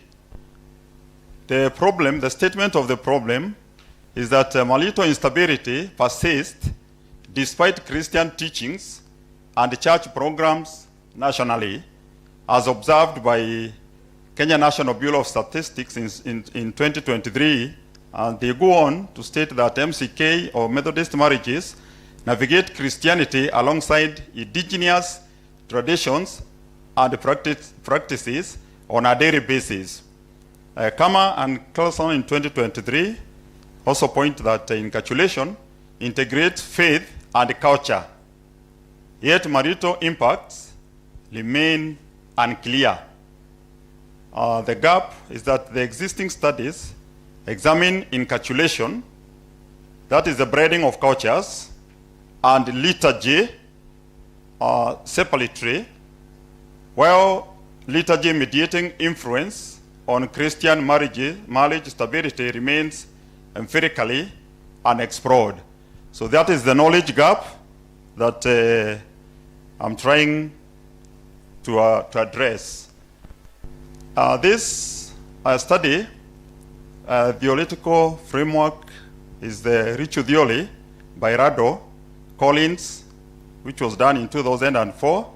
And the theory suggests that communal rituals create social identity, emotional energy, solidarity, and shared commitment among participants. According to Turner 2021, the argument is that structured religious practices reinforce shared values, strengthen relationships, and sustain long-term commitment within communities.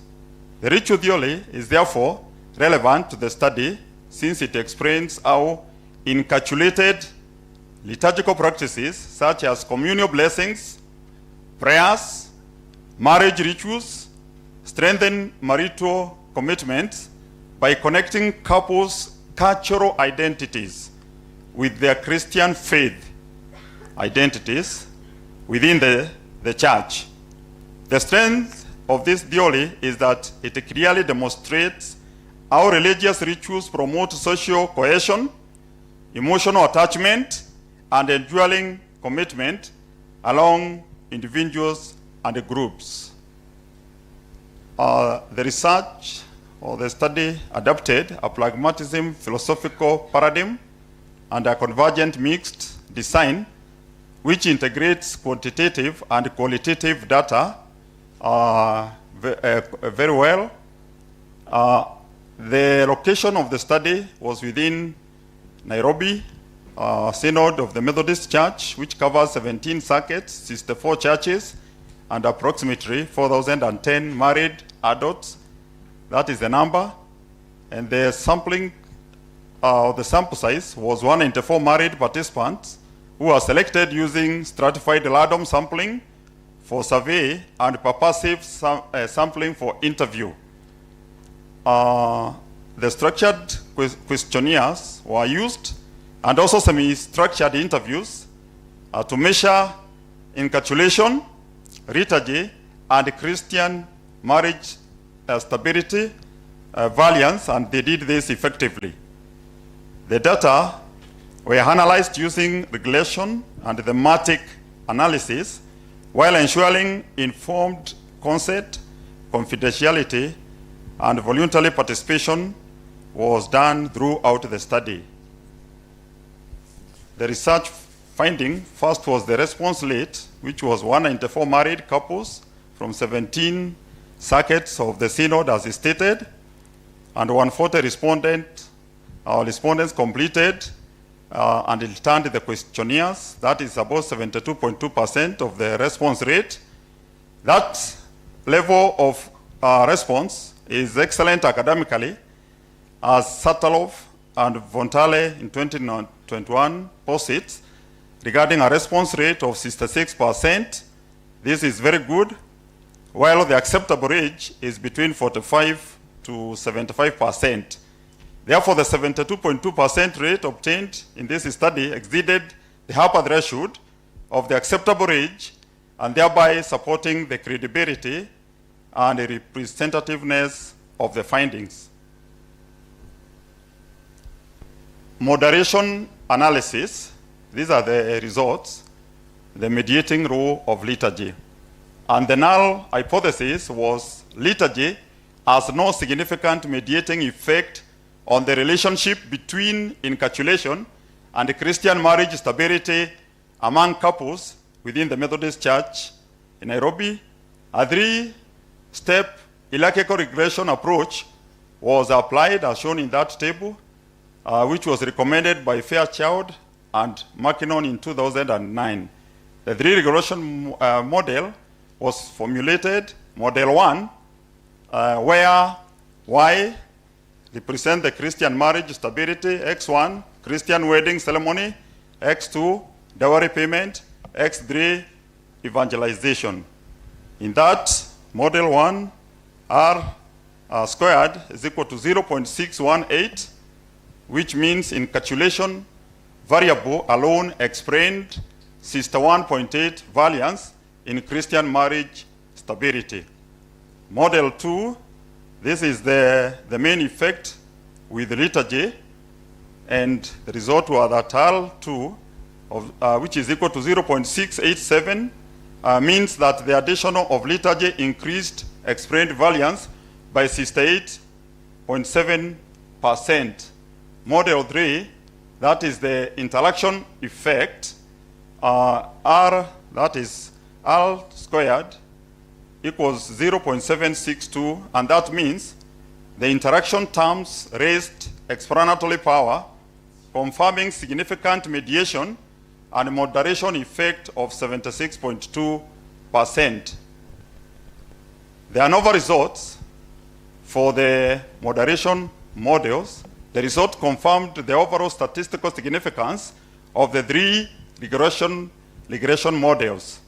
They have statistics of 158.724, that is for model 1, and model 2 is 162.418, and model 3 is 147.352. These were highly significant at p-value of less than 0.001, which indicates that the predictor variables collectively explain a significant proportion of variance in Christian marriage stability.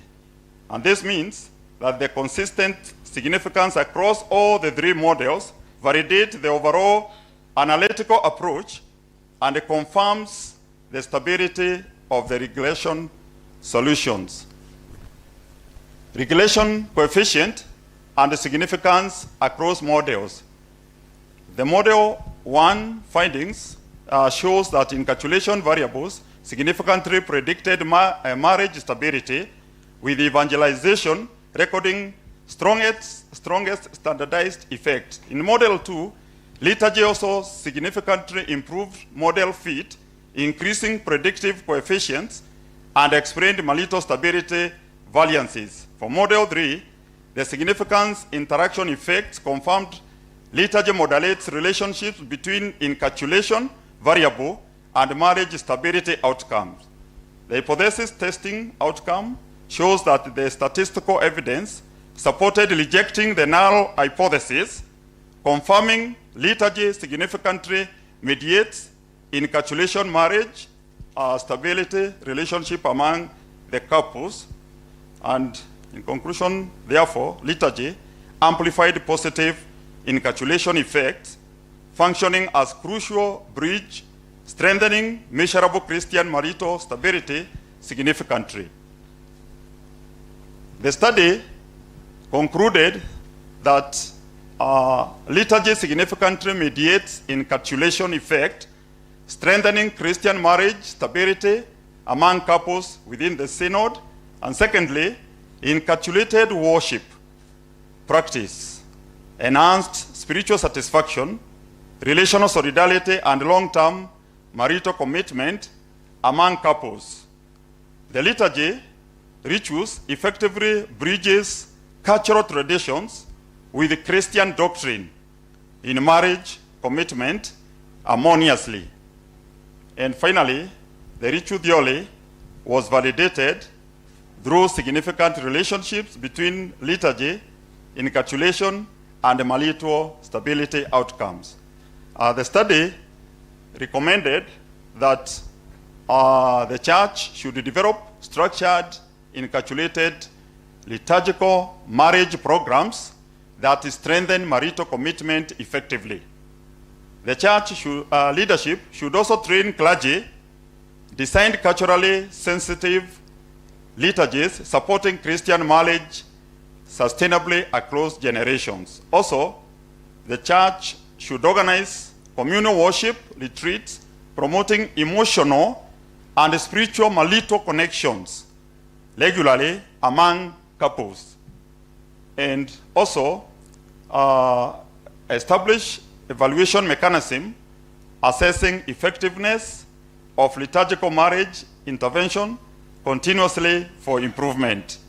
I'm sure my presentation will start to help so that in issues marriage, we can resolve many emotional challenges whereby marriage has so many rituals and so many disconnect between culture and religion.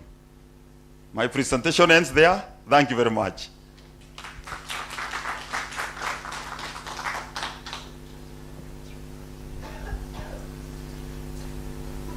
Thank you, Mr. Kiambi, for that presentation. Let's appreciate him again. I'm sure we are still digesting which is the liturgy practices, where does that fall in nursing. But remember, you have family nursing, family health nursing, the ones who do community health, midwifery, the family marriage still falls there. So see how you integrate all that and you see the relevance of what has been presented. Is Robert Obuba here? Yeah, that is the last presentation for today. And this presentation is on influence of artificial intelligence and adoption on operational efficiency in healthcare institution. So you can see the AI, what Mr. Mwangu was presenting and what Obuba is going to present, again, the relationship. Yeah, so you're welcome, Ms. Robert Obuba. We look forward to your presentation.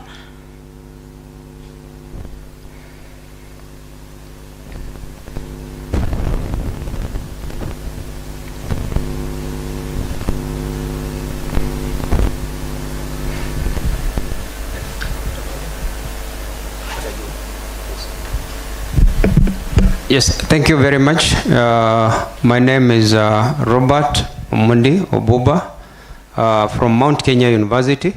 I'm presenting a paper on influence of artificial intelligence adoption on operational efficiency in healthcare institutions in Kenya.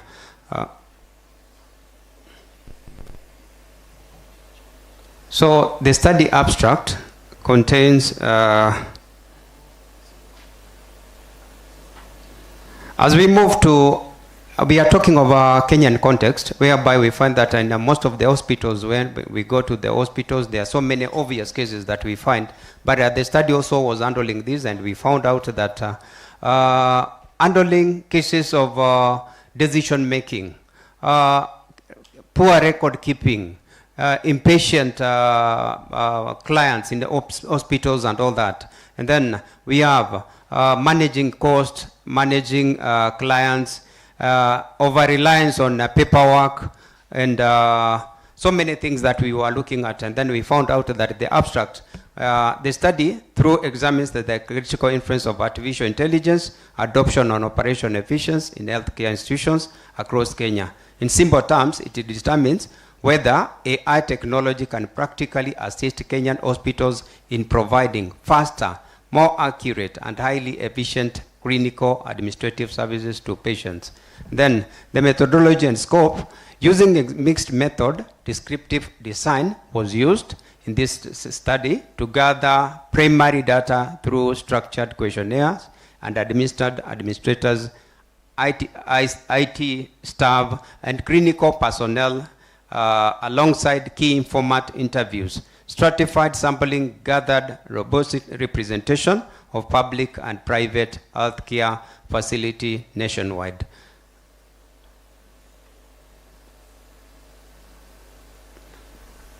The study has the problem whereby you can see those are patients waiting impatiently in the hospitals, whereby now we can say Kenyan healthcare facilities struggle with the recurring operational challenges that directly limit service delivery, quality lower, over patient satisfaction. Then we have long patient waiting time, and then we have delayed diagnosis, and then we have administrative bottlenecks. So all these happen because either we are not managing our time well or we are not managing our patients well. So with the intervention of AI, can our operations improve? Or will it maybe make our time to be managed well and management of resources and all that? So that is why we are calling for AI.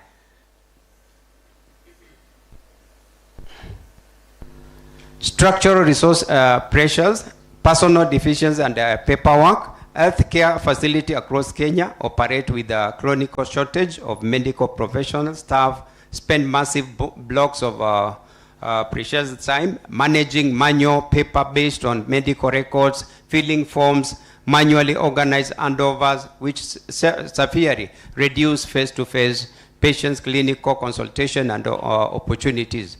Public referral hospitals impact at major public referral hubs and referrals hospitals, patients.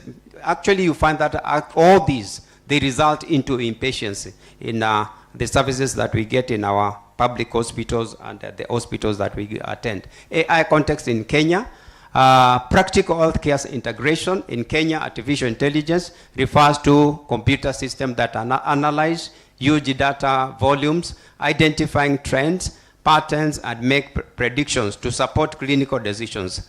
Active systems include automated appointment schedules, electronic medical records, analyzing health information, and all these helping clinical detect disease more quickly, and other services that we might require AI to assist in one way or the other.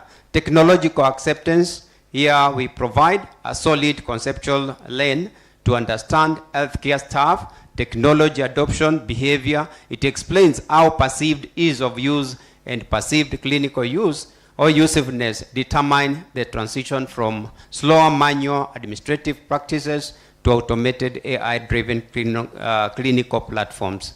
A resources-based view, here we have the theories assessing digital health system and mechanism or learning technologies on high vulnerable, rare in handling all these and ensuring that we take advantage of the AI to operate and serve our clients better. 4 objectives, research objectives were utilized, whereby we have 1, it is analyze how advanced machines learn pattern systems affect diagnostic workflow, speed, accuracy, and patient safety and the clinical trends. And then number 2, assess the direct influence of scheduling, automation, automated trigger, and billing workflows on medical staff. And the other one is data analysis on evaluation, predictive data models. And the other one is on to determine the precise inference of core fundamental or computer service and how to utilize the use of computers in operating or working in hospitals and to ensure that our services are well adopted. Then adoption healthcare AI platform generate immediate strategically significant improvement in operation performance, whereby we have diagnostic accuracy, we have medical error mitigation, we have trigger acceleration, predictive allocation. All these, they come because of the AI. And then we have high acquisition costs. Sometimes we complain of some of the barriers of AI. High acquisition cost, we talk of infrastructure gaps, we have the skills and the support deficiency. But all these, if people undergo training and acquire the training properly, all these will be affected and our services will be improved in the hospitals. Then we have the urban tech aggregation and rural resource exclusion. Hospitals postpone prime municipal hubs such as Nairobi, Mombasa, Kisumu, and all that. Rural, remote, and marginalized counties include Turkana, Marsabit, and all that. So we sometimes imagine, how can this work in places like Marsabit and places like Mandera? All these because of technology and other things, but with the time and funding, you know, there are also grants where we can write grants and be funded, and we get these actually actualized in places that we fear that it cannot be. The recommendations that we gave for this targeted digital health investment is, and we have also the continuous clinical training, leverage public-private partnerships, building regulatory and ethical frameworks. So with that, I come to the end of my paper, and I welcome questions and answers. Thank you very much. Thank you, Robert, for that presentation. Okay, we now welcome questions, clarification, answer, and clarifications, feedback on the two presentations, the one on the marriage and then the one on AI in health.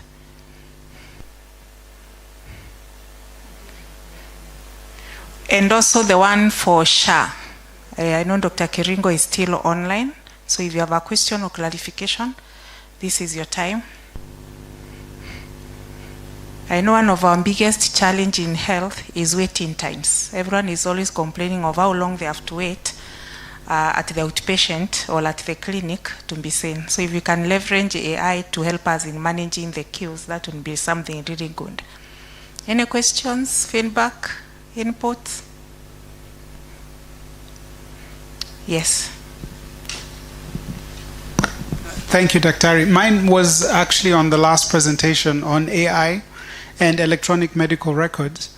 There's something called the GDPR standard for managing data. And it's becoming a real issue, especially in keeping medical records.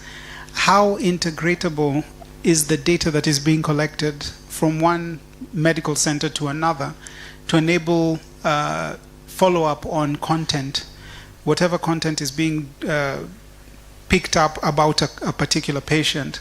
How transferable is it, and can it be handled outside of the jurisdiction of Kenya without attracting legal issues and things of that nature? Thank you for that. I know I saw Robert walking out. I don't know if he's back. So the issues of data protection, the legal frameworks, ethics regarding to handling of medical data. I hope you'll be able to answer that when he comes back. Any other question or input?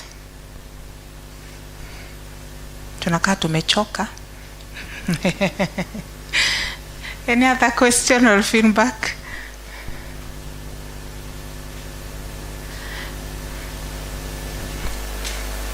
Okay, so unfortunately, Robert has walked out, but I hope you'll be able to see him as we walk out, so that he can tell us about the legal and the legal frameworks and the data protection. Thank you. We have come to the end of today's session. I have been your chair, Mary Joy, but before we go, just one announcement. tomorrow we should be here exactly at 8:30. The chair of that session will be Professor Naomi Motea. And tomorrow we are privileged to have 3 guest speakers. We have a guest speaker from University of Michigan, and he'll be talking, I hope, something to do with molecular and dermatology. We'll also be having a representative, the Director Health Services, County Government of Meru. You'll be telling about the health needs within our county and where we should be focusing our research and our innovations. And then our third speaker is Dr. Hector Rosso, who is the Global Director of the Watson Caring Science Institute. So we'll be looking at caring, because we are caregivers, we are health professionals. Yeah, so we look forward to those 3 presentations. So please, tomorrow, let us keep time. Let us be at exactly 8:30, and we promise to finish our program tomorrow by 2:30. Yes, Dr. Patrick has an announcement, and then after that, before Patrick comes on, okay. For all students, and especially those who are doing masters, and those who are interested to do masters, Professor Gary Fisher is from Liverpool School of Tropical Medicine. He is looking towards having students who will enroll in our pilot program on One Health. So please attend this session tomorrow. It will be an eye-opener for our students. Liverpool School of Tropical Medicine is a school where we have been having conversation on how to have virtual learning, and I think that will be a big thing for our students. So please, all students who might want to enroll, come and listen to him. He is the coordinator of the program at that place. Thank you, Dr. Patrick. So mine is to thank our guest speaker today, Mr. Mwangi. I also thank all the other presenters who have shared with us their work. It is not easy to stand here and share the work that you're doing, especially research, because sometimes people are waiting to poke holes in your work. It takes a lot of courage and a lot of strength to come and share the research findings. We really appreciate and we thank you for sharing with us. Number 2, I thank all the students, postgraduate and undergraduate, for coming and for being very participative and for asking questions. I can see you're taking notes. That's really good. So thank you so much. As we end, I will request Father Dr. Kinoti to end for us with a word of prayer.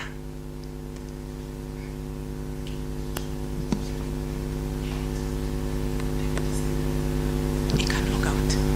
He can log out. Okay, let us then rise and pray from here. And we have been praying together in the thoughts of what we are doing.